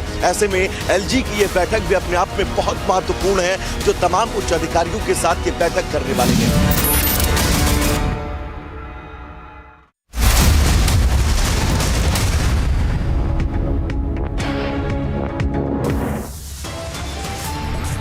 सर्जिकल स्ट्राइक की बात करते हैं कि हमने इतने लोग मार गिराए, लेकिन प्रमाण कुछ नहीं, केवल झूठ का पुलिंदा से ये राज कर रहे हैं। Army thrashes the enemy on the borders, but the Sabut gang is back asking for surgical strike proof.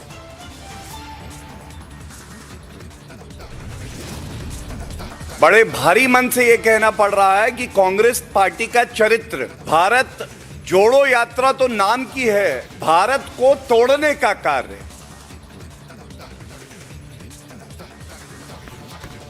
The BJP takes on the anti-army Congress, says when Pakistan is wounded, it's the Congress that feels their pain. The Prime Minister pays tribute to the freedom struggle icon, but Mamata Banerjee is sparking a legacy war on Netaji's anniversary. 21 Andaman Islands renamed after PVC awardees as the Prime Minister honors India's heroes.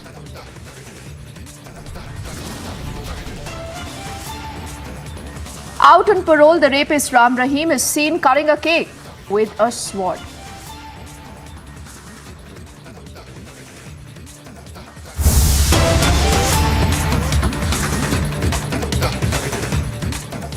ही छायाचित्र प्रदर्शनी अशा दोन्हीचं उद्घाटन माननीय मुख्यमंत्री महोदय आणि माननीय उपमुख्यमंत्री महोदय यांच्या शुभ हस्ते संपन्न झालेला आहे. ग्रंथ प्रदर्शनी तळमजल्यावरच्या मोकळ्या जागेत, छायाचित्र प्रदर्शनी 5व्या मजल्यावरच्या उद्वाहनासमोरच्या मोकळ्या जागेत आयोजित करण्यात आलेली आहे. आपण सर्वांनी या तैलचित्र प्रकाशन सोहळ्यानंतर या दोन्ही ठिकाणी अवश्य भेट द्यावी अशी आग्रहाची विनंती. धन्यवाद.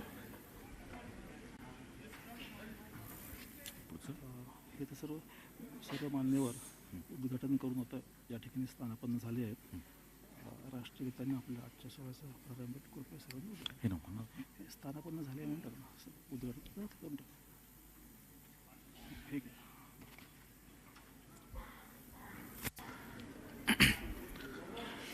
सर्व मान्यवरांचं सभागृहात आगमन झालेलं आहे. सर्वांच्या वतीने टाळ्या वाजवून आपण सगळ्यांचं पुन्हा एकदा स्वागत करूया.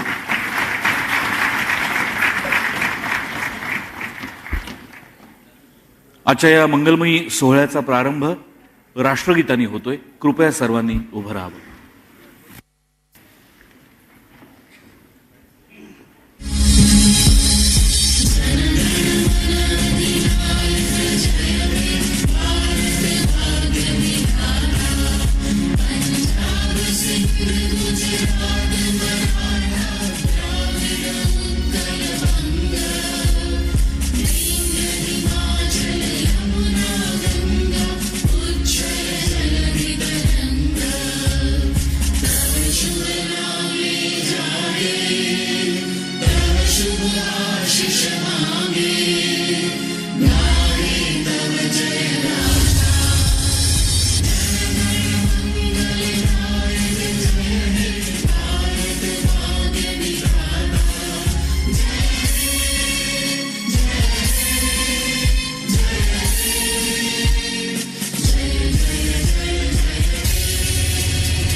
So you're looking at these live images coming in from the Maharashtra Vidhan Bhavan, where the portrait of the Shiv Sena Supremo Bala Saheb Thackeray, that has been commissioned by the Chief Minister after he came to power, has been unveiled.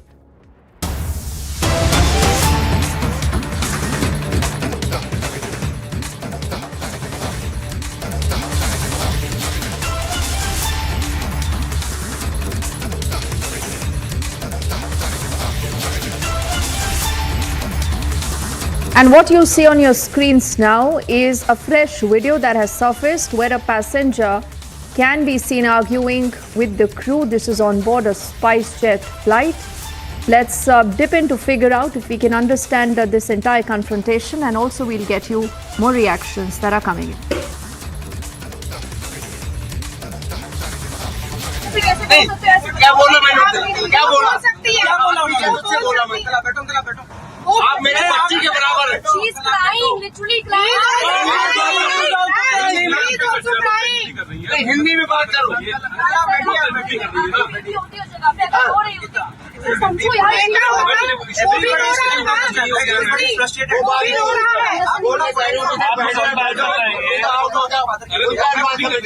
तो तरीका लड़की रोई तो ठीक है, ऐसा नहीं रोना चाहिए। इनको नहीं बोला, सबको शांति यार। क्या बोला मैंने? क्या बोला सकती है? क्या बोला? मुझसे बोला मैं। बैठो बैठो। आप मेरे बच्ची के बराबर है। She is crying, literally crying. Hindi में बात करो। समझो यार।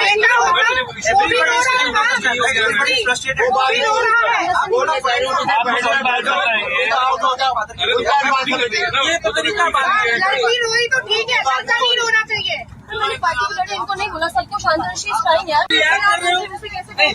क्या बोला मैंने? क्या बोला सकती है? क्या बोला? मुझसे बोला मैं। बैठो बैठो। आप मेरे बच्ची के बराबर है। She is crying, literally crying. Hindi में बात करो। समझो यार।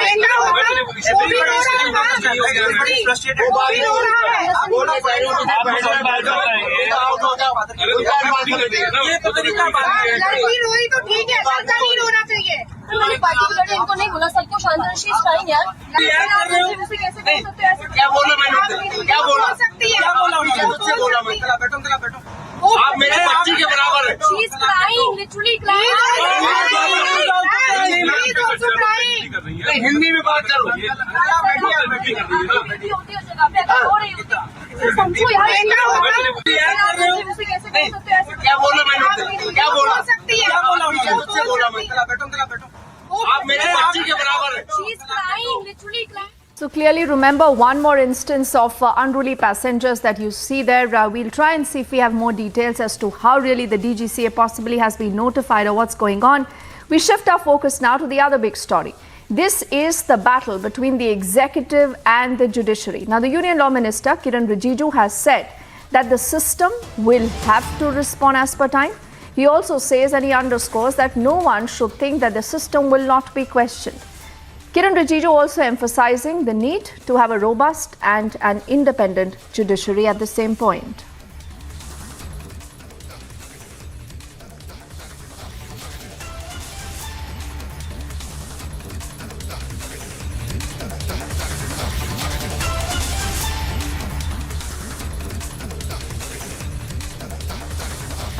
गवर्नमेंट और जुडिशरी में बार एंड बेंच और सरकार, हम लोगों के बीच में कोई ऐसा अंतर मुझे दिखाई नहीं देता है। हम लोग सब देश के लिए और लोगों को न्याय दिलाने के लिए सब एक ही जुट काम कर रहे हैं। तो कभी कभी सरकार का जो सोच है और सरकार किस तरीके से न्याय प्रणाली को ठीक करने के लिए, दुरुस्त करने के लिए क्या क्या काम कर रहे हैं, इसका भी जानकारी आम लोगों को तो होना ही चाहिए। लेकिन जुडिशरी में जो लोग रहते हैं और पूरे के पूरे जो लीगल फ्रेटर्निटी है, इनको तो जानकारी रखना आवश्यकता है। और मैं मानता हूं कि हमको भी जो सरकार में है, खास करके जो सरकार चलाते हैं, हम लोगों को तो और भी ज्यादा जानकारी होना चाहिए कि आपका जरूरत क्या है, आपके लिए सरकार क्या करना चाहिए। हमारा देश एक बहुत ही वाइब्रेंट देश है, जो एक डेमोक्रेटिक तरीके से भी आप देखा जाए या पॉलिटिकल दृष्टि से भी देखा जाए तो एक सक्सेसफुल डेमोक्रेसी आप माना जा सकता है। गवर्नमेंट और जुडिशरी में बार एंड बेंच और सरकार, हम लोगों के बीच में कोई ऐसा अंतर मुझे दिखाई नहीं देता है। हम लोग सब देश के लिए और लोगों को न्याय दिलाने के लिए सब एक ही जुट काम कर रहे हैं। तो कभी कभी सरकार का जो सोच है और सरकार किस तरीके से न्याय प्रणाली को ठीक करने के लिए, दुरुस्त करने के लिए क्या क्या काम कर रहे हैं, इसका भी जानकारी आम लोगों को तो होना ही चाहिए। लेकिन जुडिशरी में जो लोग रहते हैं और पूरे के पूरे जो लीगल फ्रेटर्निटी है, इनको तो जानकारी रखना आवश्यकता है। और मैं मानता हूं कि हमको भी जो सरकार में है, खास करके जो सरकार चलाते हैं, हम लोगों को तो और भी ज़्यादा जानकारी होना चाहिए कि आपका ज़रूरत क्या है, आपके लिए सरकार क्या करना चाहिए। हमारा देश एक बहुत ही वाइब्रेंट देश है, जो एक डेमोक्रेटिक तरीके से भी आप देखा जाए या पॉलिटिकल दृष्टि से भी देखा जाए तो एक सक्सेसफुल डेमोक्रेसी आप माना जा सकता है। There is a fear amongst the Indian who living here in Melbourne because they go to the temple, they worship. Some people go every morning, and as Arjun mentioned, so one of the person who go early morning every day, he was in fear because he don't live inside. He has to go inside. He has to go to the temple in the morning, and the kind of situation he's going through now after looking at these slogans, because nobody think about these kind of slogan and these kind of hatred on a religious place, because people go there for peace and just to devote. So nobody expected these kind of behavior, but definitely Hindu community is saddened and shocked with these kind of vandalism act by these Khalistani or whoever is doing it. Definitely authorities, as Arjun mentioned, he already reached out to them and they will be starting the investigation, collecting CCTV footages and try to get deep into it to catch those culprits. And our next story on the broadcast is coming in from Kerala, where the government now has confiscated the properties of PFI workers after being literally pulled up by the High Court multiple times. Now, Republic also has accessed full details of these properties of the PFI now that have been confiscated by the Kerala government. We are putting out those details. Also, we'll have Ashwin, who will tell us more of how the court is going to be listening into the entire matter. The court will be hearing the entire matter now tomorrow.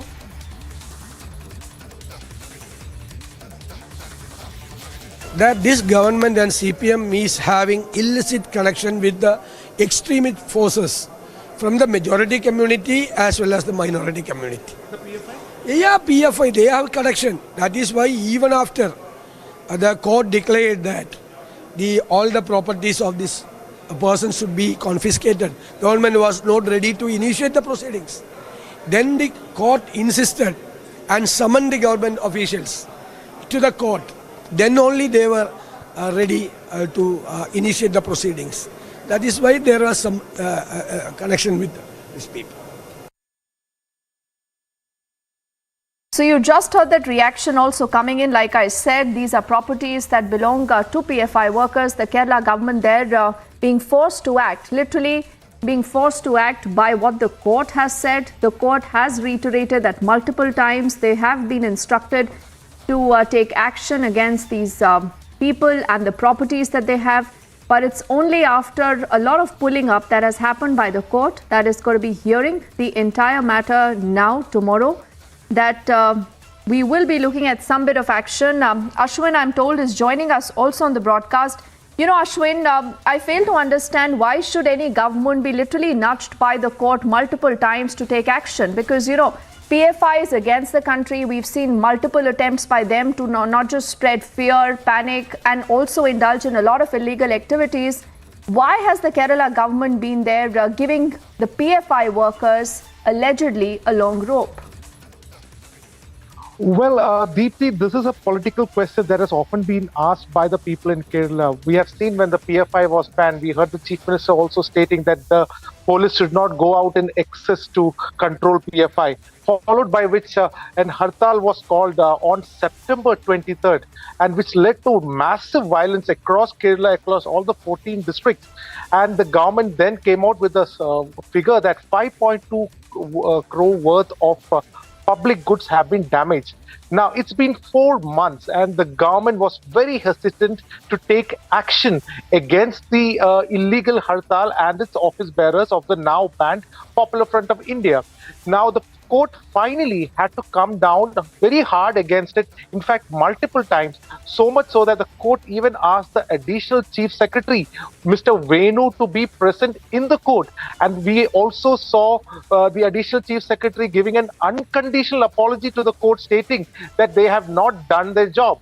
And then they, in fact, asked for an extension to January 15th. Even that was also not done. Finally, the court again came down heavily, stating that the last date for you is on January 23rd.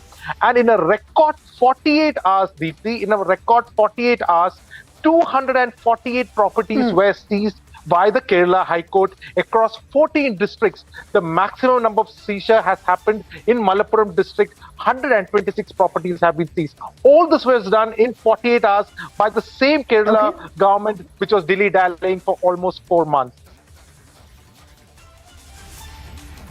All right, Ashwin, it's a big story and we'll track that closely. For the moment, thank you.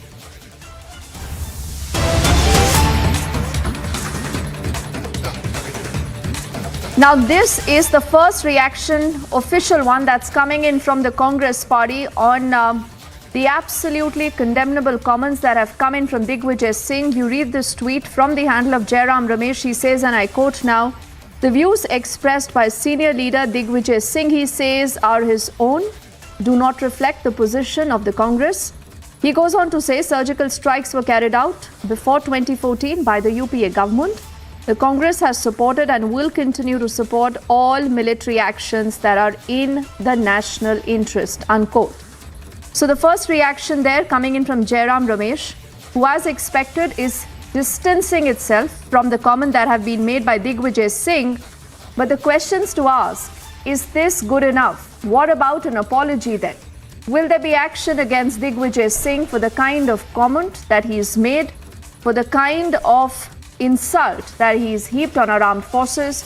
We'll also try and see if we have a reaction coming in to that story. And for the moment, the Congress party just saying we have nothing to do with what Digvijay Singh has said. He's made that comment in personal capacity. Clearly, the Congress there on the back foot with that comment that has been criticized, and rightly so, across the country. Jairam Ramesh says that the views expressed by senior leader Digvijay Singh are his own, do not reflect the position of the Congress party. He says surgical strikes were carried out before 2014 by the UPA government. Again, many would say that this is again a statement that can be contested, considering that there haven't been records that have come in of any surgical strikes that happened before 2014. And is the Congress there guilty of obfuscating the entire issue? He then goes on to say that the Congress has supported and will continue to support all military actions that are in the national interest, unquote. Abhishek joining us on the phone line, and he has more insight into this comment that has been made. You know, Abhishek, we've seen the kind of politics that continues to play out. Digvijay Singh, a senior leader of the Congress party, clearly in the know of why he is making a comment, from where he is making that comment, and now for the Congress party to say that, listen, this is a comment that was made in his personal capacity. Isn't that just plain simple convenient? What about the action then against him? Well, it is hoped that some action follows, Deepthi. This is the first stage where you're seeing clarification for the first time, perhaps, because remember, this is not the first time, in fact, that Digvijay Singh questioned surgical strikes. Even the Congress party itself did that. I think they have done it officially by way of press conferences before Jairam Ramesh took over as communications head. And now, if they are officially distancing themselves by claiming that these are the views of Digvijay Singh and not necessarily of the Congress party, and that they support the military action, I think this should amount to a course correction. But having said that, as we've been discussing, it might just be in the Congress party's thought process. It might be wired up into the thought process of the Congress party that they have to question the government at every stage, even if they have to push the envelope a bit and get the forces embroiled in these kind of controversies. So avoidable comments made, unfortunate comments made, and now the Congress party perhaps just tactically distancing itself from Digvijay Singh. Yes. Absolutely. Abhishek, we'll just connect with you live, and let me just recall, as far as my memory serves me right, I think right from Digvijay Singh to Kapil Sibal, who was then a Congress Neta, to Mehbooba Mufti, P. Chidambaram, Navjot Singh Sidhu, Manish Tiwari, Randeep Singh Surjewala. So the list is long. But now for the Congress party to go on to say that this is a comment that has been made by Digvijay Singh in his personal capacity, and we continue to stand with our forces, we support them. We say this is not good enough, because if you actually do and you respect the kind of sacrifices that have been put in by our armed forces, you have to act against the man called Digvijay Singh, who says that how were these Jawans killed? There is no knowledge of that fact, he said. He said there is no proof. Where is the proof of the surgical strike is what the Congress party again and again has reiterated. And Abhishek, as I come back to you, I was just recalling the N number of Congress netas, right from a Navjot Singh Sidhu to a P. Chidambaram to Randeep Singh Surjewala to Manish Tiwari. The list is really long, Abhishek, and there hasn't been any action. So the Congress party is running with the hare, hunting with the hound, trying to say that this is a comment that has been made by Digvijay Singh in his personal capacity. We are with our forces. But if you are with our forces, Abhishek, the question the Congress should then answer is why not act against Digvijay Singh? Why don't you pull him up? Why don't you make him apologize? And look at the irony, Deepthi. The fact that someone like a Rajiv Shukla claimed that even the Congress party did surgical strikes, the only difference between earlier ones and this one were that India wanted to make a statement and in fact warned the world community that we are serious enough to be escalating it, and that's why you really need to restrain terror emanating from Pakistan. You have to end your double standards. So it was a message as much to Pakistan and the terror machine on their soil as was to the rest of the world, to the global community, to really come round to the table and stop this whataboutery around terror, indulging in, what is good terror, what is bad terror, finding out definition of terror. For God's sake, if you kill soldiers in this manner, you better get a test of your medicine right on your soil. So that was a statement made by India by going public with the surgical strikes, first in the case of Uri in 2016 and then of course the Balakot air strikes, very public in 2019 post Pulwama. For the Congress party, and remember, in the case of Digvijay Singh, it was not just about surgical strikes. He has questioned Mumbai terror attacks. He has tried to give a spin in a manner that helps Pakistan. In fact, the Pakistani propaganda machinery picked up whatever Digvijay Singh said on saffron terror and connecting it with the 2611, lock, stock and barrel, and turned it into some sort of anti-India narrative.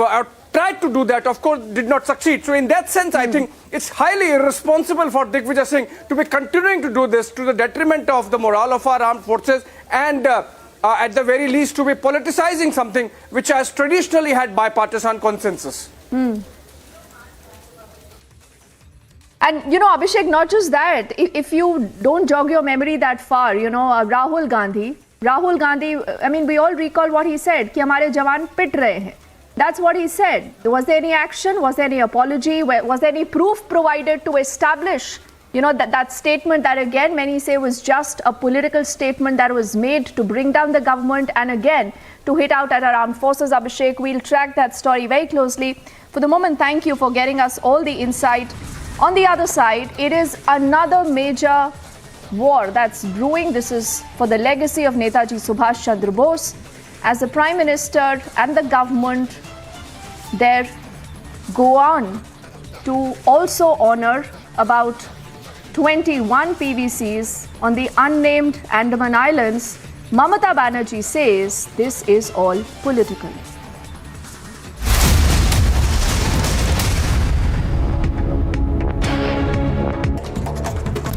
News in brief, in what seems to be a big boost, in what has come as a big boost for the Indian Navy, a 5th Kalvari class submarine of the Indian Navy has been commissioned. It has been indigenously built. INS Wagir can be deployed both closer to the shore as well as mid-ocean. Prime Minister Modi virtually inaugurated a model of a proposed memorial dedicated to Netaji Subhash Chandra Bose in Andaman and Nicobar Islands to commemorate the freedom fighters' 126th birth anniversary.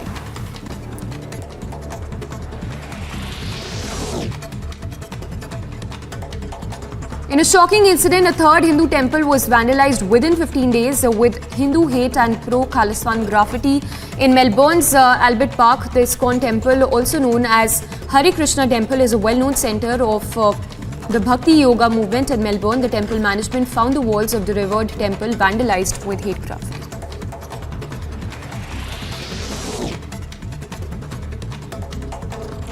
Yet another mishap took place in the metro premises in Bengaluru. A metro barricade fell on a car that was passing by this area. While the car was completely damaged, no injuries were reported. The incident took place at Dodinaldi junction in Bengaluru. A verbal brawl took a violent turn in a bar in Bengaluru after a customer was thrashed with sticks and rods by attendants. The incident took place in the Manjunath Nagar area of Bengaluru. The victim alleged that the cops initially refused to file a complaint, citing it was only a bar brawl. 3 people died after allegedly drinking spurious liquor in Siwan's Bihar. 7 people are undergoing treatment. The cause of the death would be ascertained only after the autopsy report is complete. After meeting Annamalai at BJP's state headquarters in Chennai, OPS, speaking to Republic, said that the meeting was regarding the discussion on the by-election, further adding that they had given the undue support to BJP and that all decisions would be collectively taken. As India celebrates the 126th birth anniversary of Netaji Subhash Chandra Bose, Union Sports Minister Anurag Thakur said that the British were afraid of Netaji, further adding that any freedom fighter took birth in India and that many freedom fighters took birth in India and that if our land could be free from the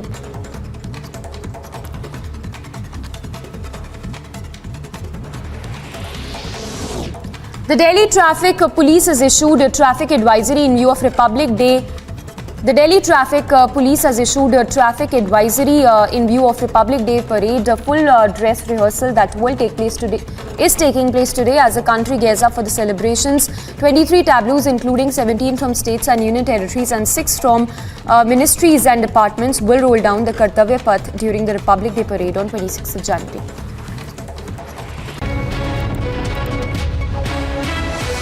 Bharat के प्रधानमंत्री जी की ये पहल कि अंडमान निकोबार द्वीप समूह के These kind of incidents, especially in Australia, where multicultural and everybody respect everybody religion, doesn't matter. There are hundreds of countries, people living here, and they're not taking it positively. I tried to talk to one of the even Australian, even he mentioned like these kind of activities are definitely not acceptable, and police need to investigate this thoroughly.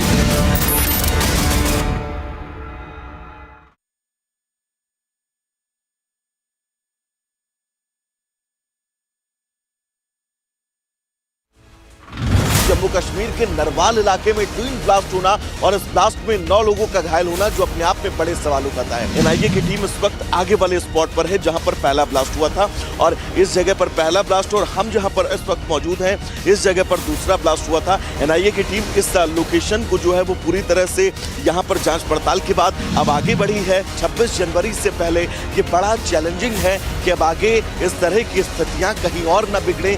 ऐसे में LG की ये बैठक भी अपने आप में बहुत महत्वपूर्ण है जो तमाम उच्च अधिकारियों के साथ ये बैठक करने वाले हैं।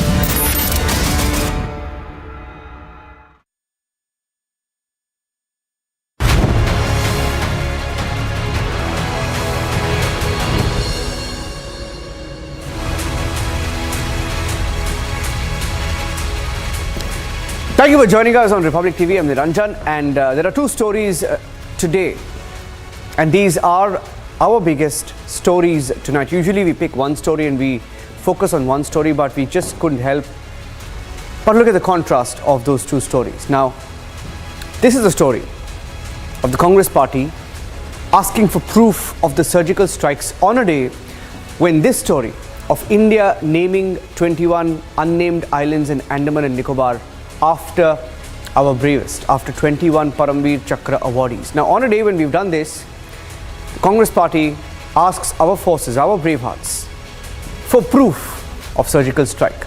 Here are the headlines.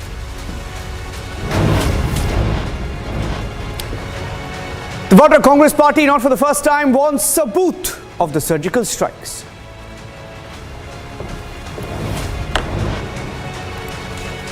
Digvijay Singh claims Pulwama conspiracy. He questions circumstances under which the Pulwama attack took place, raises questions on forces, but there's no apology yet.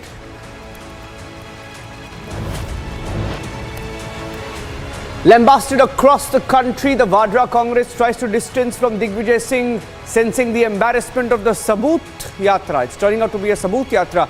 Their prince is in Jammu and Kashmir, and they can't believe what's just happened.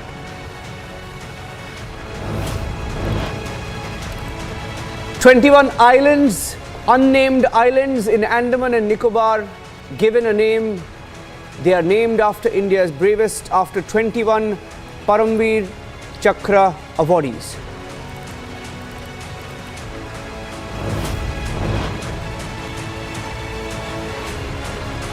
There's a big fight on Netaji legacy on Parakram Divas. And among the many speeches made, those who conspired against Netaji Subhash Chandra Bose called out.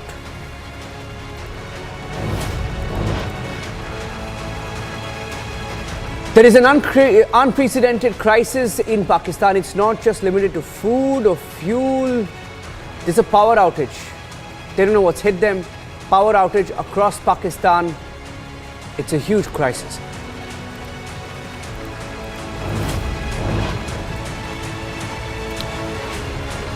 Tribute to Bala Saheb Thackeray live in Mumbai. We're getting you the images in a short while from now.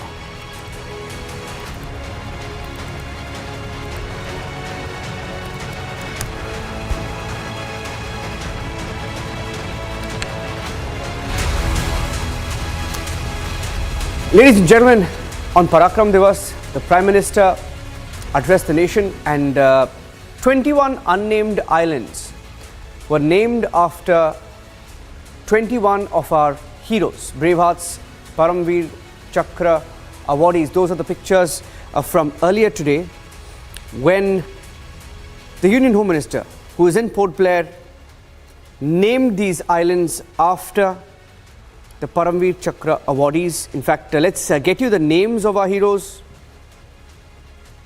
as we honored the bravest. Their names and the name of the islands that have been named after them. Major Somnath Sharma, an island called Somnath Island, now in Andaman and Nicobar.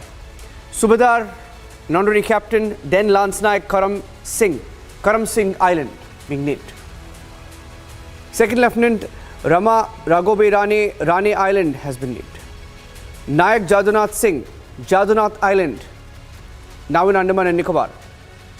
Company Havaldar Major Piru Singh, Piru Island in Andaman and Nicobar. Captain G.S. Salaria Island has been named today. Lieutenant Colonel then Major Dan Singh Thapa, Dan Singh Island being named. Subedar Joginder Singh, Joginder Island being named today. Major Shaitan Singh Island being named. Lieutenant Colonel Tarapur Island being named. Lance Naik Albert Eka Island. Major Hoshiar Island has been named after him. Ketrapal Island after Second Lieutenant Arun Ketrapal. Ramaswamy Island after Major Ramaswamy Parameswaran. Bana Island after Naib Subedar Bana Singh. Batra Island after Captain Vikram Batra. Lieutenant Manoj Kumar Pandey Island being named after him. Sanjay Island named after Subedar Major then Rifleman Sanjay Kumar, and Yogendra Island named after Subedar Major retired honorary Captain Grenadier Yogendra Singh Yadav.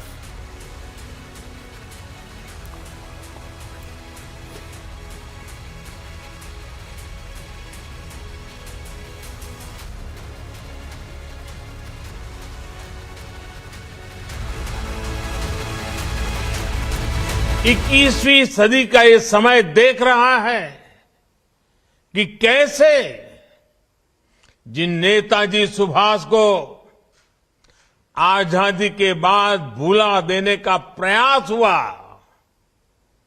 आज देश उन्हीं नेताजी को पल पल याद कर रहा है।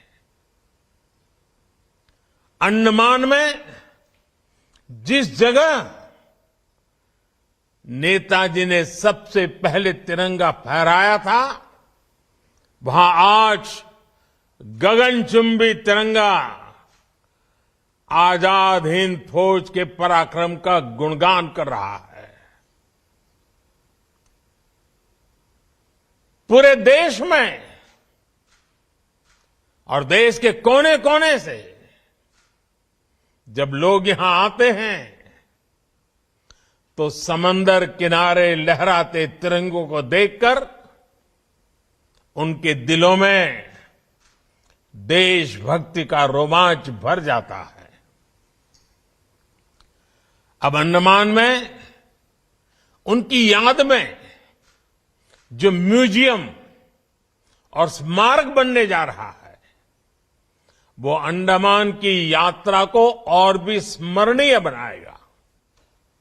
उनके जन्म दिवस को पराक्रम दिवस के रूप में घोषित किया गया, यानी बंगाल से लेकर दिल्ली और अंडमान तक देश का ऐसा कोई हिस्सा नहीं है जो नेताजी को नमन न कर रहा हो, उनकी विरासत को संजो न रहा हो।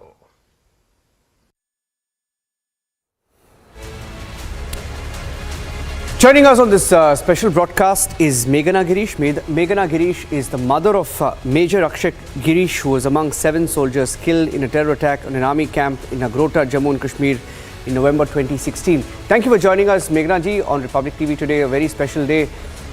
First of all, wanted to get your thoughts and views on the initiative to name these islands after India's heroes on a very special day. Thank you for having me, Niranjan. It is a very special day, and my feeling is of great pride and joy. We know that our Paramveers are, the biggest heroes that independent India has seen. And of course, Netaji Subhash Chandra Bose being the inspirational soldier for all our Paramveers and all soldiers other than them as well. And, Andaman and Nicobar Islands, we had visited many years ago. And at that time, it was Ross Island, which I know has been renamed as Netaji Subhash Chandra Bose Island. There are so many other unnamed islands. And to have our 21 Paramveers, have their own dweeps, like I said, they are our Deepaks, and to have their own dweeps, I think it's a matter of pride for all Indians. These will remain forever and ever. And whoever visits will want to know more about them.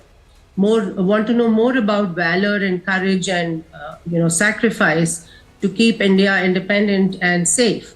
So it's a great initiative. Yeah, and do you think this is much needed now? I mean, you're seeing these things happen now, but it's a trend that hasn't been seen before.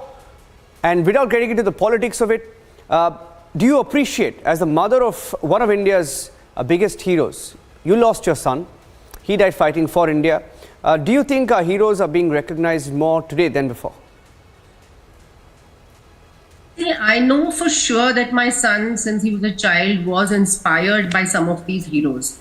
And it's important to never forget a brave legacy. If it is happening recently, I think even Netaji Subhash Chandra Bose himself was not given the kind of importance earlier than he has been given maybe in the last few years. And recently when I went to Delhi, it was wonderful to see his statue, at the India Gate.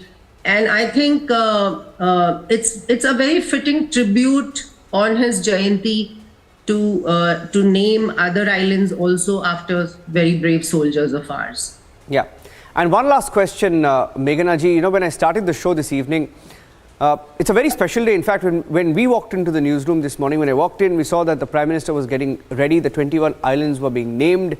And immediately after that, we saw a comment by a leader of a party. On a very special day, when we are honoring our brave hearts, there are some who ask for proof of surgical strikes, proof of precision strikes. Now, without getting into the politics of it, I won't take names. What is your message, or what goes on in your mind when you hear such comments play out in the media?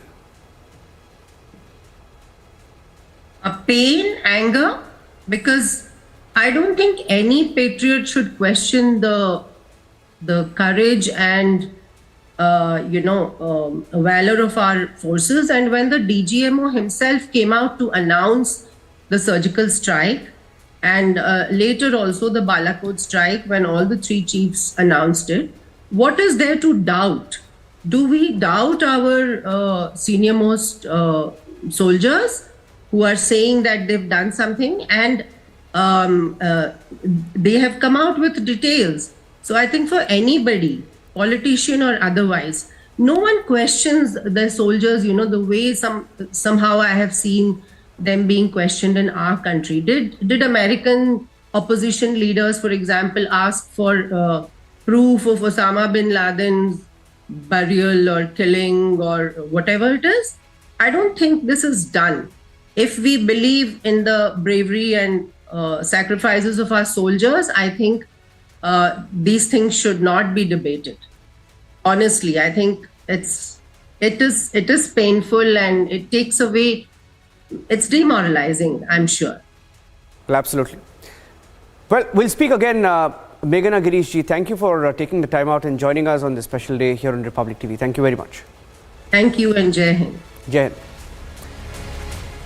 Going on to our next story, and the reason I asked that question to Meghana Girish towards the end of my conversation was because of this. We conducted the surgical strikes in 2016.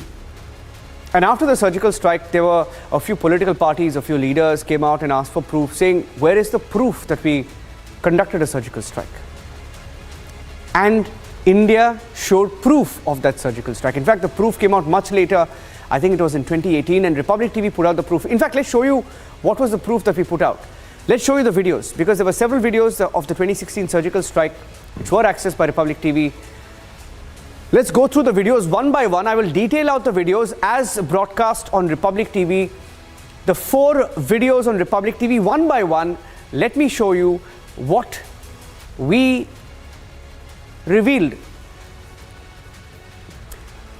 One after the other. There were 4 videos. 4 videos. Screen video 1. Let's show the screen video 1 of the strike proof.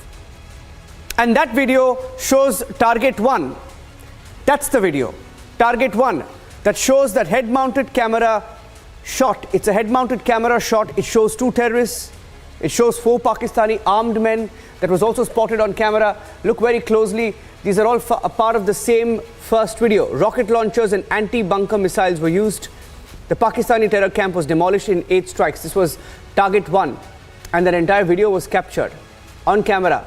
The surgical strike, as it happened, was captured on camera. Let's show you video 2, the target 2 that was taken down. There were 4 targets. This was the second target. Proof of the surgical strikes as put out by Republic in 2018, which all of the channels, by the way, followed a few days later. They were trying to scramble to get this video, and they got it much, much later. This is a head-mounted cam footage once again, showing a terror bunker, showing a ball of fire. Thermal imaging camera then captures the strike blow by blow. This was a head-mounted camera by one of our brave hearts who was a part of that operation, Para Forces. Now let me show you target 3. Target number 3. This is target number 3. Captured on camera once again. A still picture captures 4 terrorists in a hilly terrain. 4 terrorists were captured outside a Pakistani terror bunker. And this is where we carried out the strike. Thermal imaging later on in this sequence shows a strike on a Pakistani bunker, exactly where those 4 Pakistani terrorists were spotted. Let's show you target number 4 right now. Target number 4. Thermal imaging showing 5 armed terrorists. 5 armed terrorists are seen in this thermal imaging video, showing 4 strikes on 5 terrorists. You can see that there were strikes one after the other. They were brought down in a surgical strike. They were brought down one after the other. Shows all 5 terrorists were eliminated after seconds. That was the precision, the surgical strike. It's called a surgical strike for a reason. Not just that, these same people, the same parties, also ask you questions about the Balakot strike. Let's show you details of the Balakot strike if I have that up. Or before that, let me play out what Digvijay Singh said. Here's what Digvijay Singh said, the Congress leader, whose comment has embarrassed not just his own party, has embarrassed the country, that we as a country can't even trust our forces who lay down their lives What a shame. This is what he said. Take a listen. This is what Digvijay Singh said earlier. Pulwama की घटना हुई, 40 से ज्यादा हमारे CRPF के लोग मारे गए। क्यों मारे गए? सीआरपीएफ के लोगों ने, डायरेक्टर ने मांग की थी कि सेंसिटिव जोन है, इन सीआरपीएफ के जवानों को हवाई जहाज से श्रीनगर से दिल्ली भेजा जाए। लेकिन मोदी जी ने मना कर दिया। क्यों मना कर दिया? पुलवामा जो कि पूरे तरीके से टेररिज्म का एक केंद्र बन चुका है, वहां हर गाड़ी की चेकिंग होती है। वहां एक स्कॉर्पियो गाड़ी उल्टी दिशा